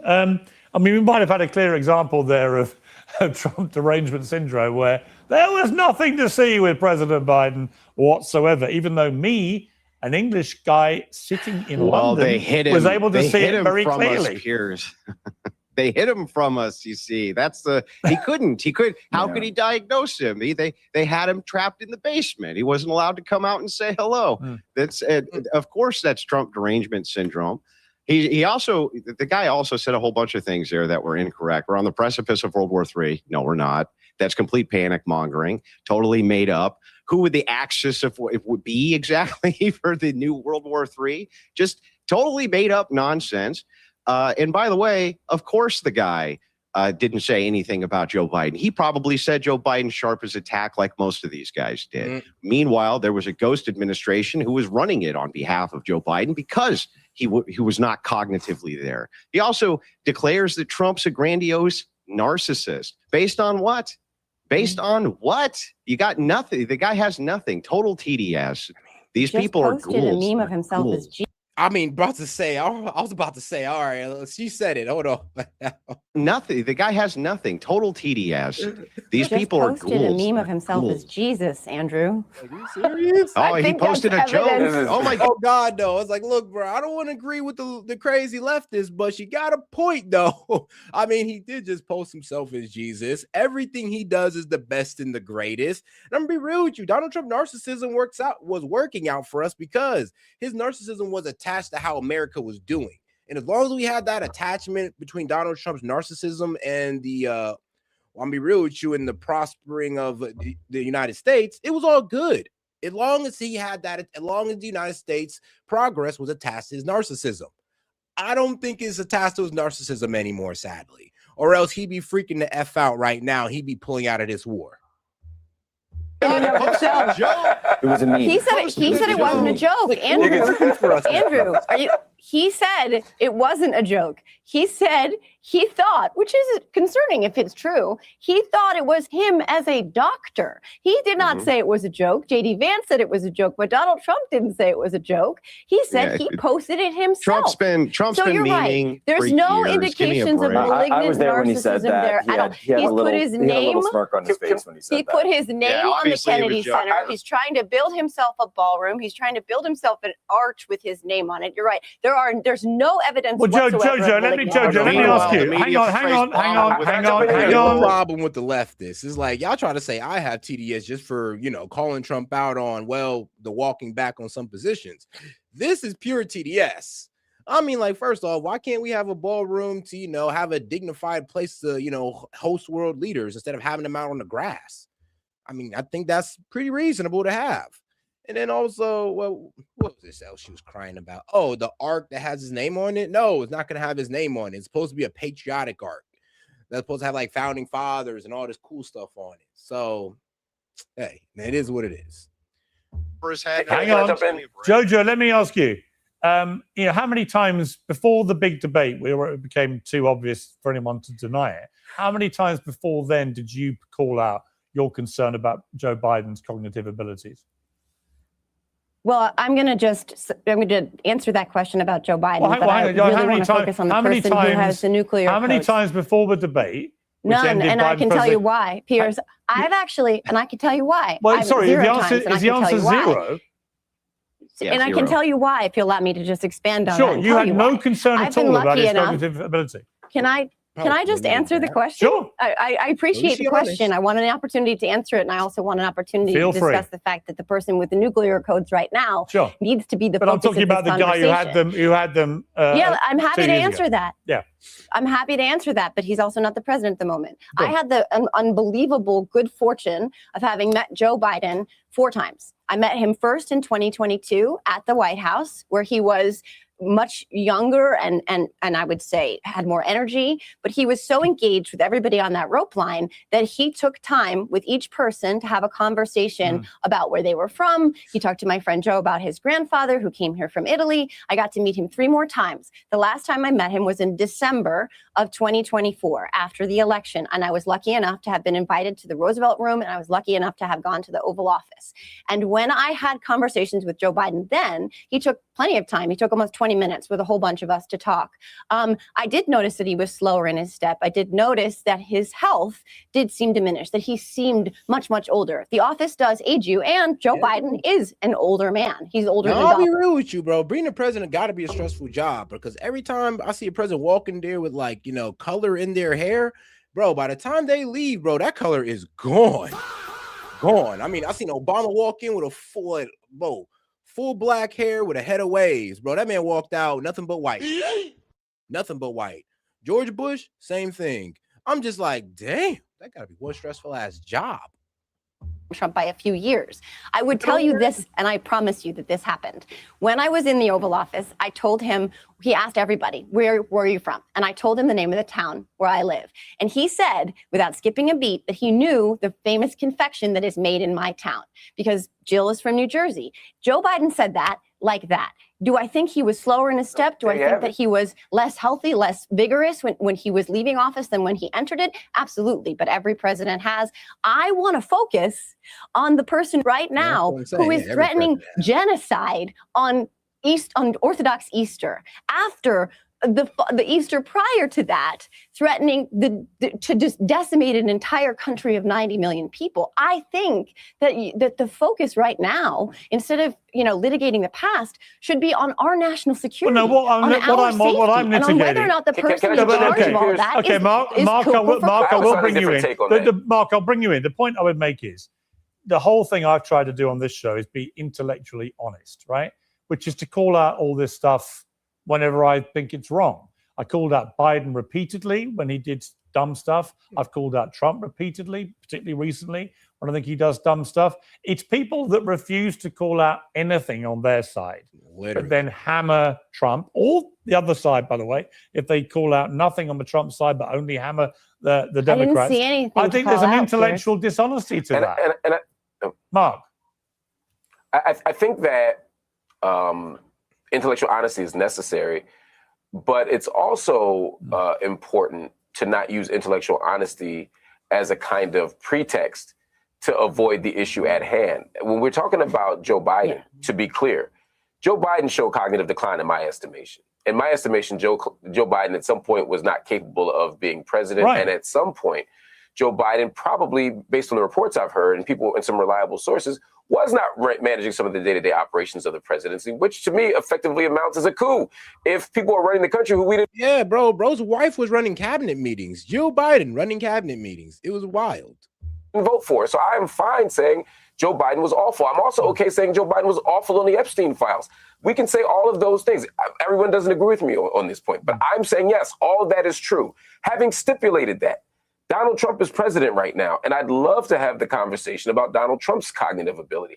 I thought the 25th Amendment was appropriate for Joe Biden, and I definitely think it's relevant for Donald Trump. I think the Epstein critique was... Oh, guys, we're about $59 away from, $54 away from opening up the call-in line. Shout out to my man, Movement. The black dude got destroyed by Patrick O'Neill years ago. Yeah, I know, because he's such a freaking lefty. Like, he's a male feminist. He's all that, bro. I'm telling you, this guy... I'll be real with you. So there's sometimes I agree with him, but most of the times I disagree with this man.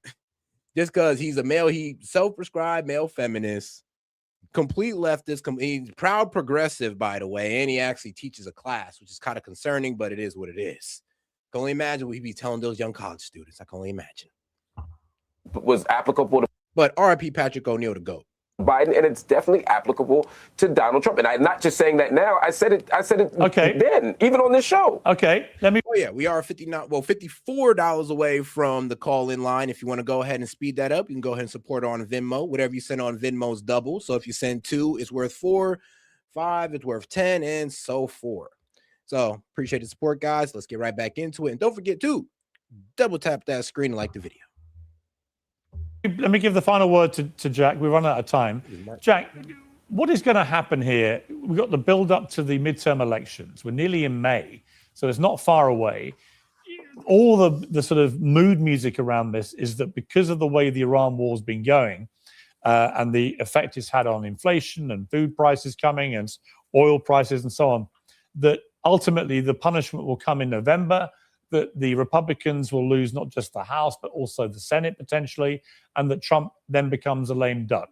Can you see that scenario happening? Well, Piers, I mean, I'm certainly aware that that is the conventional narrative here in Washington, D.C. That's the conventional narrative that we see playing across the media. There's no question. And by the way, just to kind of reiterate the point, Piers, I came on this very program and called out the mishandling of the Epstein files, and yeah, you did. I was part of it with the A.G. Bondi, who is no longer in office. No, you did. You don't remember.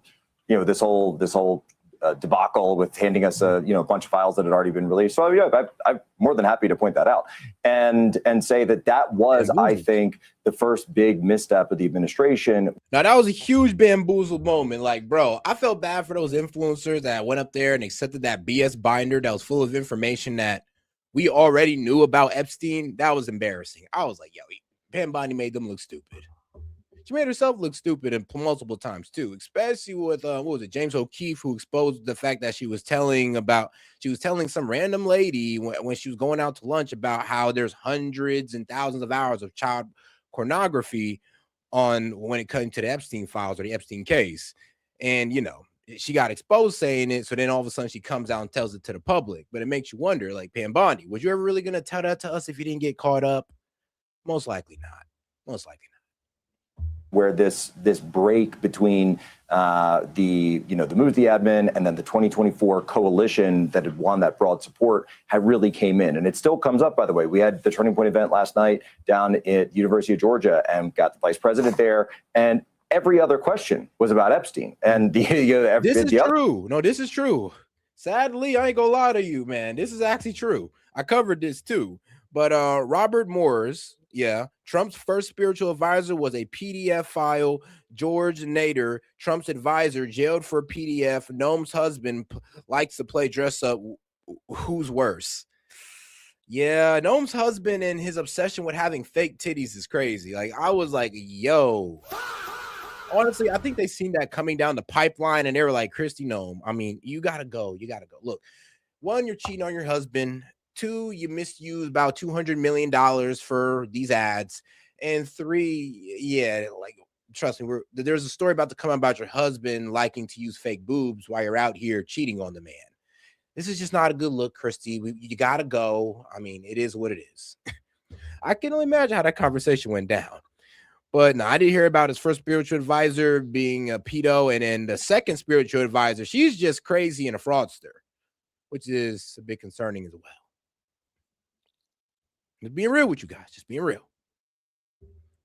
Other questions were all about Israel, Gaza, Iran, et cetera. A couple questions on H-1B as well. And so what I've said, and I said this in interviews, said it on my show, is that the key here has to be turn the ship towards economic relief for the American people now. Not indirect relief, direct relief, whether it's gas prices, whether it's food prices, whatever the prices are, housing prices, of course. Rebates are coming. Today's, tax day in the U.S., obviously. So people need to see that direct relief now. That's the key. Bring it back home. And by the way, I've also said that I do think that the whole situation with Iran is really all about China, and it's really all about this May 14th meeting that's coming up in Beijing. I asked the president about that on Monday. Then he confirmed that. Then we see this morning the Strait of Hormuz is now open, and he mentioned the involvement of Xi Jinping. So I think there's a lot going on vis-a-vis our relationship with China and what happens in that deal that could potentially lead to long-term growth for Middle America. But that may not come in time for the midterm election. Okay. Yeah, I know, because he's sidetracking with this whole war with Iran. That's why a lot of people don't agree with it, like myself, because I see it's like, yo, we were on the right track. We was actually trying to get this whole affordability problem nipped in the butt, and that, trust me, been real America first, like policies. But for some reason, we took this detour on our war with Iran that's actually making things, more unaffordable for Americans. And apparently, we're just supposed to be happy about it because, Iran won't have nuclear weapons. I know. It's really hard selling it to us, guys. I just want to let y'all know that. But all right, let's go ahead and get on to what our guys are saying over here at Fox News. Let's see what these guys talking about. For business. 2 straight days and 0 Fox News alert, Iran's closed for business. 2 straight days and 0 ships have gone in and out of their ports. They're strangled. They can't buy or sell anything. and Trump's trying to put his name on their stuff. You can call it the Strait of Hormuz or the Hormuz Strait. I said, which is better? They said, either is okay, but you can call it either one. The only thing you can't call it is the Trump Strait. They don't like that idea. Whether the Iranians like it or not, it's our water. Our guided missile destroyers are parked right off their coast, and they haven't done a thing about it. Not a missile, not a rocket, not even a peep from the Mosquito fleet. Well, be real with you. I mean, one, you're right. What could they do about it? And two, well, when Trump is over here sending messages like, let me see here. Can I find it again? Because Trump sent something on True Social that was a bit concerning. And it kind of let me know that I was pretty much right about China getting special privileges through the Strait.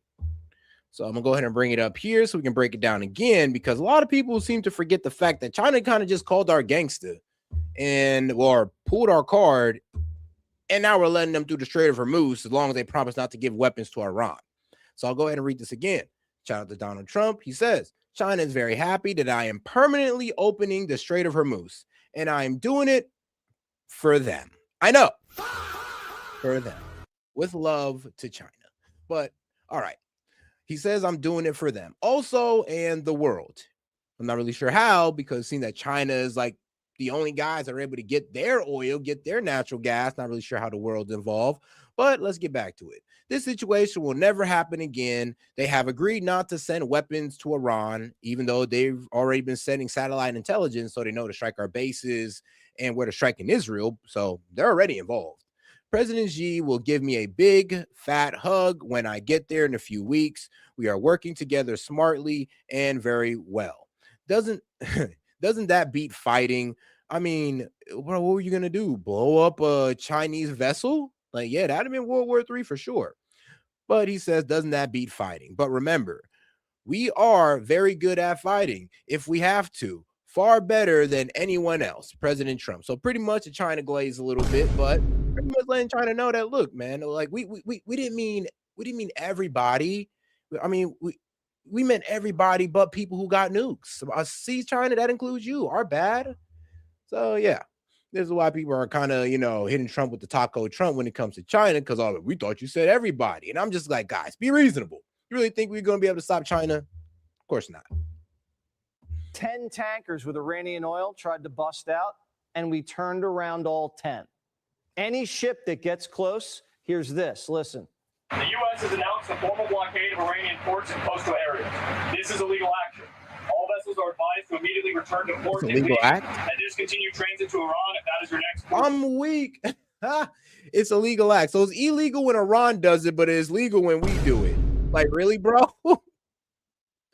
Come on now, bro. We got to be fair about this. We're over here like getting mad call, and it's basically breaking international law to close the Strait of Hormuz, and that's true. But are we going to really sit here and say, no, it's illegal when they do it, but it's legal when we do it? That is insane. Call. Do not attempt to breach the blockade. Vessels will be boarded for interdiction and seizure, transiting to or from an Iranian port. Turn around and prepare to be boarded. If you do not comply with this blockade, we will use force. The whole of the United States Navy is ready to force compliance. Now. Soon we'll have 3 carriers in the Gulf, the Lincoln, Ford, and Bush. The Lincoln has 5,000 sailors and Marines on board, executing the blockade from the Arabian Sea. The Ford's in the Eastern Mediterranean, and the Bush is screaming up the Horn of Africa with 6,000 men ready for anything. In a week or so, we'll have the USS Boxer, an amphibious assault ship.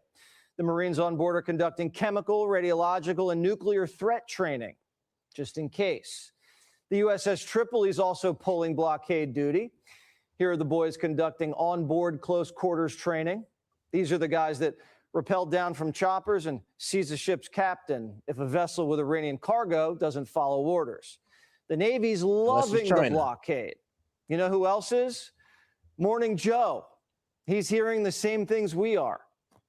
They are actually very positive about the blockade. They believe the dynamics have changed radically and that Iran went from having time on their side to Iran now understanding they are going to have to eventually come to a deal. They're degraded radically when it comes to their military operations, and now they're really starting to feel the heat economically if the United States, they say, will continue the blockade. Iran's on the brink of bankruptcy. They're bleeding over $400 million a day. According to my math, that's $1.3 billion vaporized since Monday. And in less than 2 weeks, they'll have to cap their oil wells. Once the money dries up. Here's the thing, though. I mean, you do understand that Iran was already pretty much self-sufficient. Like, it don't need nobody to make missiles, drones, anything like that. So cutting off their money supply, I'm gonna be honest with you, is not really doing anything to, stop them from, continuing this war. Like, it's not. So us bragging about, oh yeah, we're costing them $435 million a day. I mean, bro, we decimated their entire currency. They was already not making too much money. And here's the thing, they're still making money, making less, but they're still got their biggest buyer, China, being able to get through the Strait of Hormuz, according to Trump. So I'm sorry, but bragging about cutting off like millions of dollars a day, I mean, cool. But if these guys want to still fire rockets and still make more rockets and fire drones and make more drones, they can, with the continuous closure of the Strait of Hormuz. Their military will miss paychecks, and that could get ugly. Remember, on top of the naval blockade, Treasury's unleashing Operation Economic Fury. We're going to bomb their bank accounts. Iran attacked their Arab neighbors, and now it's payback. We have pushed out to them the request that we want to freeze more funds of the leadership of the IRGC and any members of Iranian leadership. We have told countries that if you are buying Iranian oil, that if Iranian money is sitting in your banks, we are now willing to apply secondary sanctions, which is a very stern measure. And the Iranians should know that this is going to be the financial equivalent of what we saw in the kinetic activities. The regime's cooked. The commander-in-chief says... All right, yeah, pretty like I said. I mean, Scott Besson's the one who cooked their currency in the first place. So trust me, I take that man very seriously when he says, like, look, I'm gonna start pulling economic levers that y'all ain't never seen before, and it's really gonna start spinning heads. So trust me, he could do that. Most likely he's gonna carry it out, and guess what? Iran will still be able to shoot missiles and fire rockets at the same capacity it was able to. Like, so I'm not really sure how it's stopping their ability to carry out war, to be quite honest with you. And I'm hoping that was the goal, but just freezing up their money and all that. Think about it, they've already been working through sanctions. They're one of the most sanctioned countries in the world. They're buying their oil. They're buying things in Chinese yuan, or they're letting their oil get bought in Chinese yuan already outside of the dollar and in crypto. So what are we really doing here? We're deep into the fourth quarter, basically, and we're about this close to the mercy rule being called. I had to divert, because if I didn't do that, right now you would have Iran with a nuclear weapon. And if they had a nuclear weapon, you would be calling everybody over there, sir. And you don't want to do that. Well, you keep saying was. Is this war over? I think it's close to over, yeah. I mean, I view it as very close to over. You know what? If I pulled up stakes right now, it would take them 20 years to rebuild that country. And we're not finished. We'll see what happens. I think they want to make a deal very badly. The Iranians want round 2 of peace talks. And the Chinese are begging them to go back to Pakistan, because now Beijing starting to feel the heat. 2 Chinese banks received letters from the U.S. Treasury. I'm not going to identify the banks, but we told them that if we can prove that there is Iranian money flowing through your accounts, then we are willing to put on secondary sanctions. Yeah, here's the thing, though. When they're buying it in crypto, I mean, how do you prove that? How do you prove that the crypto came from Iranian money? I mean, if they're buying in the Chinese yuan, I mean, maybe you can probably track that one, but I don't know. Scott. Seems like they have a bit of a loophole. They have loopholes, multiple loopholes to take. Jinping got a bit prickly about the embargo. Now wants the whole war over. He sent a letter to Trump, a love letter. He's somebody that needs oil. We don't. He's somebody I get along with very well. He just wrote me a beautiful letter. He wrote you a letter? Yeah, he did. He responded to a letter that I wrote because I had heard that China is giving weapons to,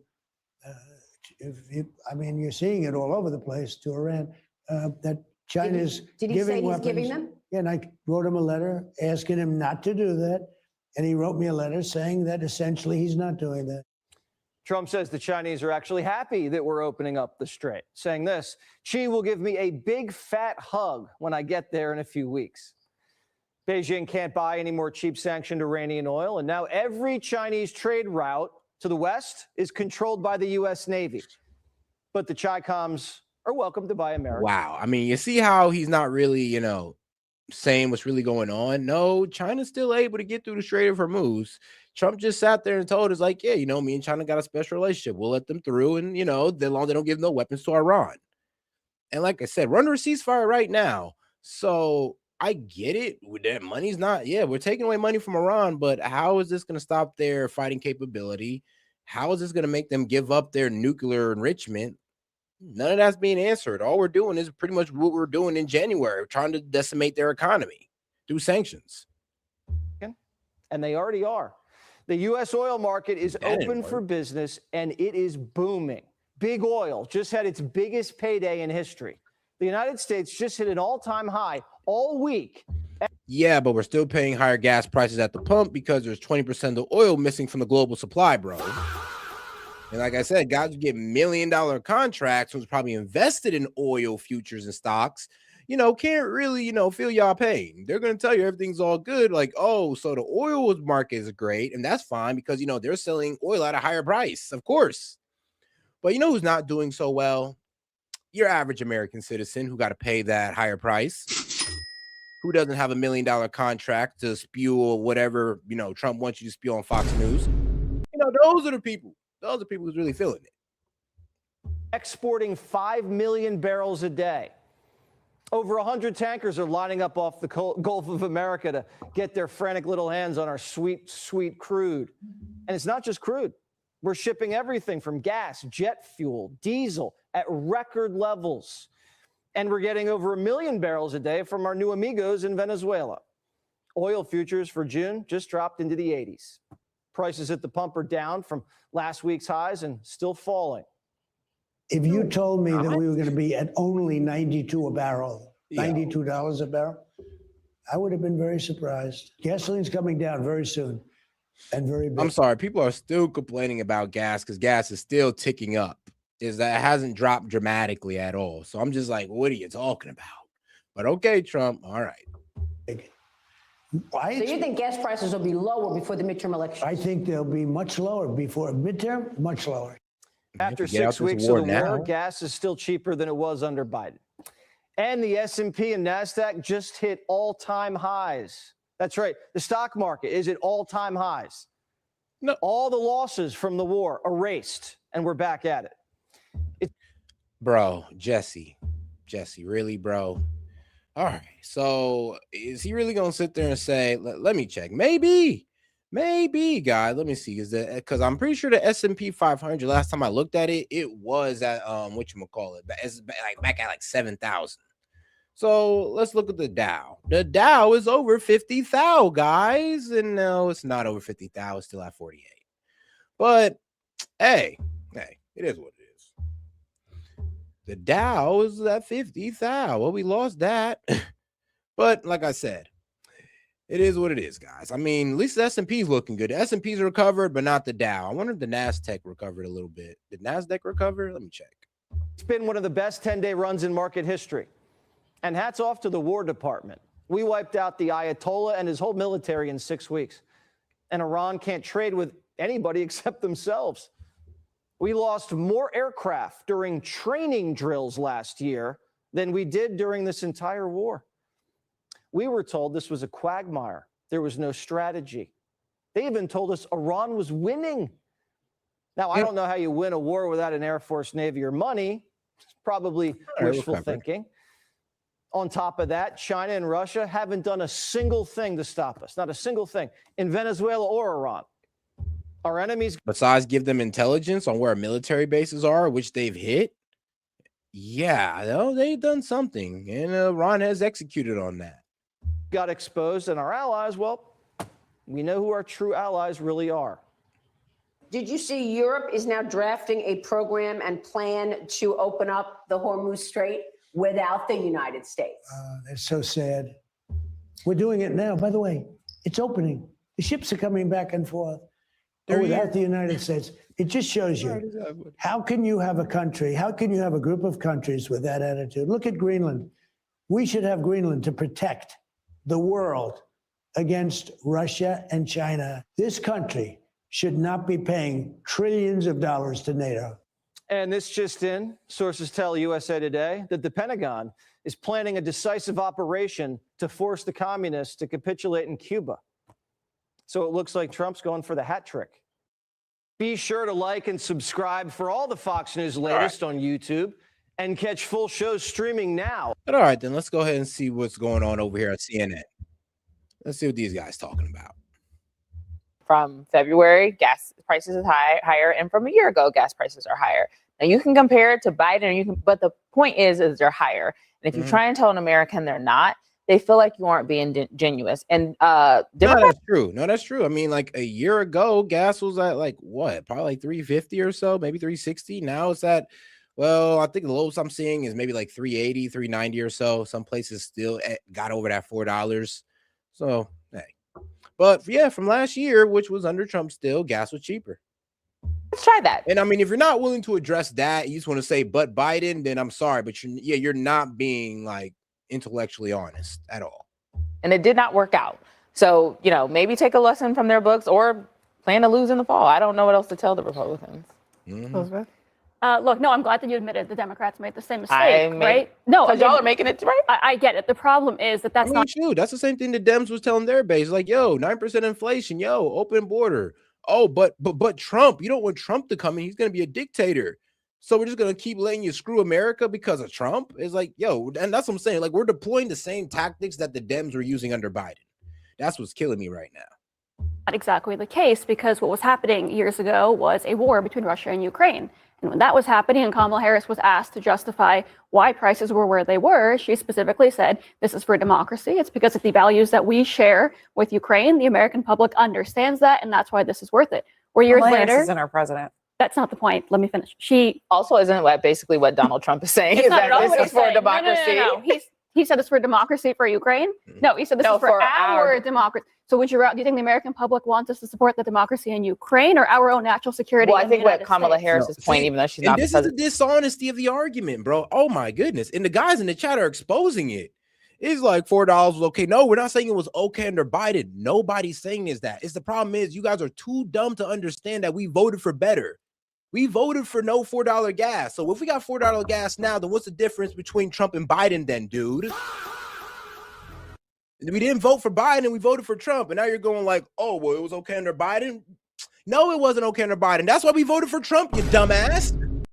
It's like, that's why y'all sound dumb and intellectually dishonest. Because we didn't want this under Biden, but when it happens under Trump, we're just supposed to accept it now? That's a cult. Like, what's wrong with you? And you actually thought that was smart to say. You literally sat there, typed that, grin on your face, thought that was something intelligent to say. It was making is that if Ukraine's democracy falls, it does jeopardize our democracy. And what if America's national security falls? They were also arguing that if the America's national security would be if I'm stake for understanding Ukraine your as well. Point, I mean, is the argument that it's fine to ask Americans to suffer. suffer? I don't think we're asking Americans to suffer. What Donald Trump did not say there, as you pointed out incorrectly, was that prices are not high. He said they're not as high as we unfortunately expected them to be, knowing we were going to strike Iran. Also, the comparison stands because we're still dealing with the cost of Ukraine. That war is still going on. This is the opposite of a never-ending war. It's a few weeks of strikes, which Donald Trump, more than anyone else, wants to end as soon as possible. And he's, I think, the only one with the record of proving that he actually can lower gas prices like nobody else. Wait, so no. He did actually say in his administration has said several times, not only with tariffs, but now with gas prices, that yes, the American people need to make sacrifices and they will feel that prices are increasing. And that has been his message. It was last year. They did not like it. Shout out to Trey. That was funny. He's like, question. Did anybody ever find the $1.99 per gallon gas that Trump claimed existed before the Iranian conflict? Must have been a White House exclusive, or that, it must have been out there in the sticks somewhere, to be quite honest with you, or somewhere that's like, I don't know, near a gas refinery in Texas. Like, that's the only place where I could consider, like, damn, $1.99? God damn. I'm like, bruh, I don't know. Hey, I ain't never seen it personally. You've seen his poll numbers go down. Democrats have been winning in special election after special election, and you're seeing him do it again, which I would say that probably the vast majority of Republican voters in swing districts don't agree with. Oh, yeah, look, guys, let's get them likes of 250. South Lunatic Libertarian. But yeah, guys, let's get those likes of 250 by double tapping that screen and liking the video. We got over 700 of y'all in here. Appreciate the support, by the way. But let's make sure to double tap that screen and like the video and subscribe to the channel by hitting that icon above. We do this every day, guys. Appreciate the super chat, Trey. This message as a midterm message heading into the election this November. The other thing I'll say is, I'm sorry, Donald Trump has not pumped gas in 50 years. He has no idea Not how sure much. he has ever pumped gas. I'm not sure he has ever pumped gas. And I don't even. It's funny, though. It's people with $1 million contracts and billionaires telling us to, look, man, like, hold out on these gas prices so Iran doesn't have a nuclear weapon that they never have, that they never had. I mean, you're going to piss a lot of people off with that message. Or, oh, well, gas is over $4. Like, guys, gas is $4. Well, you wasn't complaining under Biden. No, actually, I was complaining under Biden. That's why I'm complaining now. And it's crazy. And the guy just snapped on. I apologize then, because he pretty much said, well, what you mean? I voted for Biden and now I'm Trump. And I'm like, bro, that's kind of goes to my argument even more. You should be on my side if that's the case, because you didn't like it under Biden, so you shouldn't like it under Trump. Actually know if anyone in his family has ever pumped gas at this point. But I will say he's not necessarily someone I would take advice on what Americans are feeling and whether or not prices are up. He bases everything on the stock market, and even then he paints a different picture. But yes, he's also saying that he has had the best economy since God knows when, which is also not he said true. in his first term, he had an incredible economy. That's not true. And it was an incredible economy. He broke records in that first term. And that's the first term. But in his first year, but that's what he said. I'm just making sure we're accurate about what he said. I wish I had heard the president say, as Sheetal said, that he's asking the American people. Sochi, I'm sorry. I apologize. Yeah. My fault.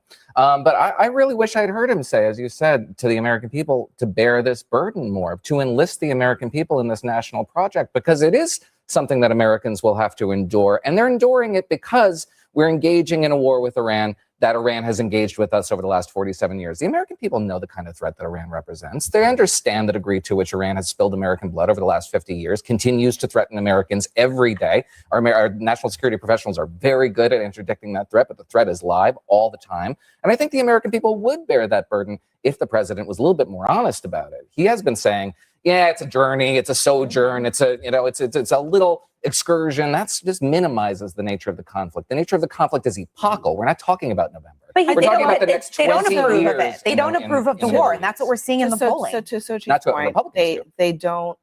Americans, majority of Americans, a pretty large majority of Americans don't approve of the war. The Atlantic had an interesting story today, quoting a Trump supporter, Thomas Montoya, who voted for Trump in 2024 and now is frustrated about where things stand. He says the president is bragging about the economy, even though everyone Montoya knows is hurting. He promised to stop wars, but started one in Iran. And here's what Montoya says: when Trump opens his mouth, 3/4 of what he says is stories, lies. He plans to vote in the midterm elections in the fall, but he may not choose a Republican. And CBS poll from just a couple days ago, April 8th to 10th, Trump's disapproval on the economy is at 65%. His disapproval on inflation is at 69%. It does not seem that Americans are willing to give him a buy. No, isn't it, bro? And this was killing me about Fox News when they said, "Oh, we're costing them $435 million a day." I mean, bro, we're spending $2 billion a day on this war, bro. $2 billion a day on this war. You want to brag about us taking $400 million? Bro, we still overspending. This because they think Iran is such an important threat that they're willing to sacrifice for it. They're just not. No, and they're also hearing every single night how terrible things are. The sky is falling. The manufacturing reports that were released today from the Philadelphia Fed and yesterday, the Empire State reporting, we are beating expectations on manufacturing. I want to talk about tariffs, the reindustrialization of this country, and the fact that we're bringing a lot of those supply chains back. That is going in well. What sense? Jobless in claims. What sense? True. That is true, though. I'll always give Trump his kudos on that, on bringing back all these manufacturing jobs. And I got it right here, just in case you don't know. All right, so let's get into it. See, look, major new and slash expanding factories in the last month. And I ran this analysis, or I did the study back in November 2025. And I got more, I got more to share, but trust me, it's going to take a while. But let's just look at what's happening with, biopharma and life science. AstraZeneca, new manufacturing campus in Maryland. So that's cool. And let's see here, Novartis. Let's see, manufacturing hub, Research Triangle, North Carolina. All right. I mean, they're going to also build a cancer drug plant in Carlsbad, California. Let's see here. We got food and consumer products. We got Pilgrims, 400 million prepared food plants in Georgia. I mean, so guys, this is going down. The manufacturing going down. There is going to still be a manufacturing boom come this year. But if the higher prices might offset that if Trump keeps going with this war. I mean, First Solar, AI-enabled solar module mega factory in Louisiana. I mean, thank God we're actually establishing that a little bit. So, yeah. I mean, you guys can look these up. You can go to Insider Select, and they'll pretty much list out all of these new projects that's popping up from 2025 throughout 2027. Let's see here. I mean, let's see, aerospace, Woodwan Aerospace Component Plant, South Carolina. It's not, dang, I ain't gonna lie, South Carolina's gonna be booming. Y'all getting all the business at this point, but it makes sense. So you do got to give it to Trump when it comes to the jobs or the manufacturing being brought back to America, because he's getting it done. I'm gonna keep it real. I may not agree with the war at all, but I'm gonna keep it real when it comes to his success. Because manufacturing output, jobs were basically flat for the entirety of 2025. Yes, it takes job time. creation overall. It takes time to build factories. It takes time for job creation overall for the entire economy also basically flat. We've heard consumer spending that Scott. That's true, because these facilities are still being built, and they won't be built at least until like mid 2027. So it's going to take a while to see these projects roll on through to the American people. Right now, there is a boom in construction, but not manufacturing yet. God forbid this war doesn't sink everything for us. God forbid. Likes to talk about, but a lot of that is coming from people who are rich. Rich people are spending a lot of money right now. Poor people do not have a lot of money to spend. And so I think the point I'm trying to make is you can look at a lot of different statistics, but Americans are being crystal clear. They are not confident in this economy. And I think there's a lot of reason to suggest that the pain is not evenly distributed. And if the White House doesn't want to acknowledge that, they might be making a political mistake. I mean, again, I'm getting back to jobless claims, manufacturing output, the fact that right now the U.S. has gone to a net exporter of petroleum for the first time since World War II. Our natural gas prices are at the lowest they've been in 3 months. They're at historic lows across the board. Meanwhile, in Europe, they've skyrocketed, and we are exporting more LNG than ever before. Thank God the Biden administration couldn't continue their idiotic pause on LNG export facility permitting. I'm saying, yes, I get it. Every night we're talking about gas prices are too high. They're 50 cents higher than they were 2 years ago. They're $1 lower than they were 4 years ago. They're too high. I hope they go down. They're trending down with where the oil futures are going and where we can expect them to be in the coming months. And the administration wants them to be there, too. I think the thing is that Biden had 4 years. He made some promises on the economy. Voters did not like what he was able to deliver. And so Democrats lost.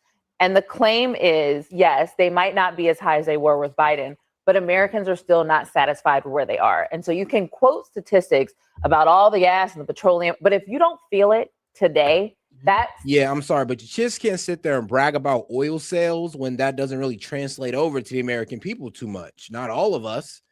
Like, to be quite honest with you, like I said, as long as that 20% of the oil supply is missing from the global economy, gas prices are going to remain high. No matter how much we, honestly, unless we're willing to produce what is very much being held up in the Strait of Hormuz, which I don't even think we can, to be honest with you. But if we could, and that most likely will settle down gas prices. We could replace the supply that the Strait of Hormuz was supposed to give us. But if we can't do that, then gas prices aren't going to fall because the supply is still scarce, or the scarcity has now been worsened. statistic feels like you are living, you might as well be in the Artemis But right also, now. what is impacting how people feel? It's what they watch on TV. No, We're getting no. What is impacting? No. That's What literally, people, I mean, that's like, literally what the Oh, Biden. and those of you worrying about food running out and fertilizer, yeah, that's mainly going to be for the Middle East and African and Northern African countries, who's going to probably face a complete famine, and wars will be fought over water and food. Brutal wars, like, you know, beheadings and all this wild stuff, lynchings is going to be crazy out there in the Middle East if this war carries out and people can't get, you know, their fertilizer, their oil, and God forbid we, you know, actually destroy Iran's, you know, energy grid, because they'll destroy, well, not energy grid, but energy plants, because then they'll start destroying energy infrastructure throughout the Middle East. And they were really going to have turmoil in the Middle East and Northern Africa. It's like the whole region going to be cooked for years. Praying to God that don't happen, though. People said, and what they were people wrong. feel is when I they mean, go. You know they were wrong. No, but they were wrong No, when gas because- prices were above $5. They said it was transitory. Here's They the were reason, back to but here's the normal. reason they were wrong. They were because wrong. there were statistics that supported their view. GDP growth, our relative position to the rest of the world, you could argue all of those things. They were right. There were statistics that showed that our inflation was lower than the rest of the world. We were relatively doing better than. That was the most retarded thing ever. It's like, so we're the cleanest shirt in a dirty like hamper. Really? Like, okay, we're the cleanest shirt in a dirty hamper. Okay, that's what we was going off of. And see, you see how much of a gaslighting that was. Like, well, I know it's 9% in America, but look, bro, it's like 12% in Spain. You guys should be happy. No, you guys be on that. Don't sit here and compare our great economies to lesser economies and saying, hey, you should be grateful. I'm sorry, no, that's dumb. But that's what the Dems were telling us. Europe and the rest of the world. They could point to statistics all day, but that ain't going to cut it when Americans are saying that's not how we What were see. Democrats asking us to sacrifice for in the Biden years? I mean, the notion here that this, you played that congresswoman who's all of a sudden very concerned with profligacy. Give me a break. What were they asking us to sacrifice for and inflate the economy? It was build back better. It was healthcare. It was domestic spending. All of this goes into the gaping maw of American entitlements that are utterly insatiable. This is a project to advance American freedom and national you're talking about, you're characterizing domestic spending as the gaping maw of entitlement programs. But a lot of Americans see that as where our money should be going. Yes. Just to be clear. It is where our money is going. It's where the vast majority of it goes. But many people, I think you just have to acknowledge that there are a lot of foreign wars are super important. But for a lot of Americans, and when you look at the polling, a lot of Americans say, actually, we want fewer of those. We want more spending at home. And that's actually what Donald Trump ran on. That's why this man, Thomas Montoya, is saying, so upset. Just to respond, I don't think you're wrong. I'm not using Biden as a comparison point to say, let's do what Biden did. That's what I'm trying to get you all to realize is I'm giving Republicans free advice for an era that I just lived through for the last 4 years, right? I sat on this set and gave statistics and Americans were saying, no, no, no. And now you all are just switching the seat. What I'm saying, I think that right now, Americans are frustrated with where prices are, and they're blaming that on Republicans. Now, the issue will Democrats present? And that's fair because we had a whole year to figure it out. And instead, we went to war with Iran. We could have spent the last, 10 months figuring out affordability. A winning case on what they can do better. Now, if they go backwards, I won't think they will. There's another side to this polling, very briefly. Everybody's against the war, right? But if you go to CBS News polling and you look at YouGov, CBS, and they say what they want from this war, and it's an 80-20 proposition. They want freedom in Iran. They want Iran to stop threatening its neighbors. They want its nuclear program decimated. They want all these things from the war. They're skeptical we might get it, but they're not wholesale against the notion that we should be fang around. We all agree with that. Yeah. All right, now let's go ahead and get back into Fox News with the 5. We heard CNN's panel. Let's hear Fox News panel. Let's be fair here. Hi, I'm Greg Gutfeld, along with Kellyanne Conway, Jessica Tarloff, Jesse Waters, and Emily Compagno, the 5.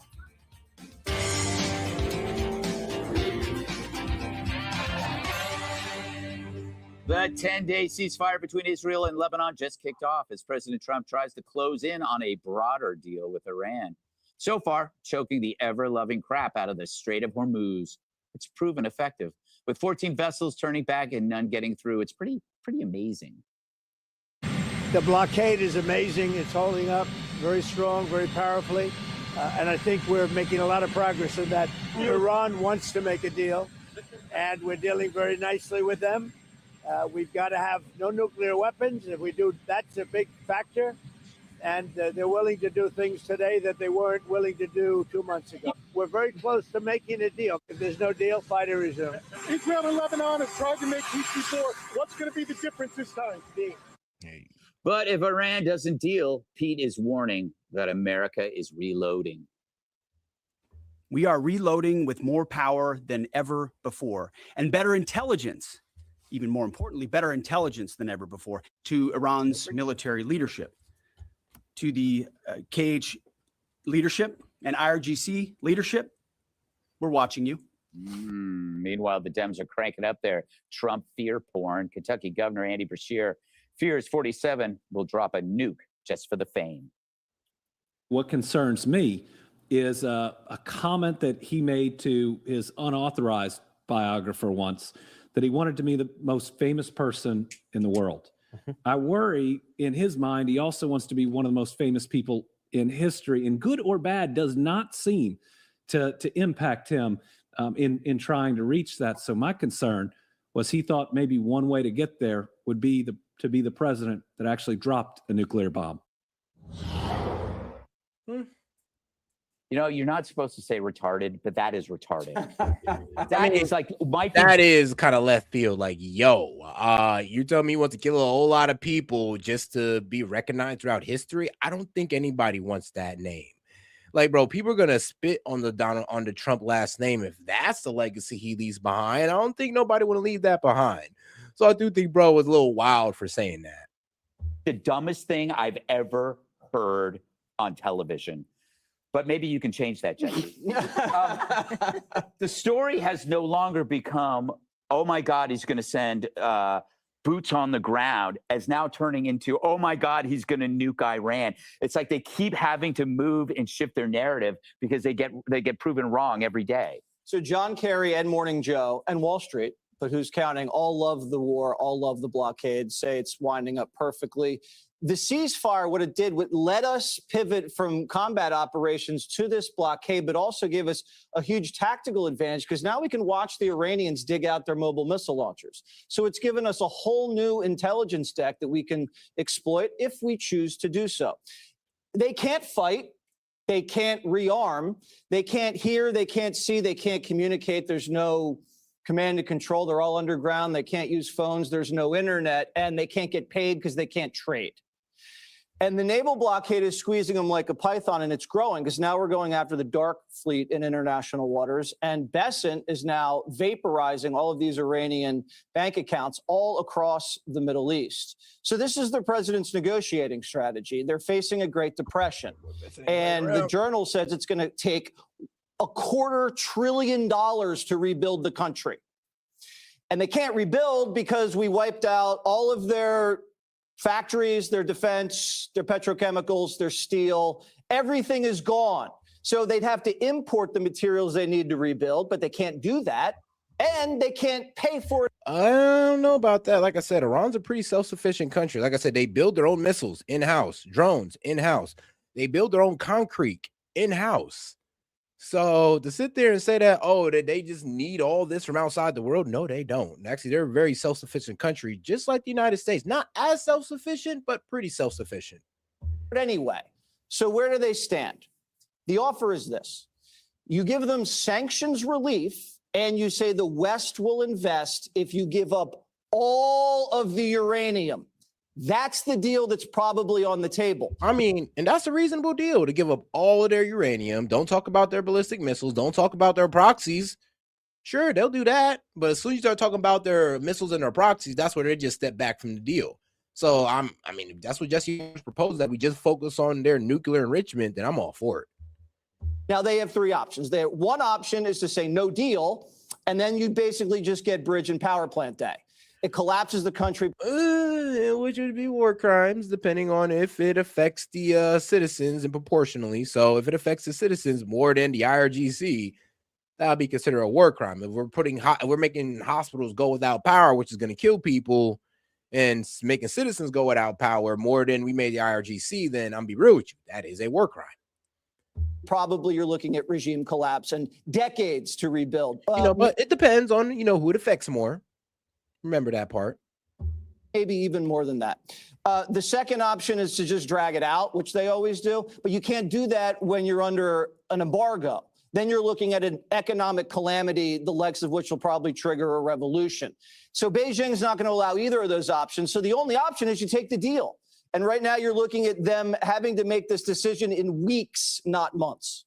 Wow. Jessica, I think there is, I'm going to help you out here. That's the kind of guy I am. I think there is one hole in Jesse's argument, and that is the people that we're negotiating with are so fractious. I called to say yesterday, it's a prisoner's dilemma. Who is going to make the decisions? And the person that doesn't make the decision could end up being dead. How do you answer that, Jessica, Miss Smarty Pants, and your sparkly glasses? They are sparkly today, and I'm still hopeful for a sparkly deal to come out of this. They are very fractious on their side, of course, and suspicion of who might be compromised, who's going to get whacked next. They do know that at least the Israelis have eyes on them absolutely everywhere. Oh, so Jews. We do love to spy. Oh, sorry, Emily, was the casual anti-Semitism strange? No. Yeah, I was just pointing out that you pointed it out.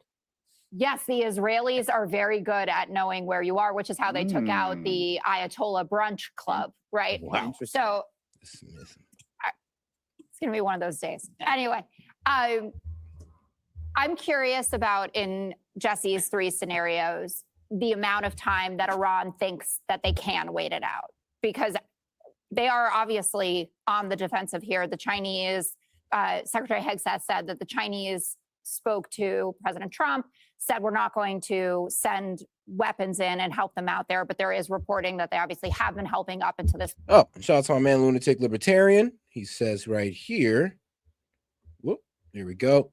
He says, bring back the Smith-Munt Act. Well, damn. I actually know what? That actually might be a really good idea, to be honest with you. Let's see. And if you don't know what he's talking about, let's see here.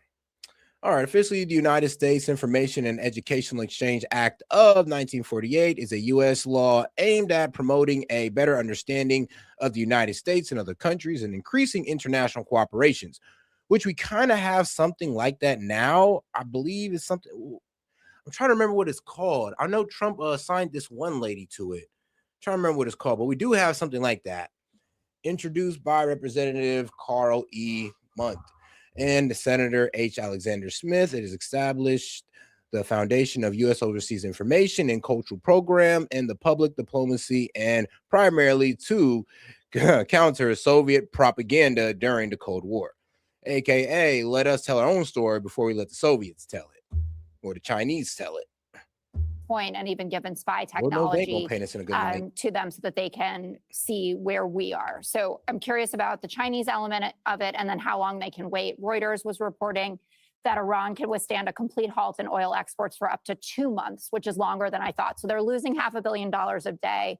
But if they can make it another 8 weeks or something like that, in terms, why are you laughing? 8 weeks, then what? I don't know. 8 weeks. I mean, bro, 8 weeks and they're still firing rockets into Israel in the Gulf region. Like, what are you talking about? 8 weeks, then what? Bro, I mean, just because we're keeping money away from them doesn't mean we're keeping their missiles and their drones away from them. That's the problem. I mean, they're still able to fire off and threaten our allies and Israel. Well, Israel is an ally. So I'm sorry, but what do you mean? What you mean? Oh, what happens in 8 weeks? Bro, if we don't get this peace deal, then there's going to be continuing of the war and gas price will stay up. That's what's going to happen. Even when I'm being 98% agreeable, there's still a problem. So I just margin of error. Forget it. I'm more excited about the B block anyway. All right. Kellyanne, I think the story has shifted so much that it's kind of hard to find. Man, if I was her, I'd have to grill Jesse on that one. Negatives. And Jessica, to her credit, wasn't really trying that hard. Others are trying hard. But I think that the voices of Trump's critics and naysayers have been so discredited, so diminished this time. They accuse him of not having a plan. They want to impeach him for bombing Iran. That worked. They're angry about the blockade. That's working. The S&P. Well, wait, what is the blockade helping again? Like, I'm sorry, but so what is the goal of the blockade? Was just to stop Iran from making that money? Then okay, great. But if it was to, hold or stop Iran's military capabilities, no, that's not been done. If it was to help us get Iran's nuclear their enriched uranium, no, it has not been done. Or regime change. Of course, that ain't been done, but just closing the strait. So, like, none of the main goals have really been achieved here. I mean, and they can still get and they can still get money from China. So really, I mean, what did we really do here? Showed we're at a turning point just yesterday. It exploded. And that's before we even have a solid peace agreement. That's just with a naval blockade. No boots on the ground, all critics and naysayers, just our guys in the waters doing what we have to do to keep Iran at bay. Like, really think about it. How does this blockade really help us? I don't know, militarily. Like, how does it help us? I don't know, stop Iran from firing missiles wherever the hell they want, like in the region. Like, please tell us how this blockade stops that, because that's the main threat to the region right now. That's one of the main reasons why Trump don't want to commit to a power plant day and bridge day, because they know Iran's just going to start taking out power plant and bridges across the region. So I'm really wondering what's the plan here with this blockade. Don't understand, Greg, why people can't be at least pro-America. If they can't be anti-Iran in the media or in the Democratic Party, they should at least be pro-America here and say, Donald Trump knew that if he were the next president to say, I'm going to pass on to the next president, Iran. No, Donald Trump was the president who got fooled by the Mossad, who got fooled by Benjamin Netanyahu to think that this was going to be a short war, a trick that other presidents didn't fall for. That's why I'm a bit disappointed in Donald Trump, because I mean, like, bro, this was posed to every president before him, and they said, hell no. Not every president before him. I'll say every president within this modern era before him. Yeah, all of them said, hell no. Obama told him to kick rocks. Even when Israel threatened a nuke, he said, go ahead and do it. See what happens. So I'm sorry, but even with heavy pressure, I mean, the other presidents didn't fold like Donald Trump did. And it turned out to be everything that, well, the other presidents was trying to avoid. I mean, shoot, they try to push Bush into Iran after Iraq, and he's like, hell no. Like, we're talking about the guys who beat the guys we were just supporting, and we just got done kicking their teeth in. So yeah, trust me, other presidents were just smart enough not to go into Iran, because they know it was a whole different ball game. It's not going to be like Iraq. Nuclear capability, it would be too late. Then it's too late. Iran they were going the way of North Korea. Unlimited drone capacity, ballistic missile capacity, and worse. Like, you can sit here and say he's the only president with balls, or you can say sit here and honestly say he's the only president that was dumb enough to fall for the bullshit. Like, to be quite honest, I'll let y'all keep y'all positions. I ain't gonna say too much on it further, but just know, guys, other presidents said no to this, and not because they were cowards, it's because they knew it was gonna end out like this. We treating their people exactly the same. And he's a guy who just refuses to give in to what I think is one of our greatest epidemics, which is looking the other way. He won't do it. But this is working. And President Trump, he's got this great way of telling us first time this, first time that. He is a historic figure, but he's making history in this way. First president to deal with this really in a serious way since 1979. But today he even said, look, Israel and Lebanon haven't met seriously here at the White House and elsewhere since 1983. He wants to make that happen. So I think people are seeing that this was a big turning point. I wanted to address Andy Bashir, the governor of Kentucky. Here's a guy who is seen as different. I'm sorry, that's not really a flex when Israel, our allies, the one who started this war with Lebanon, who broke the ceasefire. Like, that's not really a flex. The Looney Tunes kind of running cleaning the up our own Democratic mess. Party currently, and he just acted like the rest of them. Maybe he's not pulling a Swalwell, but he's pulling rabid left-wing nonsense. Trump's bombing them to be the most famous person in the world. Trump is the most famous person in the world, and you're the governor of Kentucky who's talking about Trump. And this, I think Andy Bashir showed the problem that the Democrats have with Iran. They throw so much spaghetti at the wall with Trump. First, we'll call him a madman that needs to be impeached. Then we'll say that he's chickening out because he dare have a ceasefire. Then the ceasefire and blockade are working, so we'll say he actually doesn't have a plan in the Strait of Hormuz.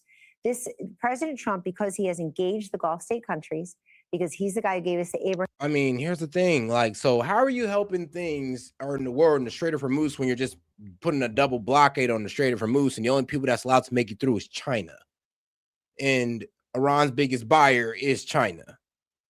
So that's what I'm saying. That's why a lot of people aren't really following the plan here. This is why it seems a bit erratic, because they're just like, all right, well, I guess we're holding up money for Iran, but that's not really stopping their military capability or the fact that they have the nuclear 60% enrichment.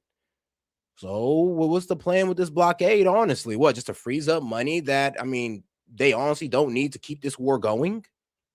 Just being real, guys. I'm just telling you what it is. Shout out to my man Bobby. He says Charlie Kirk was against the war in Iraq. Yeah, and Iran. Both of you, bro, he was against it. Bro, he literally went to Donald Trump and personally said, please do not bomb Iran. Please do not get us into a drawn-out war with Iran.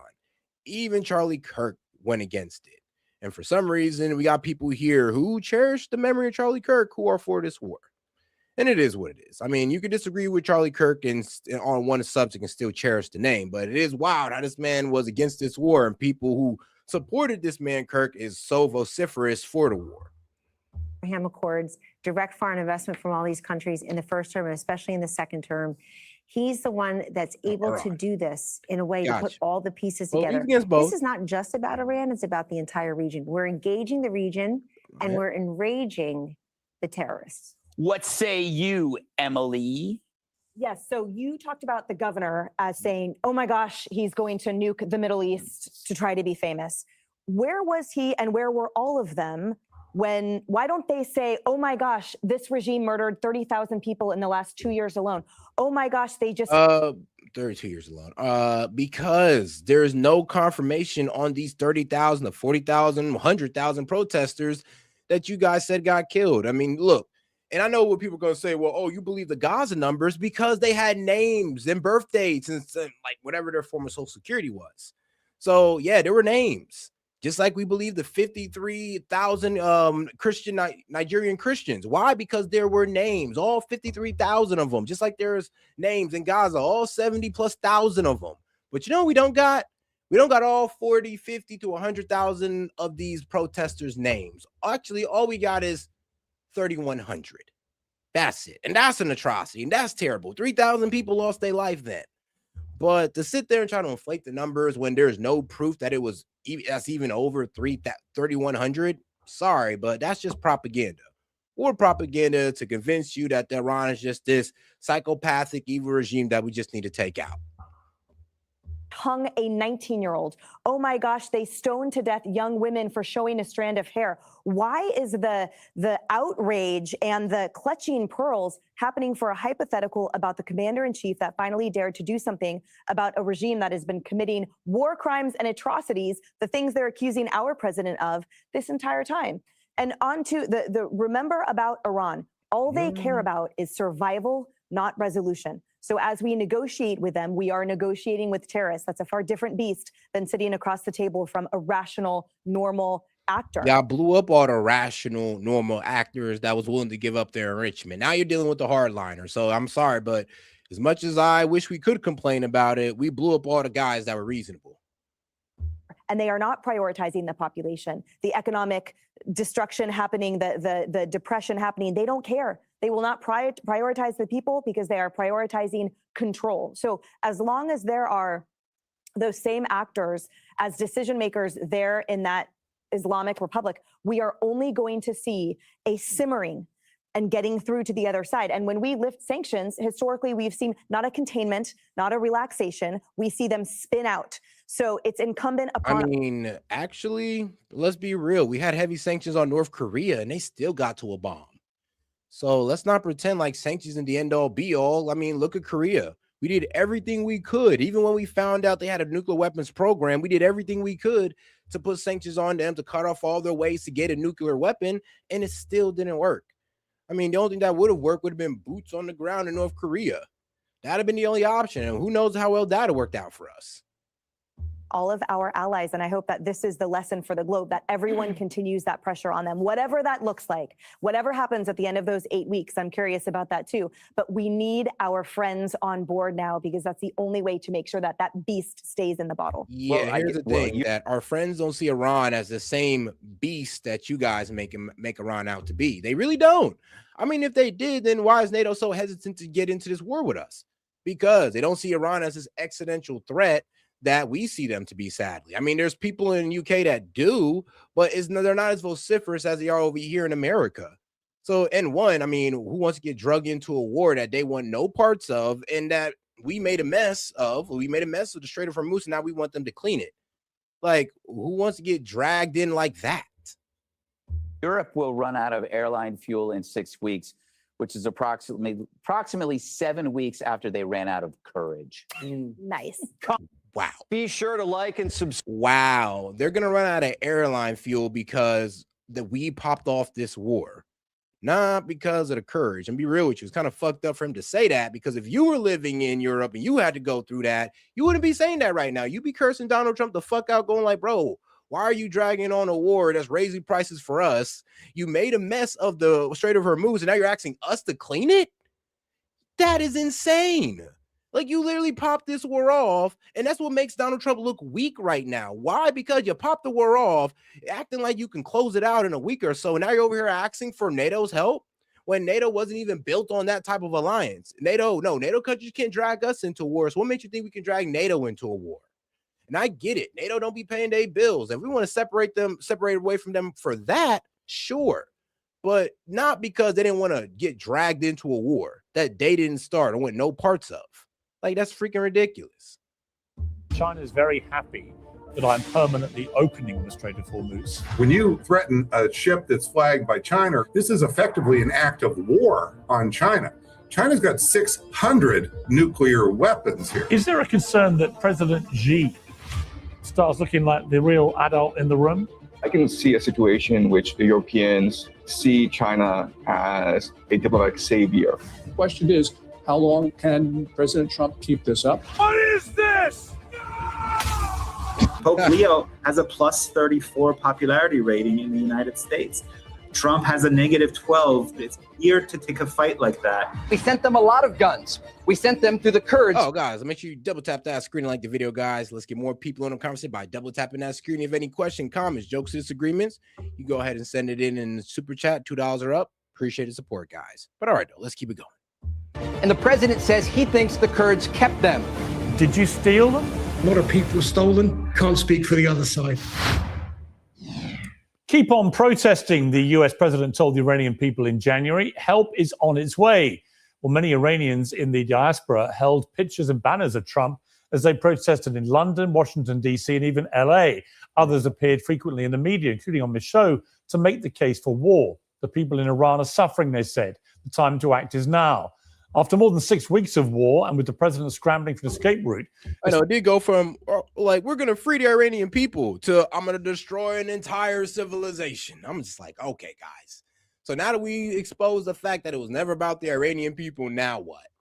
It's funny how they moved on from, we're trying to set the Iranian people free, to now we just want to stop these crazy mullahs from getting a nuke that they were never going towards. Crazy how things change, huh? Fair to ask whether acting now helped the Iranian people at all.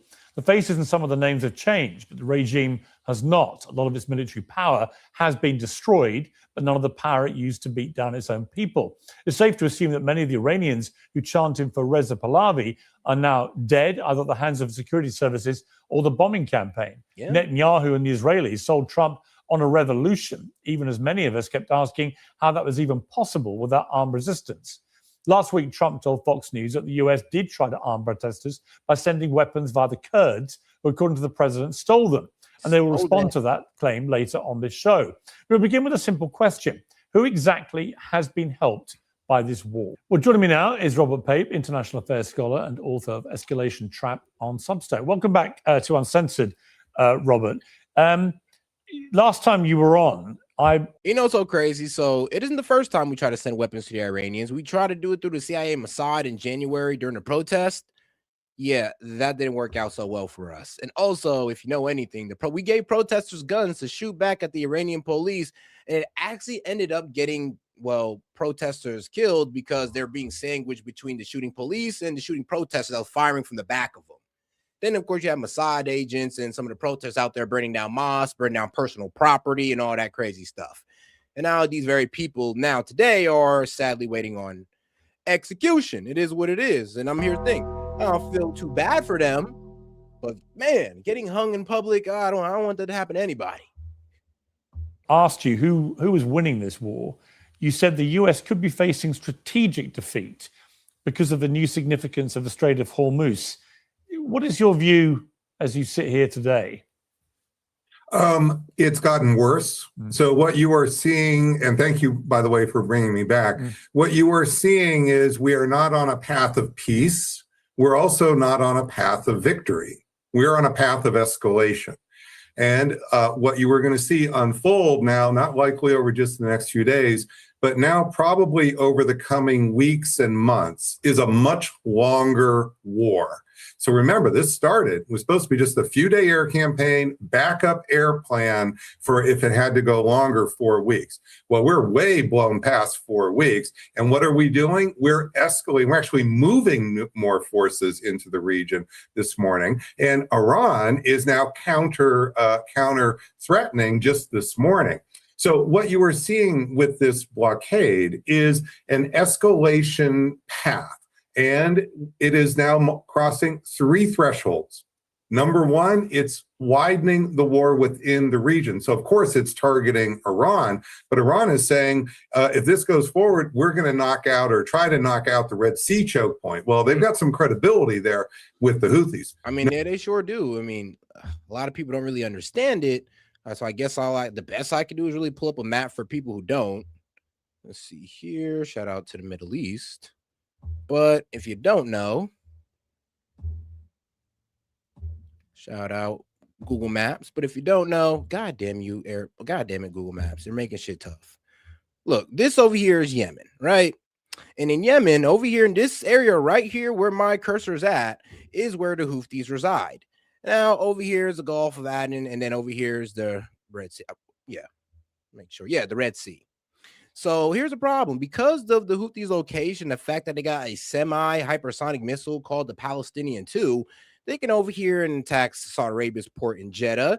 They can just go ahead and attack people in the Gulf of Aden, right? Of Aden. And of course, they can just go ahead and attack Omanian ports. It's like this is all within reach of Yemen. So yeah, this is what he's talking about already right here. This geographical fact that we'd have to deal with. And of course, it doesn't make anything better for us. But yes, Yemen does give Iran a vital point right here in the Middle East with the proximity it is to the Red Sea and the Gulf of Aden. But all right, guys, let's go back to our guide, the Professor Pate. Iran is saying, if this goes forward, we're going to knock out or try to knock out the Red Sea choke point. Well, they've got some credibility there with the Houthis. Number two, the blockade, the U.S. blockade, is now going to be crossing thresholds with China. And we need to understand that when you threaten a ship that's flagged by China or going to China, this is effectively an act of war on China. China's got 600 nuclear weapons here. So this is not a small thing that is occurring here. And then number three, as I was indicating before, this is now moving to a much longer war scenario than is even currently being discussed. And what that means is lock-in of those economic effects of the blockade of the 20% oil, 30% fertilizer, et cetera, possibly now the Red Sea for the world economy. So you're locking in that not just for a day, but for probably weeks and months for sure. Something I don't know why the markets don't want to price this in, but markets have been wrong before. But this is what's actually the reality of what's occurring. And how significant is the fact that it appears that Lebanon was initially supposed to have been included in the ceasefire agreement, but then Israel said absolutely not, and has carried on bombarding Lebanon as they go. And what killed me about that is because, the Strait of Hormuz, look, Iran literally opened the Strait of Hormuz for like an hour and 30 minutes. And then Israel decided to carry out 100 strikes on southern Lebanon, and then they closed the Strait of Hormuz because Lebanon was included in the ceasefire. And I know for some reason that we're over in America over here trying to lie about it, but the Pakistan foreign minister said that, yes, Lebanon was in the ceasefire and they were there, and so was Iran. So two out of the three parties said that, yeah, Lebanon was included. And the only one that's saying that it's not is us, because we don't want to sit there and have to condemn Israel for pretty much effing up the ceasefire. Hezbollah. How significant has that been as part of all this? Yeah, so what Israel has done, in my view, is played the role of spoiler all the way through. So every time you see this going back to last May, for example, before we bombed Fordo, before the 12-day war, every time we get close to something. Bro, it's, so see, like I said, it's like, it's kind of stupid. I'm gonna be real with you. So we're losing $2 billion a day. And you're bragging about Iran losing. It's actually a little bit over. That's actually like $435 million a day. And guess what? They don't need that to fire rockets. They don't need that to send off drones. They don't need none of that to carry out their operations of war. So it's kind of funny how you're sitting here bragging about what, $400 million that they don't need, that they really don't need. And guess what? Their biggest buyer, China, is still buying from them. If you actually looked at the Strait of Hormuz, you would see that what was it? The Starry something actually went towards Iran's ports and went through the Strait of Hormuz, aka they got their energy from Iran, and we're not doing anything about it. It looks like a workable negotiation. I mean, not even like a deal, but just workable.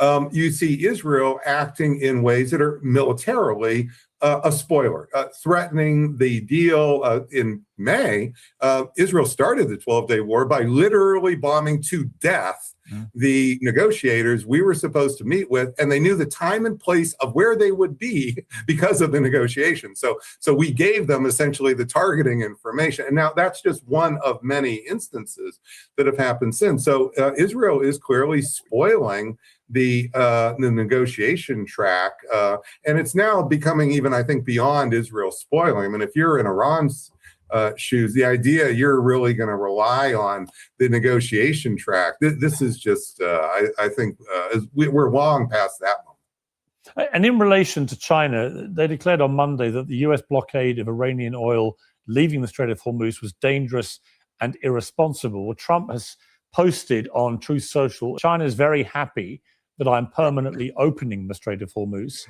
I'm doing it for them also and this the guy world. really believes it, the propaganda. But hold on, this is what I was reading too, pretty much showing that Trump pretty much conceded to China to let them go ahead and get their energy through the Strait of Hormuz.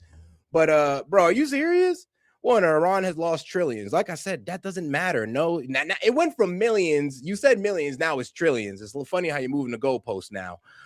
But no, bro. Look, it doesn't control the fact that Iran, bro, has been able to make 300 rockets a month.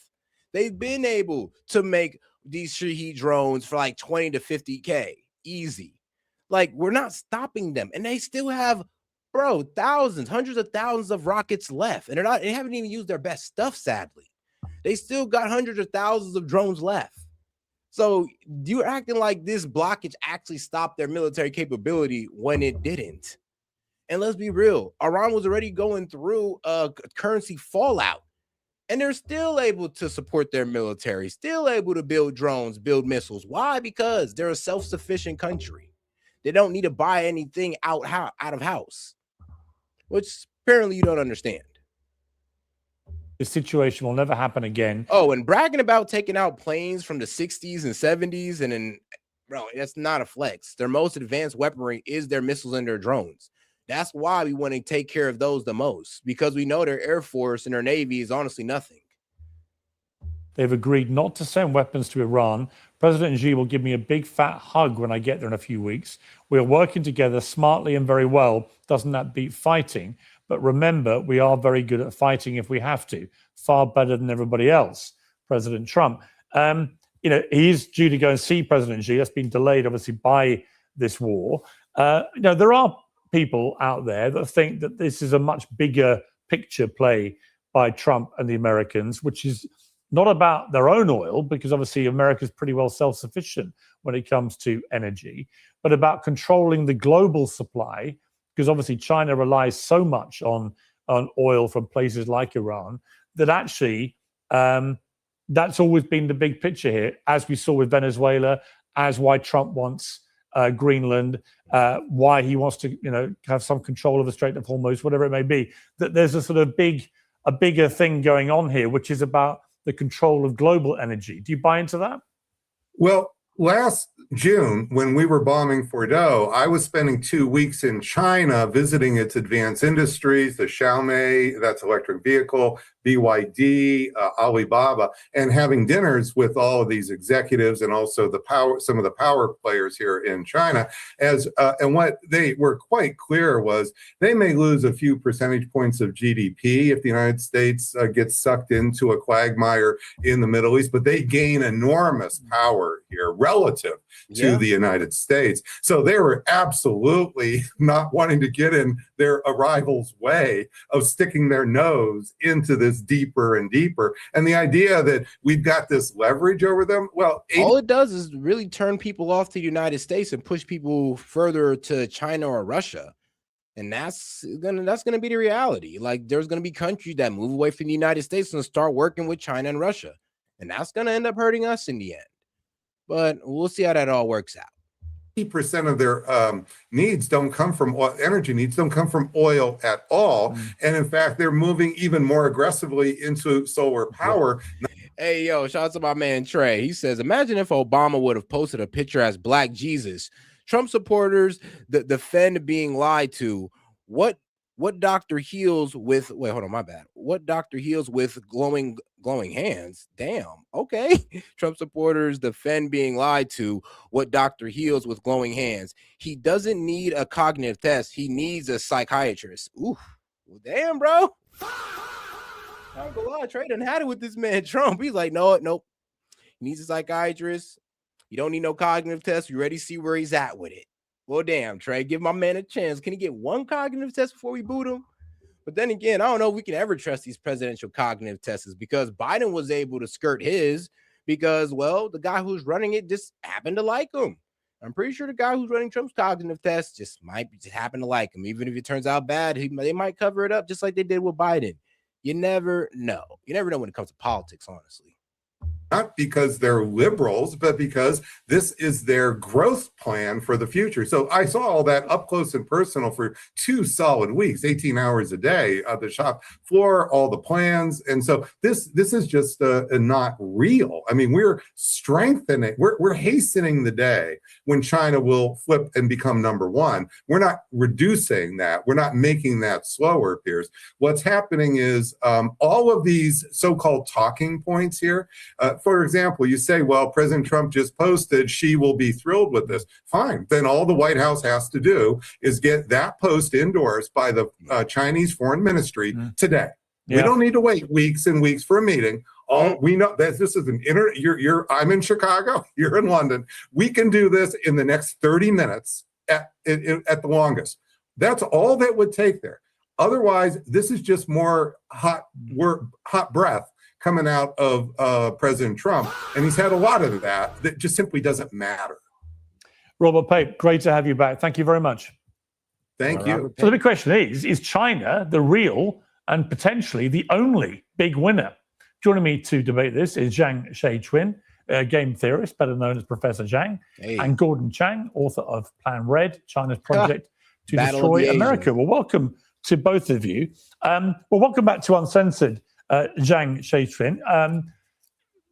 What is your view? I mean, there is a view that's mounting that China, by not being directly involved, has been the biggest beneficiary. Do you share that? I actually don't share that view, Piers. I think that China could suffer many consequences if this war continues for too long. So China has already invested $200 billion into the Middle East. All this infrastructure investment could be destroyed. So Iran is a very important part of China's Belt and Road Initiative. And the Israelis and the Americans are targeting railways. See, now that explains a lot, because I have seen a lot of Chinese diplomats come out and say, we need this war to end. What Trump is doing is illegal. It's an illegal war. And, the only time China really steps up is when their assets are in danger. So it made sense. That actually makes sense that China has a lot of investments in the Middle East that they're just like, yo, we're about to blow those mugs up, bro. And we can't afford for that. We can't afford that right now. And trust me, they get a lot of their energy out of the Middle East as well. Ways built with Chinese financing. China receives 50 to 60% of its energy needs from the Middle East for the Strait of Hormuz. And so right now, China is using its strategic reserves to fuel its economy. But if this war continues for too long, then the Chinese economy may suffer. So that's very interesting because, I've been reading a lot of reports increasingly saying, no, China, they're going to benefit. And yet you come back all the time, in my head anyway, to the fact that China is pretty reliant on the Strait of Hormuz in particular being open. I mean, it's the biggest beneficiary of that strait being open. And so even though some of their oil's been getting through, it's not been all of it, has it? Right. So remember that this weekend, there were the peace talks in Islamabad. And these peace talks would not have happened without China pressuring the Iranians to seek a ceasefire as soon as possible. The Iranians are not interested in a ceasefire because they see themselves as winning this war. And they believe the Americans don't have any credibility. They've had peace talks before and it's gone nowhere. In fact, the Israelis and Americans have used the pretext of peace talks to attack the Iranians. So I think without Chinese diplomatic efforts, these peace talks would not have occurred in Islamabad. And then you have to ask yourself, why are the Chinese so invested in peace in the Middle East? And the reason why is they have too much invested in energy from the Middle East. Okay, Gordon Chang. Yep. This is what might push people more towards China, is that China's never going to get involved in your business. I mean, unlike America, you don't need a nuke to work well with China. In America, you need a nuke to work well with us, or we'll try to overthrow you because we don't like you for some reason or another. And you don't got to worry about that with China. China ain't going to try to overthrow you. China don't care that you're a dictator or a monarch. They don't care. They don't give a damn. They'll do business with whoever, and they'll keep their, and honestly, they just care about the money. I mean, they'll look the other side as long as you give them their money. And that's a very attractive, that's a really attractive trait that a lot of countries might fall into. I have been really struggling, I'll be honest with you. I've known Donald Trump 20 years. The reasons for this war seem to have changed on an hourly basis for the last 6 weeks. He seems to be deliberately antagonizing everyone he can think of. I mean, today he's been antagonizing every Christian. He's been antagonizing, obviously, everyone in NATO, everyone in Europe. He doesn't seem to care. And yet most of the concerns from the people that he's going after are shared by all of them, which is this war was ill-conceived, has been poorly executed, has no apparent end game, and is being driven predominantly by the interests of Benjamin Netanyahu and his Israeli government. What is your view? I think that the war certainly was necessary. And I agree with you. I don't think President Trump has made the case. So, for instance, when he talked to the American people about 10 days ago, he only used conclusory statements. And I don't think that they were that convincing. So, for instance, he said, well, the Iranians will soon have a missile that'll hit the United States. Well, they very well could have that missile right now, Piers, because we know that since 2016, the U.S. Treasury has been sanctioning North Korea and Iran because North Korea has transferred all the components for a Hwasong-15. A Hwasong-15 has a range of 8,100 miles, and if fired from Iranian territory, can hit any part of the United States. We know that Iran has all the pieces. The only thing we don't know is whether Iran has been able to put those pieces together.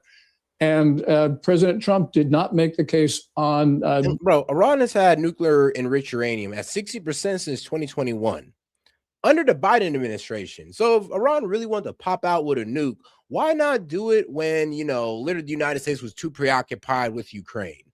Like, to be quite honest. And I mean, they could have, and here's the thing, they could have secretly made they could have secretly made an intercontinental ballistic missile, but they didn't. So I'll be real with you. A lot of people want to say that, oh, they're just the irrational regime and they're just ready to kill. And I'm just like, I'm be honest with you. They had plenty of opportunity to do so and they have not taken it. Iran's possession of highly enriched uranium, which he could have done. He just said, well, they want a nuclear weapon. But it was a much more convincing case he could have made. Look, if I was the Ayatollah in 2000, I would say this, in 2021, and I got 60% enrichment, I'm going for the nuke. I would have went for the nuke. I'd have just been like, bro, F these guys. I can't get no good deal out of them. They just backed out of a good deal that we had, and they backed out of it and put sanctions back on us. Bro, F that. I'm getting the nuke. I'm going to get my respect out here. That's what I'd have done if I was the Ayatollah. But thank God I wasn't the Ayatollah. That guy's a little bit more, I guess, religiously sensible because he sees how having a nuke as a sin against God. So there's that. And I think that eventually he will make that. I think eventually the American people will understand that. And I think that they will support the war. But of course, the question is, as you point out, whether Trump will make that case to publics, American and the world. Well, I don't see how he can successfully sell us the premise that this was always about preventing them building a nuclear weapon when the enriched uranium, which is quite a long way advanced on that path, remains massively underground, heavily protected, and the Americans and Israelis haven't got a single tiny dot of it. So as long as it remains there, and obviously getting it out of the ground would be incredibly hazardous, particularly if they deploy ground troops. I don't know how you can say that you've destroyed their chances of making a nuclear weapon. He said all that after the 12-day war last summer. And then within 9 months, we were back again on the same pretext. None of this makes sense to me. Well, if you're talking about President Trump's statements, I certainly agree with you. But there's certain things that we need to point out. And one of them is that we don't know where that 460 kilograms of 60% enriched uranium is. Right. True. And if it's not buried underground, and if the Iranians have access to it, then, they could very well turn that into, 90% enriched uranium. And by the way, we know that it's 60% only because they told us. So it could very well be 90%. So yes, there is a imminent threat or a near imminent threat. And I think President Trump did not make that case. But if you look at the facts, I do believe that they bear out the clear and present danger assessment that the American government has in fact made. And in terms of China itself, you got into a little bit of a spat with Donald Trump on air, actually, at Fox the other day. Let's take a look. I have a very good relationship with President Xi of China, and we work together very well. They're paying us substantial money, as you know. We've never got money before.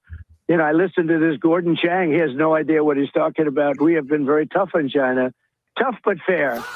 And, it's an amazing place. I have a very good relationship with. To be quite honest, Gordon Chang does have a point because, bro, during the tariff war, this man, Gordon Chang, was like, bro, F100, he needs to put 400% on China.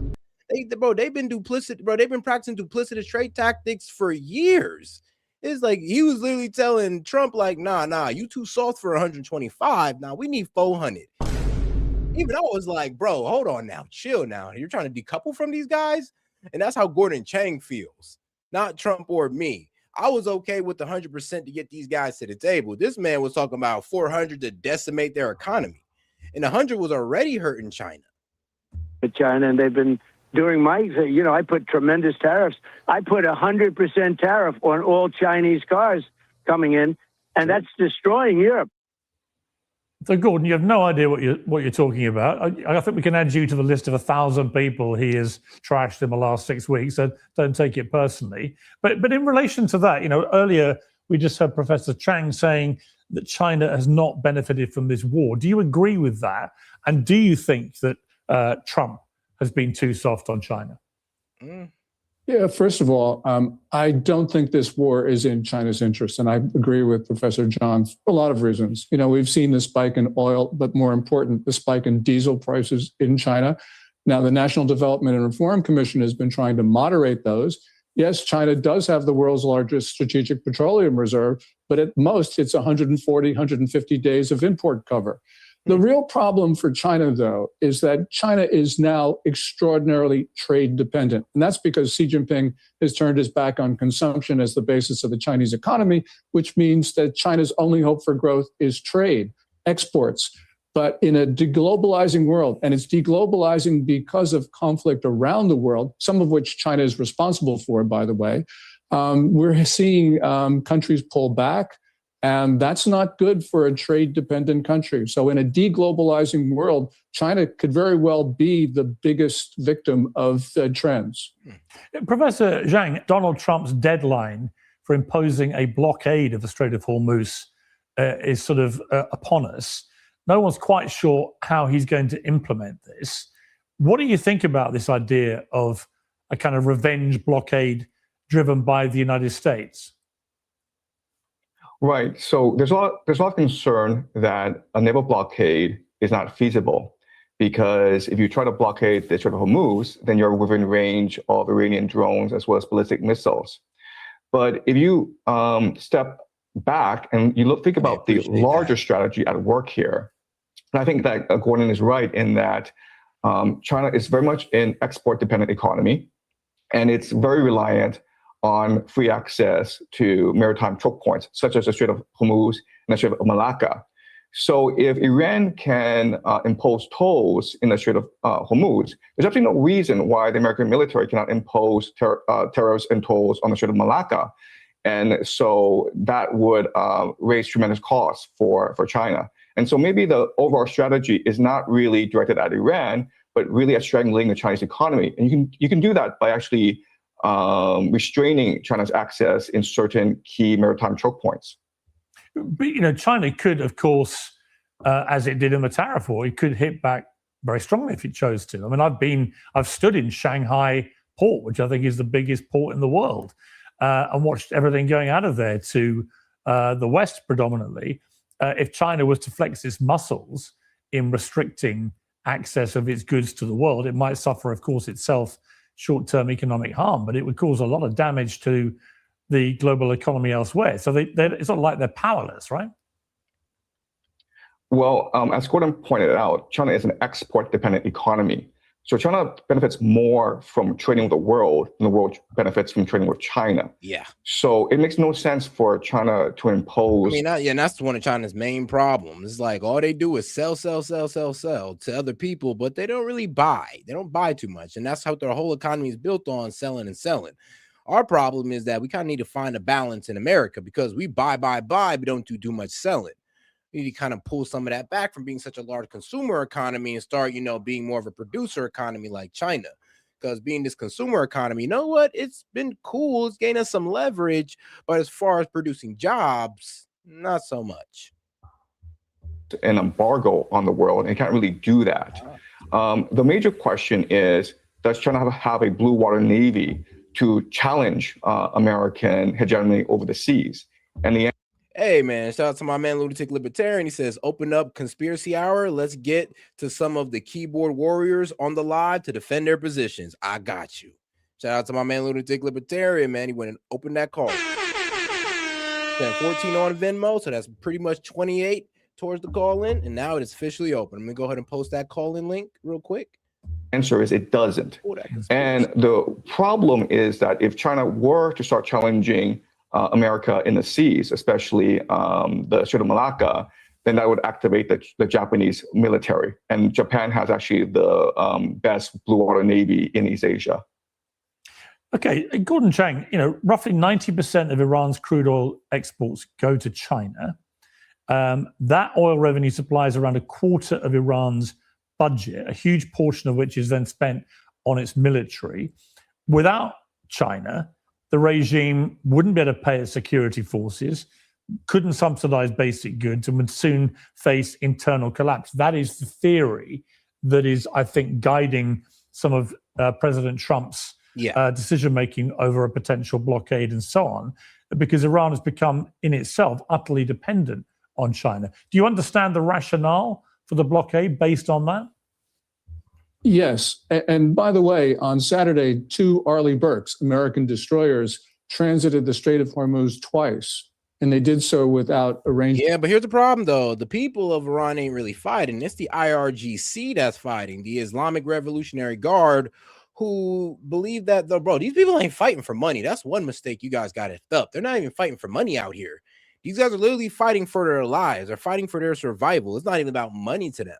So strangling these guys for money when they're fighting for they say they're fighting for their sovereignty. I'm sorry, but money don't really mean too much. As long as you put a gun in their hand and bullets, they're going at it.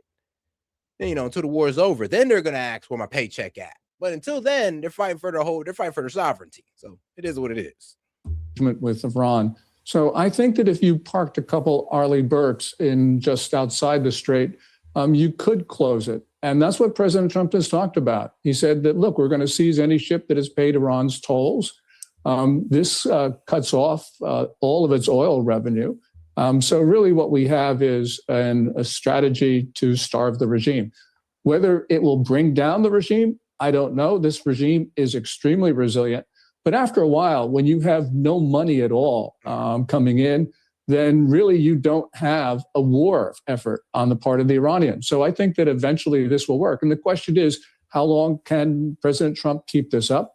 I think that he can keep it up a lot longer than most people believe. So there is the makings of a strategy. And I think that it probably will work. Professor Zhang, I mean, there's a lot of chatter about what China's view of all this has been, and you've articulated it very well. I think why it's actually more of a concern than a benefit. All right, guys, make sure to double tap that screen, like the video. Appreciate the support. But I am going to go ahead and move into a bit of a history conspiracy hour topic here. Shout out to Debunking Neocons Myth with Scott Horton. Probably I ain't gonna lie, bro's a genius on foreign politics. If you ain't read Scott Horton, man, if you ain't listened to my man Scott Horton for more than 10 hours, you don't know geopolitics. I'm just going to be real with you.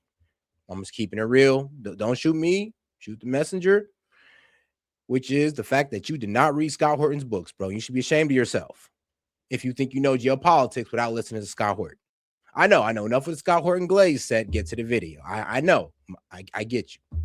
All right, let's go ahead and get right into it. And I went ahead and posted the call-in link in the post tab on the main page, and go ahead and get it there. And I went ahead and posted it in the shout out to my man Lunatic Libertarian. He's already in here. And I went ahead and also posted it in the chat. For those who are watching horizontally, you guys should be able to press on that. I'm not so sure about the vertical live, though. You might be a bit out of luck on that side.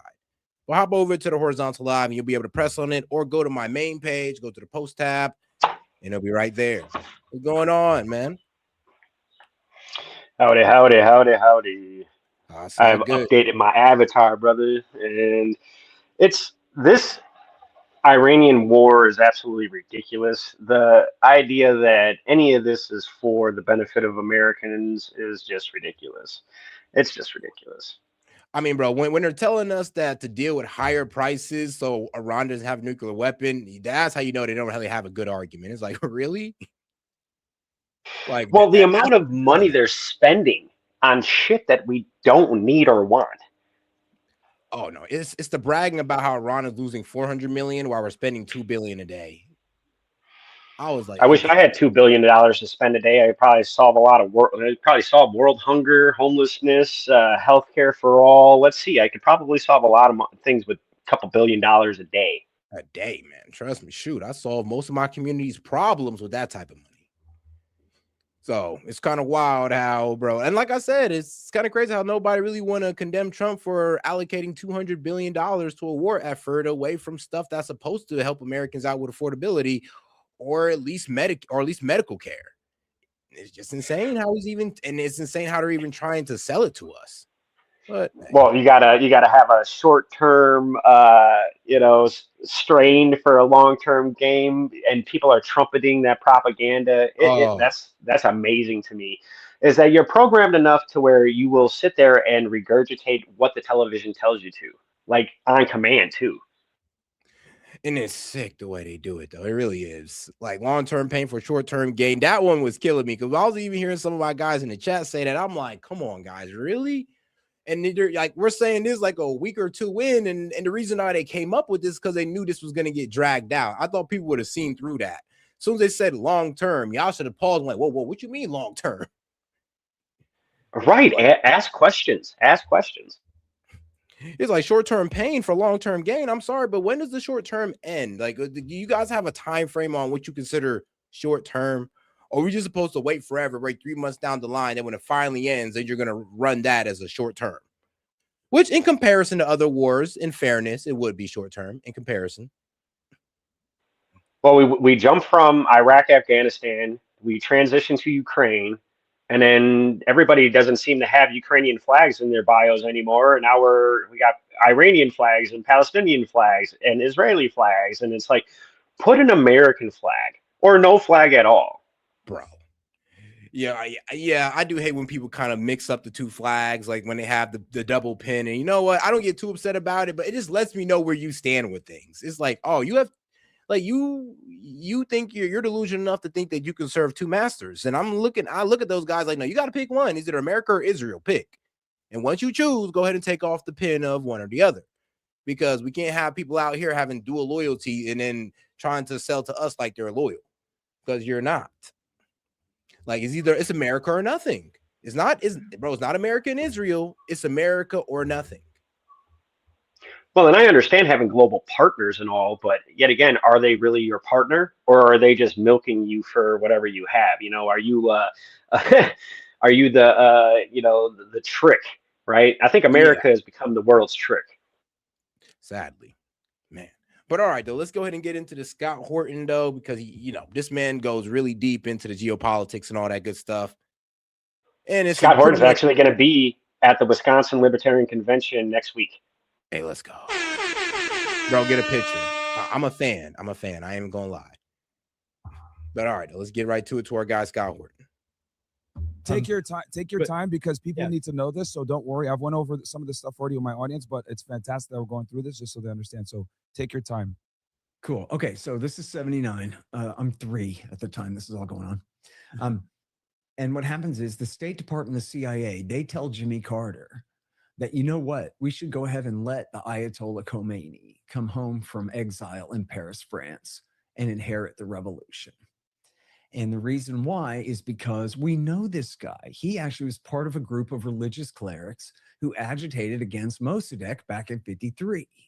And so we can work with him. It'll be fine. They even compared him to... And that, I'm glad I put it right at this part, because that's a gem on its own. So the only reason we like I said, we co-signed the Ayatollah. France brought him out and said, look, we got a guy to replace Mossadegh, and he's actually was against this guy. So bro, we got a good replacement here. It's like we put the Shah in, the people don't want the Shah, so let's put this guy in who's also against the guy that we pretty much kicked him out for the Shah.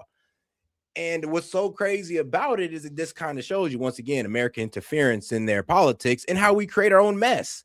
We co-sign, we put the stamp on Khomeini. We put a green stamp on him, thinking that he was going to one day work for us, but he ended up being our biggest adversary. Like I said, creating the problems that we bitch about the most. Mahatma Gandhi.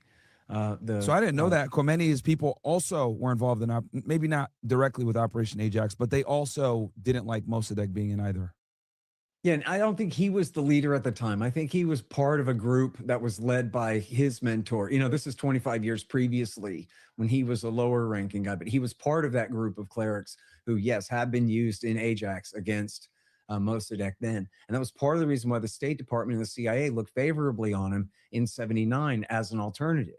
And so I even remember as a kid wondering, well, why would the French put the guy on the plane and send him home? Aren't they our friends? And the answer was yes, of course. It was because the Americans told them to do it. And then, of course, they ended up regretting it. But it's really important that people mistakenly conflate the Iranian Revolution with the hostage crisis. But I think it's really important to point out that there was actually about 9 months in between the two. The revolution was complete by the end of February of 79. And America spent the year of 79 warning the new regime about threats from the Soviet Union and threats from Iraq, which had just been taken over by Saddam Hussein in a bloody coup that same year.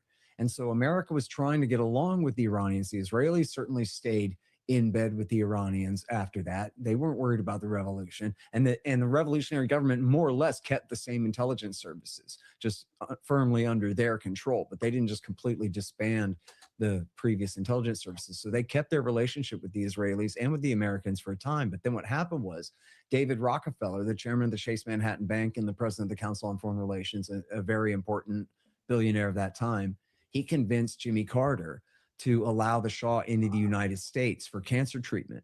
And that was taken in Iran as a signal that America was going to nurse him back to health and then do another coup d'etat and reinstall him in power again and cancel their revolution.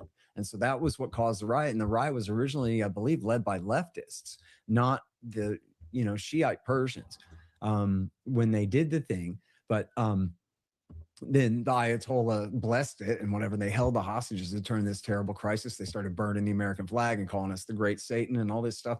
But that's all that your dad remembers about it. You know what I mean? That's all that people remember about what happened at that time was, oh, they hate us, they call us Satan, they burn our flag and chant death to America and all that. But that was after 25 years of propping up a sock puppet dictator that we had helped install in power. and then sending a signal accidentally that we were going to do the same thing again. But then it was even worse because they launched a rescue operation called Operation Eagle Claw. That was a massive failure, and a helicopter crashed into a plane out at the meeting spot in the desert and the rendezvous point or whatever. And then I believe 8 people died, and they had to leave some planes and helicopters behind, and it was this catastrophe. And so Carter was completely humiliated and embarrassed. He's already kind of a weak and a gentle sort of a person. So here he is trying to be alpha monkey of the society, and he's got like these martial absolute failures on his watch. He looks like a fool. So then in 1980, very soon after, in January 1980, in the State of the Union address, he announces the Carter Doctrine, which says that now the Persian Gulf is an American lake. And he started building up American military forces in the Middle East. And it was really a threat to the Soviets not to invade Iran and try to dominate the Persian Gulf. America, under Carter, in that same year, 79, had actually started backing the Mujahideen in Afghanistan, the local holy warriors, in order to try to provoke the Soviets into invading. And they eventually did in December of 79. So then, right during the time of Operation Eagle Claw and all that failure. So Carter is looking at the Soviet Union just moved into Afghanistan. Well, they could move into Iran too and threaten the Gulf. And in fact, I only recently learned that the Americans admitted they were lying about believing that the Russians might do that. But at the time, they were using that as an excuse to then announce this buildup in the Gulf. And another major facet of that, crucially, was then America turned around. Instead of warning Iran about threats from Saddam Hussein, Jimmy Carter gave the green light to Saddam Hussein, the new dictator of Iraq, who was absolutely every bit the monster that anybody ever said he was. There's no need to embellish that or deny that he was exactly a socialist, fascist, murderous monster of a minority ruling dictatorship over the country. And he was a brutal dictator and launched this horrific war against Iran to try to destroy the Iranian Revolution. Now, picture the map of the... that we supported, that we helped them out. And yeah, we was helping support Saddam trying to take out Iran. We also helped support this guy when it came to giving him the components to make chemical weapons to use in Iran and gas Iranians. And I always say, you don't think they remember that? Like, this is why I always say, when people cry about them saying death to America, I want you to think about this. What did we do to make them so mad? Like, just ask yourself that question, and trust me, you'll get to it. You'll find an answer if you're being intellectually honest. Well, it's all recorded. It's all, and Scott Horton isn't talking out of his behind. This is all documented history that he is referencing. Scott Horton is so based on his knowledge of being anti-war. He understands Saddam was installed by the Americans. Gaddafi was installed by the Americans. The Ayatollah installed by the Americans. Like, this is not new. And when we talk about regime change, like it's just flipping a coin. I mean, how arrogant are Americans to think that, oh yeah, well, we'll just go in there and we'll just change the leader. Like, we can't even do that in our own country. How many Americans will go up and change the leadership of their city council, their school board, their local governments, their county governments, their state governments, all the way up to the federal government? They're not doing any of that. They're just grandstanding and gaslighting and clutching their pearls as they sit behind their keyboards, and then they're crying about their situations. That's Americans. And it's kind of crazy to me that we sit here and trumpet killing other human beings when it poses no benefit for us. It's actually wild. Dang. Hold on, I got a little bit of breaking news. Came out about 18 minutes ago. Iran declares the Strait of Hormuz completely open to commercial traffic during Israel and Lebanon ceasefire. So it's looking like this all hinges on if Israel can keep their hands off of Lebanon.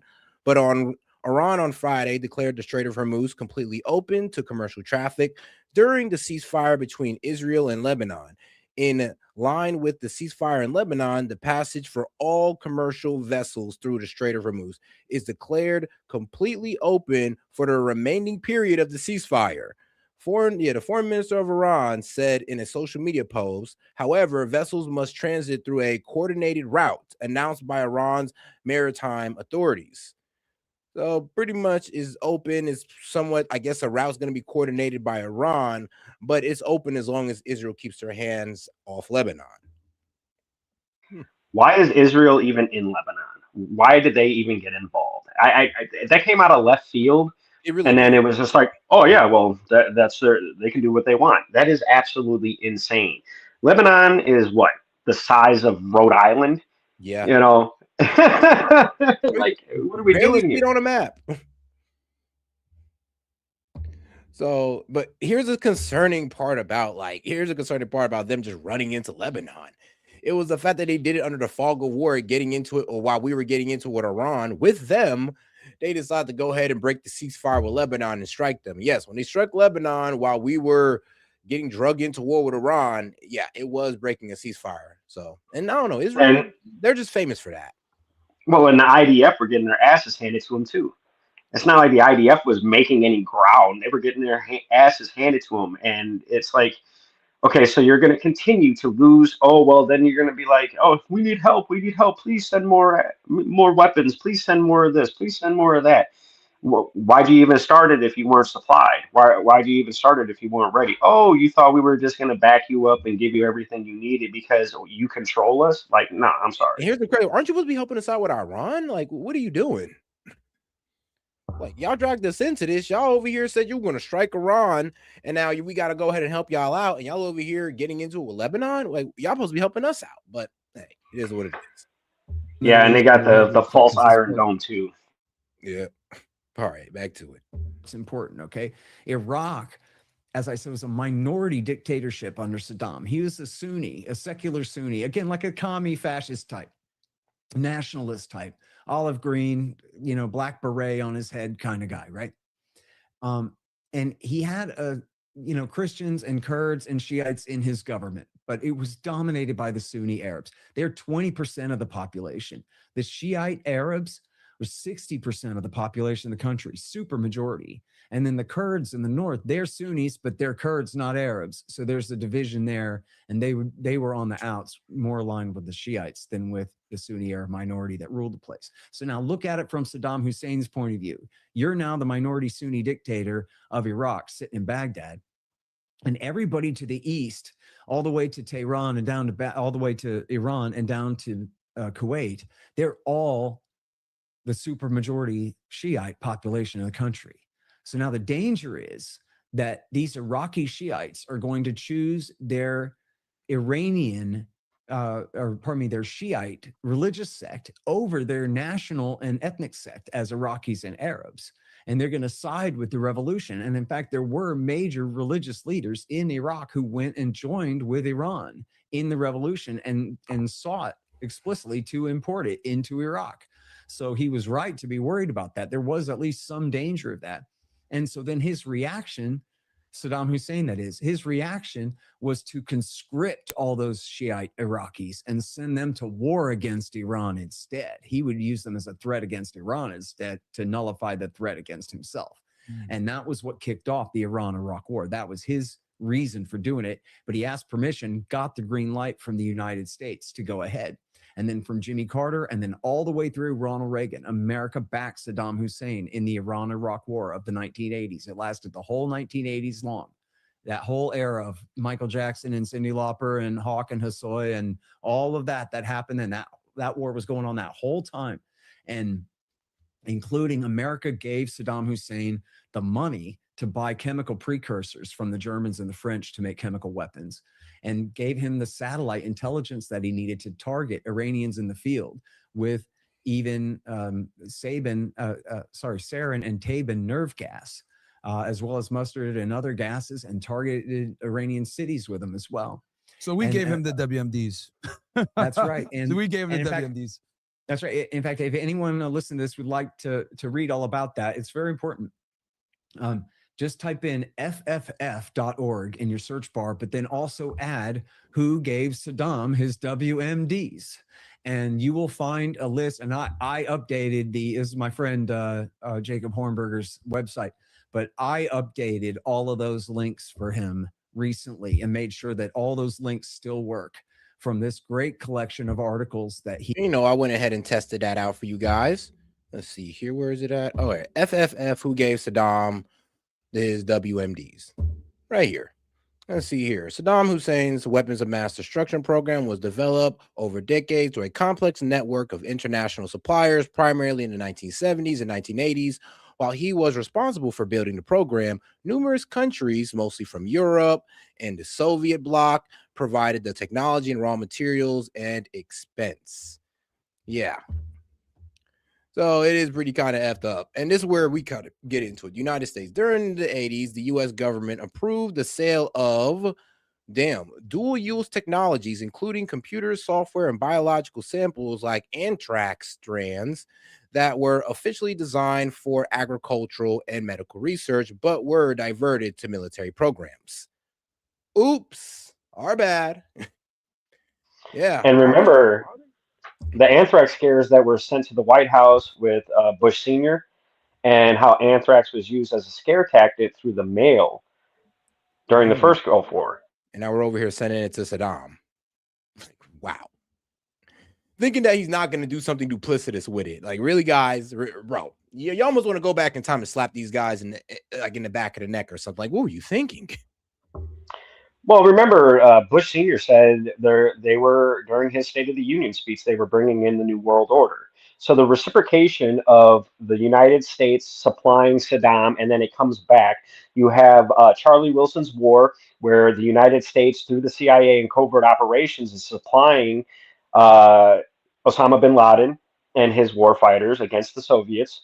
And then all of a sudden, he's our enemy because he wasn't allowed to go in and take care of Saddam for the Saudi Arabia. It's wild if you actually look at recorded history, not all the pundits, not all the naysayers or anything like that. Go look at actual documentations of what the governments were doing, and then you'll understand where we are in our current position. This has all been accumulation of almost 60 years worth of the meddling in the other countries. You know, you got the Iran Contra. You know, you got Reagan shipping cocaine into the United States as his wife is saying, "Say no to drugs." Like, it's wild, the history of the United States. It's wild. Absolutely insane. But all right, let's get back to it.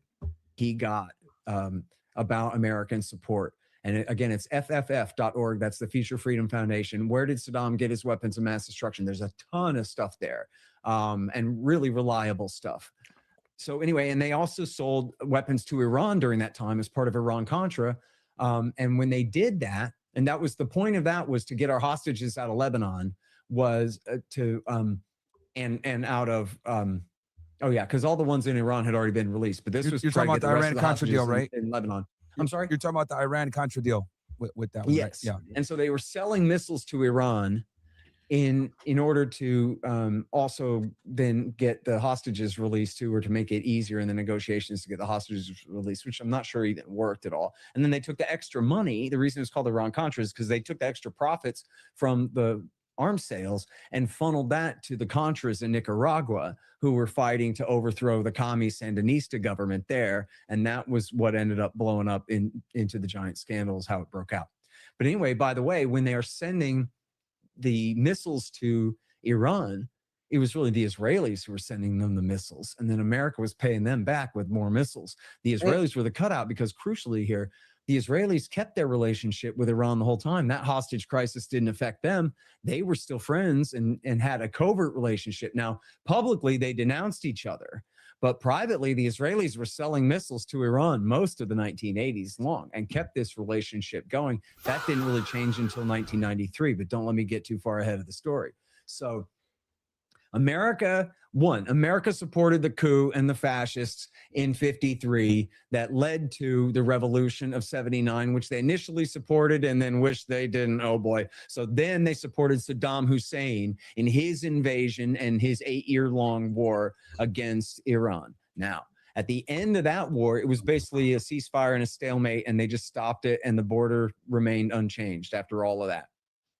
But at the end of the war, Saddam Hussein was bankrupt and he owed billions of dollars to Kuwait, UAE, and Saudi Arabia. And oil was trading at $12 a barrel at the time. So he couldn't rebuild his country and he couldn't repay his debts. And on top of that, the Kuwaitis were slant drilling, or at least overproducing from shared oil wells on the Iraq-Kuwait border and the Rumelia oil field there. And so, and I think this was not a big conspiracy. I think this was just a cock up, like stupid left hand, right hand, know what they're doing kind of thing. Because what happened is CIA and CENTCOM were telling the Kuwaitis to be in.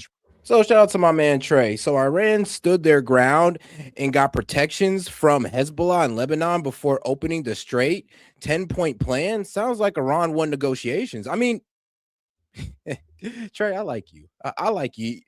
You catch on to things. I like you. Because you know what? I was waiting to call that out, but I was like, that was part of Iran's 10-point plan to, if you guys stop firing in Lebanon and you cease fire in Lebanon, we'll open the strait. That's literally what Iran said. And well, Iran kept their word. They said, all right, cool. You stop firing in Lebanon, we'll open the strait, just like they agreed on last time.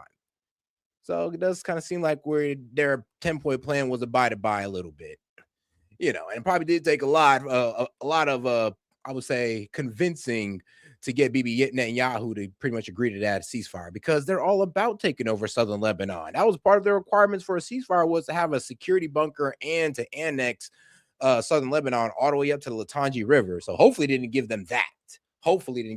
But you never know. Transigent towards Saddam Hussein and demand, call in their loans and make all their demands and be insulting about it. The State Department was telling Saddam Hussein, you don't have to take that guff from them. If I were you, I'd break their legs. What are you waiting for? I'm paraphrasing, but basically. And then, but at the Defense Department, Dick Cheney was then the Secretary of Defense. We're talking about Bush Sr. now, 1990. And his deputy was Paul Wolfowitz, was Deputy Secretary of Defense for Policy. And he was paranoid about Iraq and did not want this to happen. And they sent a strongly worded letter to Saddam, or they had Bush Sr. write one, but then it turned out it wasn't worded strongly enough. And they were afraid it would look like a green light or a yellow light, just like the State Department had given him. So they tried to send a second letter, but it was too late. And so Saddam went ahead and invaded Kuwait. And then while he was at it, it was really easy. So he didn't just take the northern oil fields. He conquered the whole country. In like 2 days, the American right? ambassador, I'm sorry? No, he did it in like 24 hours. It was actually, That's it was right. nuts how fast he took it over. Yep. And so marched all the way to sea. Hell, I can see it from here. Why stop now? Right. So, and then April Glaspie, the American ambassador, even admitted to the New York Times, she said, well, we didn't think he was going to take the whole country. Bro. Right. There's a green light to take. It's like, it's just like, but yeah, y'all kind of green lighted him. Y'all damn near hyped him up on accident. And then try to send him a second letter like, whoa, we're trying to hype you up. We're trying to warn you not to go into Iran. He's like, nah, what you mean? I took that as a challenge. And now we got a foreign minister going like, well, we didn't think he was going to take the whole damn country. I'm like, bro, he's Saddam. That's what this man is all about. He been itching to do so. Y'all gave him the green light, and now you're surprised. It's like when Donald Trump said, well, I didn't know they were going to close the strait. Bro, that's what they've been said they were going to do, and they did it before. Oh, man. You got to love looking over the mistakes of our past. Hopefully this has opened up a lot of your eyes. Like the BS we've done in the past to low-key prop up these groups that we're dealing with today. Yeah, really look into the covert operations of the United States government ever since the CIA was instituted. It is fucking crazy. Facts. The oil fields, and then he got carried away. But really, it was the British who insisted we intervene. And once Margaret Thatcher called out H.W. Bush, then he felt like he had to go to war, and so he did, and refused to negotiate Iraq's exit in good faith, which he could have. And then they launched Iraq War I. Crucially, okay, Operation Desert Storm, Operation Yellow Ribbon, Operation Country Music Song, just produced and put out to tell you how great this is. We beat the Vietnam syndrome. We launched this hugely successful war. We bomb Iran. That song he was talking about in the 80s to convince you that bombing Iran is a good idea. We should be dancing about it in song. It's crazy. It's crazy how we complain about death to America, but we literally got a song called Bomb Iran. I mean, I think we kind of lost the argument now. I think we kind of lost that moral ground once we came out with that song. Them for 4 weeks, then we invaded for 100 hours, and that was the end of that. Boy, we whooped them good. Everybody felt so good about the Great War, except It wasn't so short and sweet, was it? Because we've been bombing Iraq for 35 years since then. Yeah. No exaggeration, literally. And the reason why is because just like with all of these things, each crisis then becomes the cause of the next crisis and the excuse for the next intervention, which causes the next crisis and the next crisis and the excuse for the next intervention. And so because we helped Saddam go so far into debt with these Gulf states, we helped cause Iraq War I. And then because we caused Iraq War I, then we also encouraged the Shiite uprising. Bush Sr.'s government encouraged the Shiites and the Kurds to rise up against Saddam Hussein. But remember, the reason he launched the Iran-Iraq War, the war before last, was because he was worried about the Iraqi Shiites allying with Iran and turning on him. Well, now America was helping the Iraqi Shiites do just that. But the problem is, these were the Reaganites, right? This was Reagan's third term under Bush Sr., and these were all the same men who worked for him, including Bush Sr., had been his vice president. So these guys looked at it and they went, oh no, we literally just spent 8 years supporting Saddam's war to contain the Iranian revolution. Now we are literally the ones importing it into Iraq. And there were, in fact, Iraqis who had chosen Iran's side 10 years before were now coming across the border to lead the insurrection.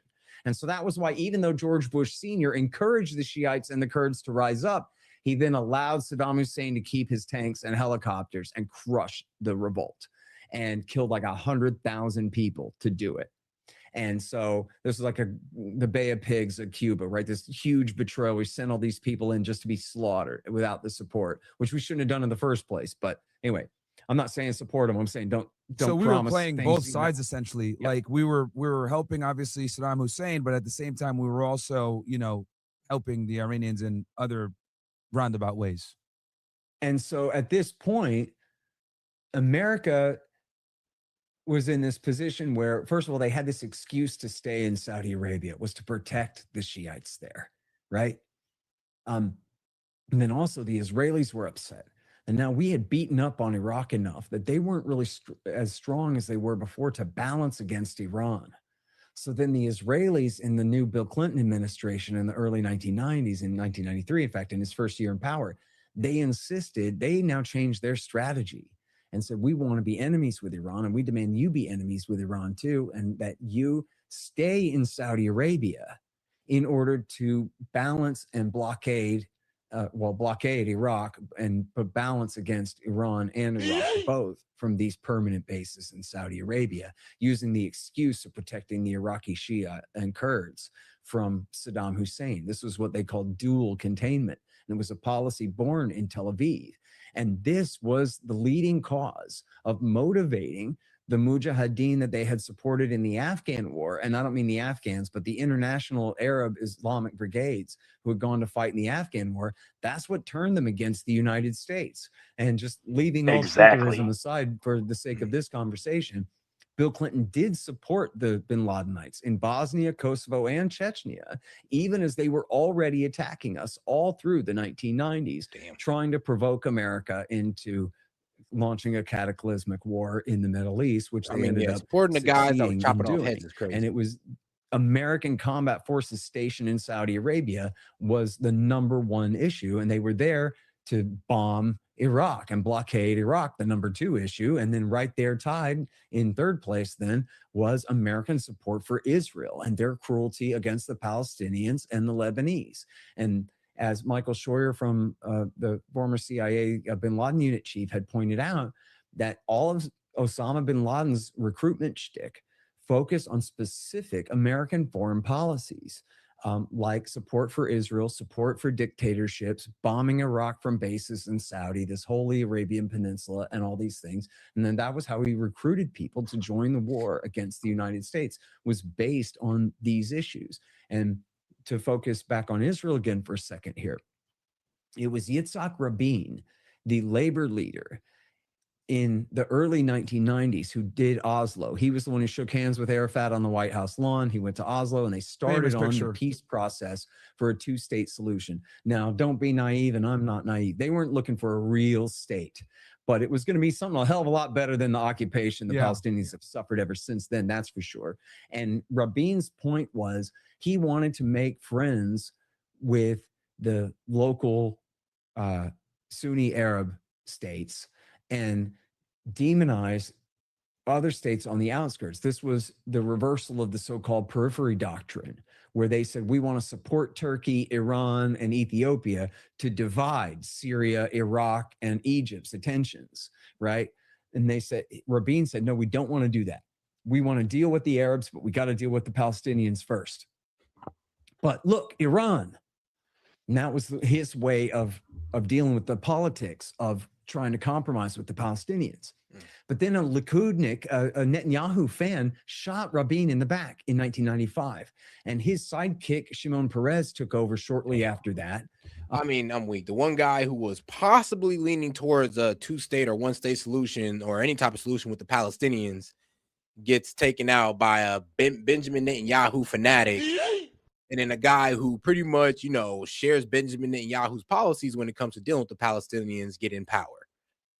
That's tough. And that's why Scott Horton is so great, is because he has put together, like Hansel and Gretel's breadcrumbs, the exact trail of history and events that led us to today. This is almost, what is it, 80 years of manipulation in foreign policy. And that's why, if you look at libertarians and how they say no wars, no wars, no wars, this is what they're basing it off of, and it's mostly off of, you know, Horton's history lessons that he gives, and it's all factual. This is all Here's the stuff thing, that's though. documented. It's like, yeah, libertarians, they get the bad eye, they get the wrong I guess they get the wrong labeling for their anti-war message. They kind of see you guys isolationists, pacifists, and it's just like, no. When you really look through the history of it, if we just leave these guys alone, we wouldn't be in any of these mess. We wouldn't be in any of these wars, any of these conflicts. And if you take an honest look at our history, it's quite obvious. And if you take a dishonest look, then you're going to find any reason to get into a war with Iran without really noticing how both sides are doing a whole tit for tat thing right now. Instead of just projecting America to be the victim of Iran, no, actually, we created Iran. We are the creators of the current Iranian regime we see today. Exactly. And this is why it gets me a little heated or emotional about debating people, is because when you talk about, let's look at the documentation, let's look at the facts, they don't want to go there. They love to attach themselves to the idea of security that being a part of a Republican or Democratic Party gives them. It still doesn't change the fact that all participants are a part of both parties, all of them. Here's the problem. People want to debate the Iran war without debating the history behind it. That's the problem. And because it's like, you already know your stance is indefensible once you look over the history. But, you know, and it goes into our spending. Yeah, that's true. So if we're spending $2 billion a day just in Iran, what are we spending as far as our foreign policy to India, Pakistan, Saudi Arabia, Israel? If we were to combine all foreign spending, if we were to spend that money in the United States, I think that 99% of what people argue about wouldn't be a thing. And this, where it goes into competition, has literally brought us to the brink of almost World War III. And we really need to get past this ideology that, you know, constantly competing and fighting is the way to go. And this is why I talk about cooperation. We can literally cooperate to make the world run, but the people in power just like control and don't want to do it. Yeah, but you know, some people, well, we don't negotiate with terrorists, bro. We're negotiating with terrorists right now. Actually, fuck it, bro. We didn't help terrorists. Like, bro, put terrorists in power. So what are y'all talking about? Y'all must not know American history. Right. So if we created the terrorists that exist and we're not supposed to negotiate with them, how do you think we put them into power? We are the controllers. And that's what people just don't realize. Yeah, I don't want to. Well, guys, make sure to subscribe to the channel. Go ahead and hit that icon above. Appreciate the support, and make sure to double tap that screen if you haven't already. And part of proving what a tough guy he was, is he did the same thing about demonizing Iran. And as part of that, invaded Lebanon in Operation Grapes of Wrath in 1996. And this is crucial because the lead September 11th hijacker, Mohammed Atta, and his buddy Ramzi bin al-Shibh, they were Egyptian engineering students studying in Hamburg, Germany at the time. And when Shimon Peres invaded Lebanon, they signed their last will and testament, which all their family and friends said essentially was like a symbolic thing, saying that they were joining the jihad, you know, willing to sacrifice themselves in war against Israel. And then what happened was they bombed the school months, right? If I'm not mistaken, in Lebanon during this operation. I'm sorry? They bombed the school in Lebanon, if I'm not mistaken, right? I'm about to say. So what happened was a couple of days later, after they signed their will, the Israelis attacked. It was a UN shelter, and they killed 106 women and children. And get this, it was actually Naftali Bennett, the past and probably future prime minister of Israel. He was the artillery officer who called in the strike that killed 106 women and children at Qana. And we call it the first Qana massacre now because there was a second one in 1996, and there was another one just the other day. This is the land where Jesus is said to have walked on water. And that is the area there. And in 1996, when they killed these people, when bin Laden put out his first declaration of war a few months later, he went on and on about the Qana massacre right in the first part of it. And this is what convinced Mohammed Atta and Ramzi bin al-Shibh to join al-Qaeda. And so then, in other words, you have Egyptian engineering students studying in Hamburg, Germany, volunteer for a Saudi sheikh hiding out in Afghanistan to kill Americans to get revenge for what Israel's doing in Lebanon. Yeah. And, you know, it's kind of the letter to America that you're talking about. And I remember back in the day, they censored it and we couldn't, you know, actually read it. But yeah, the Sana killings, you know, being in the Middle East in general, protecting the royal family, obviously all the things that we're doing. And that letter Israel came out in 2002, but even more instructive is his original declaration of war from 96. And then the second one is from 98, is much shorter. The first one is actually called Declaration of War Against the Americans Occupying the Land of the Two Holy Places. It's not subtle, right? And it ain't about your freedom and R-rated movies. I mean, this is what it was about, is American foreign policy. And on top of that, look, was their motivation, but their strategy was to get America to overreact, to give an American president an excuse to exploit and start a war and invade Afghanistan so they could replicate what we had helped them do to the Soviet Union in the 1980s. And people got very confused about that because the government said the Taliban did it because they hate our freedom. And obviously that's a bunch of crap. But bin Laden was an engineer. And again, Ramzi bin al-Shibh and Mohammed Atta were engineers. Ayman al-Zawahiri was a surgeon from Cairo. They were not Taliban, illiterate, you know, redneck hillbillies from Pashtunistan. They were citizens of the world, more highly educated than us, and bin Laden's family in international politics, and they knew exactly what they were doing. So I know people get upset about when I say that stuff, but that's the reality of all of that. No, it's true. Bin Laden's family were billionaires. I'm sorry? No, I said you're 100% right. People don't realize, like Osama bin Laden, for example, his family were billionaires. Like they, you know, built all the infrastructure in Saudi Arabia. Like these aren't just like cave dwelling idiots. Yeah, exactly. And when your government is telling you that the Taliban did it, a bunch of guys from Nangarhar province did this because they hate that you have a Bill of Rights or something. I mean, you have good reason to not believe that. You know what I mean? Yep. So fair enough to the skeptics there. But anyway. And as I said, yes, America, Britain, and Saudi continued to support these guys all through the 90s, even though they were attacking us. They didn't care. That's the other guy's job to worry about that. Their job is supporting these guys. As long as they're killing Serbs or Russians or Shiites or whatever it is, then that's fine. So that was the way that they looked at it. As they would say then, terrorism is a small price to pay for being a superpower. Wow. But then, that's fucking wild. Our story back after September 11th again. And now Bush goes to Iraq. Hopefully that didn't run past you. Terrorism, a small price to pay to being a superpower. And I mean, that's true. I mean, that's how we control a lot of these countries in and out, through, you know, funding some terrorists, putting them in power. And now we control that country. And one day we'll frame that country as a terrorist state and we'll just attack them. One day. It's just how it goes. And importantly, obviously, Bush Jr. himself had his own reasons for doing that war. Dick Cheney and Donald Rumsfeld theirs. But a huge part of what went on there was the role of the neoconservatives. And most crucially, in telling the president of the United States, you're right, you're smart, this is what we should do. We gamed it all out. And our friend Ahmed Chalabi says it's going to be great and all of this stuff that Bush believed because he's stupid.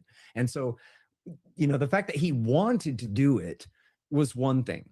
The fact that he was able to find 6 think tanks full of Likudniks to tell him that this is going to work great, that's what made the difference and made the war happen. There was a New York Times full page ad that had like 175 or 200 or whatever it was academic experts warning against the war. But that didn't matter, right? Mearsheimer and Walt were on there and all that didn't matter. It was the think tankers who got it done. And the think tankers, it wasn't the Council on Foreign Relations. It was the Washington Institute for Near East Policy, the Foundation for Defense of Democracies, the Project for a New American Century, Center for Security Policy. It was the Jewish Institute for National Security Affairs. It was the Likud. The neoconservative movement is essentially the vanguard of the Israel lobby in the United States, and particularly close, not even just to Ariel Sharon, but they're both members of the same party, but particularly close to Benjamin Netanyahu.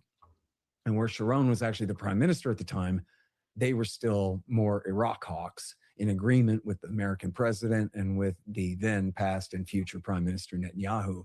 And a big part of their thinking was based on, I'm sure you're very well aware of this and your audience is, various degrees of familiar with this. It's called the clean break. And what it is just try to put this in a nutshell here, which always, again, is the kiss of death. But it's David Wormser wrote this with Richard Pearl. But he's the big brainchild behind it. Thinks he's so damn smart still. It's amazing.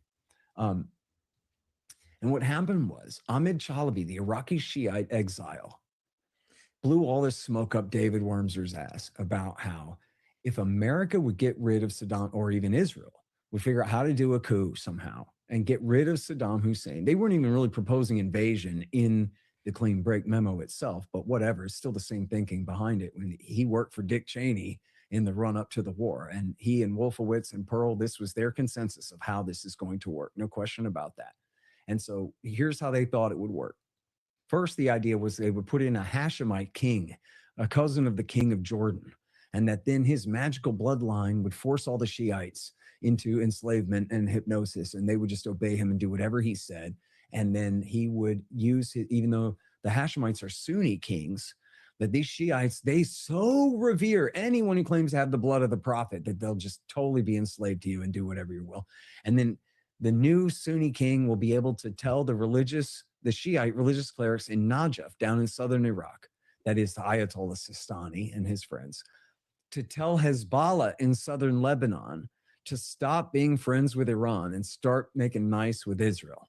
And that the new Sunni-led supermajority Shiite Iraq would be friends with Israel and would be a great block against Iranian power in the region. From Israel's point of view, the threat was Hezbollah in their north, the Shiite sort of mini state there, that grew up in reaction to their invasion of Lebanon in the 1980s, that they are armed by Iran by way of Syria. But instead of saying we need to take out Syria or Iran, both of which seemed impossible at that time, they said, well, maybe we can get rid of Saddam and get America to get rid of Saddam. And then, so Saddam was a bigger threat to them first, before Iran. Only because they're stupid, right? Like, so they're evil, they're cruel, evil, like premeditated psychopathic murderers. Don't let me like acquit them, but they are dumb and wrong, right? So what they're saying is, first, it'll be this Hashemite king will have this magic spell over the Shiite supermajority. Then, it's the Americans that got to get to do it. And it's Bush's democratic revolution and all this. So they're not going to be able to put in a monarch. And in fact, the King Hussein died and King Abdullah took over, who I believe was his son, was King Abdullah, or maybe that was the cousin or whatever. But anyway, they didn't have anybody available to be the sock puppet Hashemite king of Iraq anyway. And Wolfowitz and all them are pushing this stuff about we're doing these regime changes to remake these societies into model democracies. They'll get along with us because they'll be so democratic and wonderful, and the wonderful populations will all want to get along with us, and it'll all be so great, was how they're selling it. So they decided instead of a Hashemite king, they would end up putting Ahmed Chalabi, the same guy who convinced David Wurmser of all this nonsense. They'll just put him in charge and he'll be able to run the place. Well, it turned out once they launched the war, guess what? It wasn't easy. Just like there were no nukes. Also, we don't completely pwn the will and intention of every man on the ground and what all they want to do. And it turns out that Chalabi had very little influence. His family had helped bankroll the upkeeping of one Shiite shrine in Najaf. So he had like a little bit of political capital, and he ended up with a cushy job at the oil ministry, but he was never going to be in charge of the country. And who ended up taking over the country? Remember, Saddam invaded Iran because he was afraid that the Iraqi Shiites were going to join up with the Iranians, right? Then in 1991, after the first Iraq war, that started to happen again with the Shiite uprising that Bush Sr. encouraged, but then he realized, oops, the Iraqis who side with Iran are going to take over. So he called it off and let Saddam crush them, which became the excuse to stay, which caused the terrorism war against us and all that.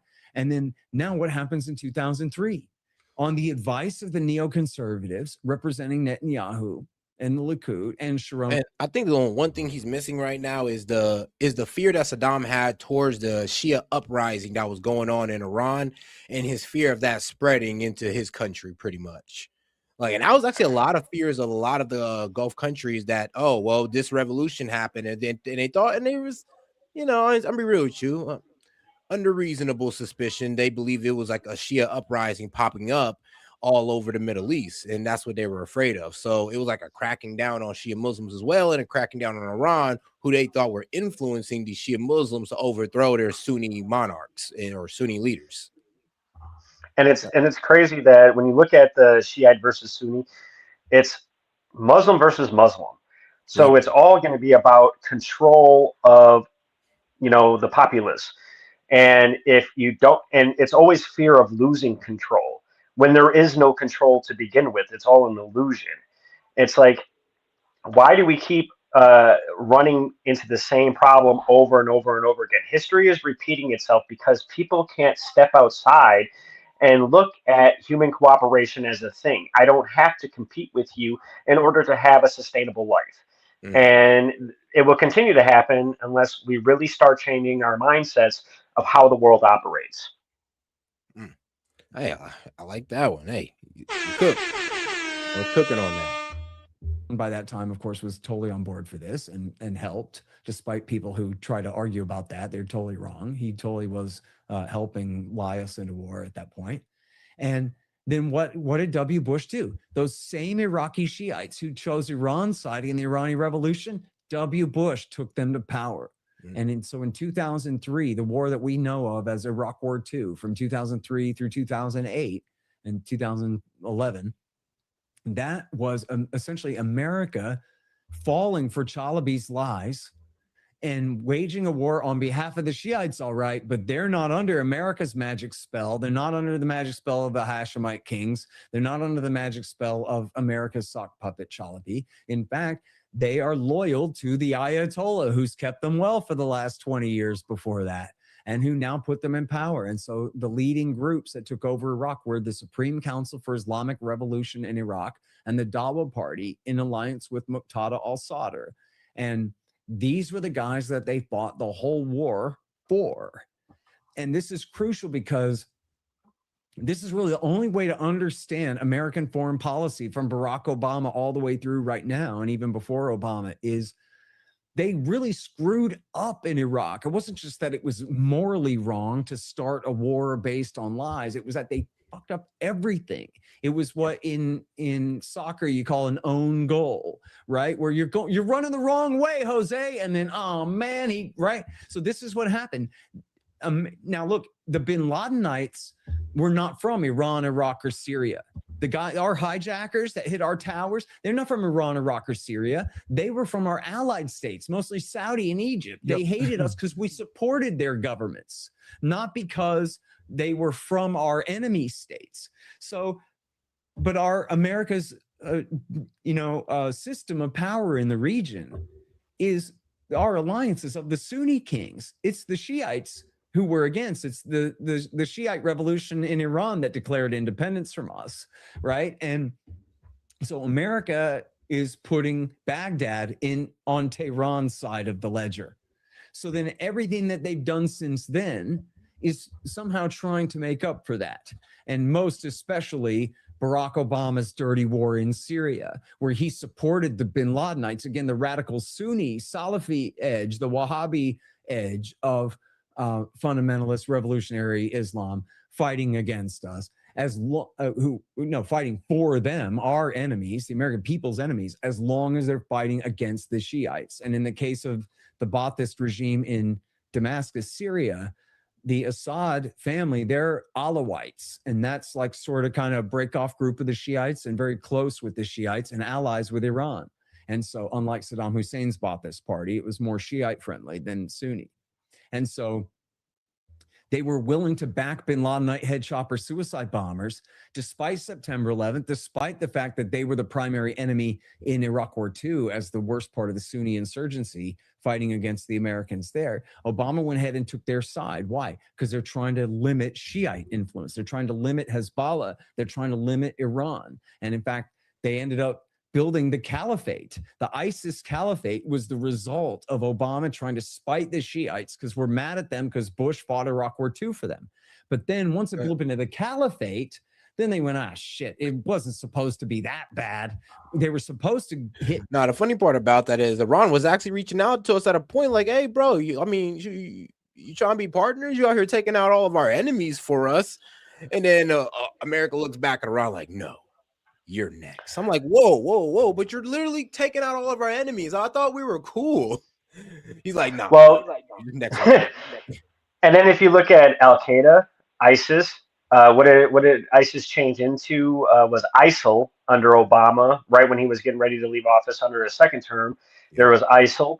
And then it's, in Syria. Well, we were funding both sides of the Syrian civil war. We were funding, sending weapons. We were doing covert ops. It is the responsibility of the United States to stop doing what they're doing, but they can't because they've created this infrastructure within the bureaucracy of the federal government that all of these people get kickbacks and they get paid for the destruction of humanity, just as long as it's not on American soil. But yet again, when it does come to American soil, they still sell us a bag of lies to get us to go destroy people over in foreign lands. It's absolutely crazy. And Scott is pointing out the fact that these are named operations. So there's paperwork trails that you can follow. And anybody that, has a little bit of time, go file a Freedom of Information Act request and start looking at the documents, And I hate harping on that because I feel like Alex Jones, you got to go look at the documents. You got to read, you got to look at the documents. I mean, you do. Hey, he was right about that. He sounds crazy when he say it, but he ain't lying. All right, let's get right back into it. Damascus and get rid of Assad. They weren't supposed to conquer all of Western Iraq. Crap. So then they launched Iraq War III, where they put America back on the side of the Iraqi Shiites, back on the side of the Iranians in order to destroy the caliphate, putting Iran up a peg again in two major Iraq wars in a row that they're fighting for people that they hate and wish they hadn't backed. And so then from the point of view of Tel Aviv, everything that they help convince America to do ends up only making the Iranian Hezbollah axis more powerful and more dangerous to Israel. Clean break, nothing. They were supposed to get total regional dominance out of the clean break. And instead, Iran got regional dominance out of the clean break. And in fact, they even got the Houthis in power in the capital city in Yemen when Iran didn't even want that. Iran told the Houthis not to do it, and the Houthis went ahead and did it anyway. And so Iran got another state under their control, or not really under their control, but a close alliance with another country in the region as pretty much a direct, if maybe an indirect result of Iraq War II as well. I mean, that's kind of a funny story. Iran telling the Houthis, like, look, bro, don't do this. You don't got to do it. They do it. They succeed. And now Iran's just like, I mean, I guess F it. I mean, it worked out for you guys. We're rocking with it. And could the Houthis do control a major part of Yemen? Like I said, where they are in Yemen, they can literally shoot into the Gulf of Aden and the Red Sea. But yet again, there's enough land for humans to have congregation of people or communities of people that don't have to fight with other people. I mean, the United States, ever since 1946 to today, has put over $3.8 trillion into foreign policy, funding wars to try and get agendas passed that don't accomplish anything. And then we look at our own country and our infrastructure is falling apart. We have homelessness rampant. We have drug use that's rampant. It's like, what are we doing here? What is it? To keep doing the same thing over and over again, but expecting different results? Yeah, right. It's just insanity. And that's the problem. That's why we voted for no new wars, because we were expecting an America first agenda. And look, I know the Dems are even like, look, oh, well, you guys voted for Donald Trump. You should have known this. Well, look, guys, you guys told us to vote for a person that said they were going to run with things the exact same way as Biden. So y'all didn't really give a good, out either. At least we went with the guy who was talking about, changes. So I would say, look at it like this. We didn't really vote. We voted for Donald Trump, but not because he's Donald Trump. Okay, maybe some people did that, maybe more than I like to admit. But most of us voted for Donald Trump because he said he was going to put America first. And as you see, people are walking away from Trump just because we voted for you because you said you was going to put us first and not get into foreign wars. Now we got to walk away because you're doing the opposite. And like I said, there's some people who voted for Trump just because he's Trump. I'm not one of them. I got to be real with you on that. And I didn't vote for Trump. I actually wrote in none of the above because I didn't believe that any of the candidates, to include Chase Oliver as a libertarian candidate, was qualified to be president of the United States. I think that people really need to start looking into what is incorporated into our government that gives citizens power, jury nullification. I can go still express my vote, but I'm not voting for anybody because none are qualified. So none of the above. You can write in candidates, you can write in people. I mean, we really need to start expressing ourselves using the protections that are within our civilization and how we control it. It's either that or we got to start making third parties viable options. Like, we need to start actually making these Democrats and these Republicans scared instead of just going like, well, look, it's either one or the other. You got to choose. No, we need like a third option or a fourth option to really have these guys scared because they feel too comfortable with the A-B choice that's being provided to the American people. And they mock us on national television saying, well, the Republicans have done this, this, and this. If you vote Democrat, we'll fix it. And then the Democrats go, or the Republicans go, well, the Democrats have ruined this, this, and this. If you vote Republican, we're going to fix it. And then it's just the cycle of insanity over and over again. Yeah, literally. And then here's the problem now is just like a complete fear mongering on both sides. Cause what they were doing with the Dems who are kind of, like looking at Biden sideways, like, guys, like, what's up with Biden? They sit there and tell you, what are you, a Trump supporter? Like, well, damn. Like, and well, now with us on the right, it's kind of like, yo, guys, what's going on with Trump? There's no new wars. We're kind of not seeing good results in the economy. Oh, what are you, a liberal? Like, nah, I'm just holding my side accountable. Yeah, I'm having independent thought as a real human being. And I mean, if you go in and read the bylaws for the Democrats and the Republicans, as far as you have to have bylaws to have an organization in order for it to operate. Same thing with libertarians. So if you look at the bylaws or the Green Party or the Democratic Socialist or whatever party there is out there, I mean, they exist. Look at the bylaws, see how they operate, see what their intentions are, and then go look at elections laws and see how third parties are sued off the ballot, not allowed on the ballot. I mean, the entire election process from ground roots up, if you look at how they have eliminated third parties, And they really hampered down ever since Ross Perot pretty much embarrassed the Republicans and Democrats on the stage. And he actually had enough money to buy a national TV spot without commercials to explain how economics really works. And a lot of people don't know that. Go check out that Ross Perot video. It's about 40 minutes long. If you have never seen it, or if you're too young to remember it, hey, people that are watching, go check out that video. It's really enlightening. And again, listen to the numbers that he's explaining, and then listen to the numbers that we have to listen to today. All right. W. Bush and Barack Obama, what they did in the first two presidencies of this century was try desperately to spite Iran and screw Iran over. And in both cases, they severely empowered them and put the Israelis in a position. Oh, and I should have not left out, in 2006, in the middle of the Iraq War, the Israelis tried to invade southern Lebanon and beat Hezbollah, and they got beaten back. They got destroyed and kicked out. And that helped to motivate the policy. It wasn't even just Obama's. Before Obama ever came to town, that Bush started tilting back toward the Sunnis, and the policy they called the redirection was, there's a great article by Seymour Hersh about it in the New Yorker from March 2007 that says that, look, oops, we empowered Iran, so now we got to tilt back toward the Sunnis. But yeah, that does mean the suicide bomber, guys, but oh well. And that was the policy. And so I have something for you too quick, Scott, because I really love, and I think that the chat's loving it. We're going through a lot of history here, because that way everyone can understand how we got here in the first place. But real fast, and then you can continue on.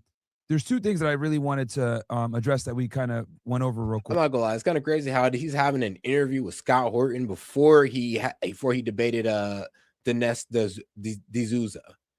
What was it? Dinesh D'Souza, yeah. It's kind of crazy. Like, he literally got the cheat code for a geopolitical debate. Like, I'm telling you, man, if you just want a little crash course on geopolitics, watch my man Scott Horton on Lex Friedman, 10-hour podcast, bro. Scott Horton cooks. He cooks. Like, man, and trust me, he'll give you the resources. He'll let you know where you can find it. It's just like, oh, perfect. He's like literally the encyclopedia for geopolitical matters. And I'm just like, oh, thank God you're here, bro. Shout out Scott Horton. But all right, we're going to have to call it on this one. We've got a lot to do today, so it is what it is. And I still got to take a nap. Roger that said. I appreciate you having me on the stage again. And I encourage everybody to look up Scott Horton. Like I said, he's going to be at the Libertarian Wisconsin convention. This is coming up next weekend, so the weekend of the 24th. I'm hoping to meet him, be able to have a conversation in private with him. But yeah, we really need to start looking at our history in full. And if you have people that have already done the work for you, like a Scott Horton, I encourage you to go look at it. It is very unbiased. It's just strictly facts, dates, times, and he gives you the resources of where he gets the information from. So shout out Scott Horton. Thanks a lot, Seth, for bringing me on. I appreciate you. Hey, man, no problem at all, my man. And I guess before I go, I haven't done one of these in a while, but I guess we're going to do a bit quick of a set monologue. I haven't did one in a while. Somebody asked why I haven't did one, so I guess I'll get one out the way. About 5-10 minutes of me just rambling on. So make sure to like the video and subscribe, guys. If you got any questions in the chat, go ahead and type it in. You know, you've got to super chat it in. I'll just answer. But I want you guys to understand something. Because if you do look back in my catalog, you will see that I was campaigning for this man, Trump. I put in 40 million views just in, bro, every one of those views. Every time one of those people see me, I was convincing them why Trump was better than Kamala. And till this day, I still believe that, even with this whole war. Why? Because, well, Biden and them wanted war with Russia. And I guess now we figured out Trump actually wanted war with Iran. And it started to be more evident due to the fact that he was pushing out, you know, the America First guys like, you know, Thomas Massey, Tucker Carlson, Marjorie Taylor Greene. He started pushing out all those guys and started bringing in the Israel First guys, Mark Levin, Lindsey Graham, Laura Loomer, the worst of them all, in my opinion. So this is where things start going sideways. And this is why I start saying, like, yeah, I don't think I can be with MAGA because MAGA is turning into MEGA. Now, I think y'all know what MEGA means at this point because nobody wanted that. Nobody voted for that. And everybody's getting a bit tired of that, you know, very small country in the Middle East dragging us into conflicts. I mean, all you gotta do is pick up a history book and you'll see. You'll get pretty pissed off, or listen to our guy Scott Horton, and you'll see how we always end up in these entanglements in the Middle East and how fruitless it is for the American people. But MAGA don't want to admit that. It's Trump. I guess they're a bit brainwashed a little bit. And, hey, look, I love you guys. I love the Dems and the Republicans. The problem is with some of you guys is that y'all refusal to hold your politicians accountable. I hopped on it about the Dems, how they just refuse to hold the politicians accountable for the fact that they raise taxes, make things more affordable for y'all, and then cry about affordability on the back end. I'm mad at Republicans because instead of focusing on domestic policies, they want to focus on everything outside of America, and it looks like we're getting another Bush. And I always did say Trump could Bush it. I mean, F up the economy while dragging us into a war. Ain't nothing more Bushing it than that. And I'm praying that that doesn't happen. But, I mean, look at the route we're on. I'm just got to be real. And I would say this, when it comes to the lies about this war, like, what was it, 40,000 protesters? Let me tell you something about that. So, did my camera freeze? Oh, good. So I was tracking that down. I tracked it down to Iranian International. It's a media company. You can track it down yourself. Look up the 30K protesters, and you'll see that it only came from one source, Iranian International, who are not so good at providing sources for some strange reason. I mean, can you imagine stating that, we have information that 30,000 protesters were killed, but never released this information? Said they got classified documents out of Iran that proves that 30,000 protesters was killed, and they have not released it nor shown proof that they have said classified document. AKA, it's the biggest trust me bro ever on this. And a lot of people are falling for it. They don't even track down the information. They just believe it because Donald Trump said it. And Donald Trump don't even use the same numbers that Iranian International use, or Iran International. They use 30,000. My man Donald Trump using 45 with no names, no nothing.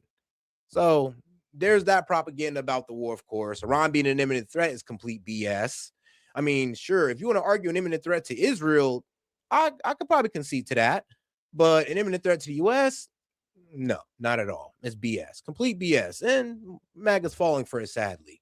And it kills me because, like I said, we voted on no new wars and to make things better on the American people, on affordability, the economy, housing. Of course, we all see where the problems are.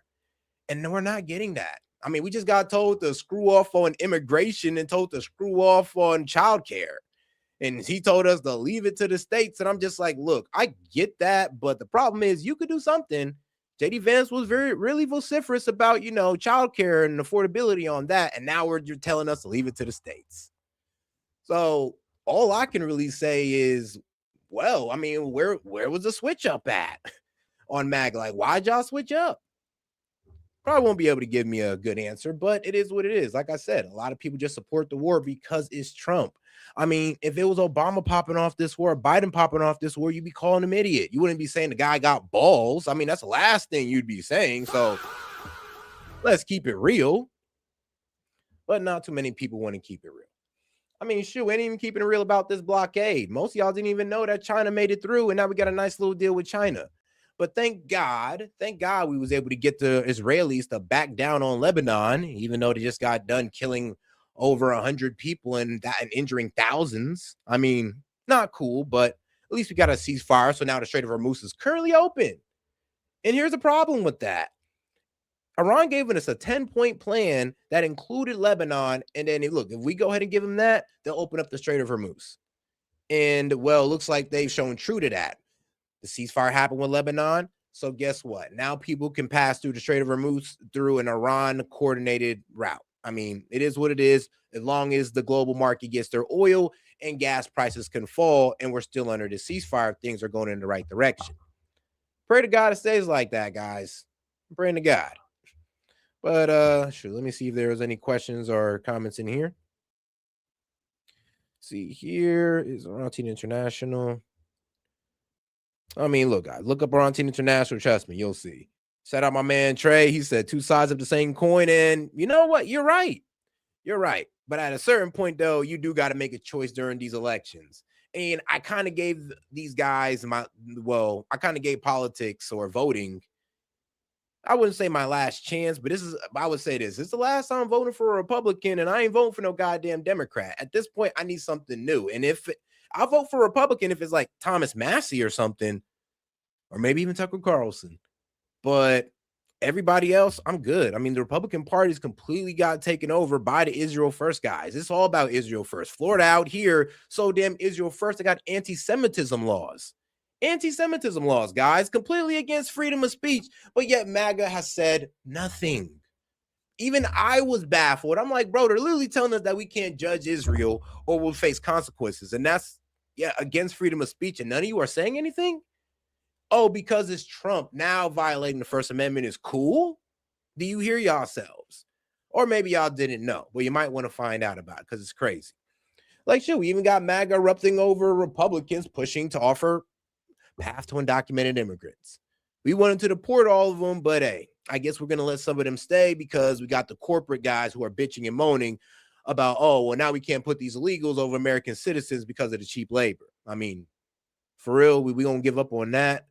I mean, there should be some type of, I don't know, like pushback on that, but nope, not at all. I guess we might be too focused on the war, actually. But, all right.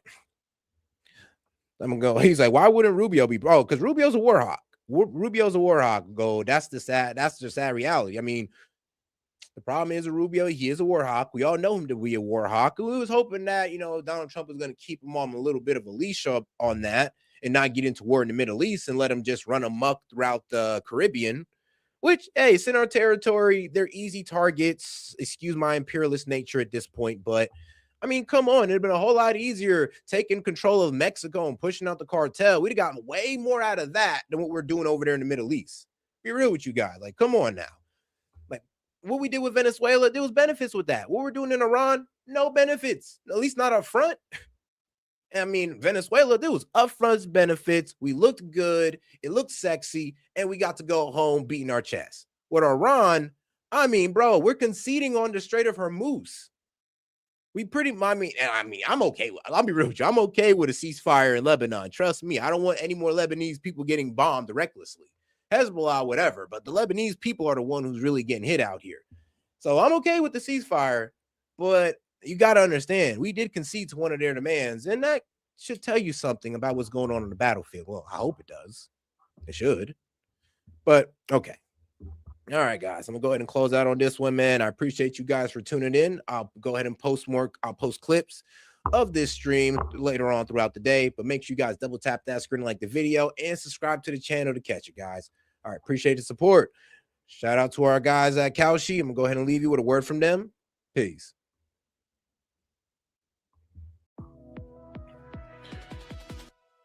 Yo, this is S.E.T with S.E.T Media, man. I'm here to talk to you about our partner, Kalshi. Kalshi is the largest legal prediction market in the United States with over 1 million users. It's available in all 50 states. They are a real money market. People trading on what they think will happen. You can build a position and trade in and out of almost any prediction you think. Kalshi facilitates trade between people kind of like the stock market. There's no limiting your trades just because you're winning. Kalshi will pay you interest on your position. So if you make a long-term trade, you can earn a return even before the market is resolved. If you want to try out Kalshi, go ahead and give them a try, guys, at my link, kalshi.com/setmedia. Get $20 when you trade 20, so it's 20 for 20, guys. Once again, that's kalshi.com/setmedia. Go ahead and use my code SETmedia to get $20 when you trade 20. Let's go ahead and take a look here at Kalshi, because like I said, it is a trading market where you can put in your prediction and you can go ahead and earn interest on that. You can make money off the knowledge that you know, and if you put $20 in, you get $20 back. So all right, guys, make sure to go check out my guy at Kalshi, because you can get in on good trades like who will Trump nominate as Fed chair? Will Ali Khamenei be outed as the supreme leader? And will the U.S. confirm that aliens exist before 2027? So if you want to get in on this action, once again, go ahead and go to my partners at Kalshi. Go ahead and use the link, or you can hit the QR code above and use Set Media to go ahead and get $20 when you trade 20. This is Set from Set Media, and shout out to Kalshi.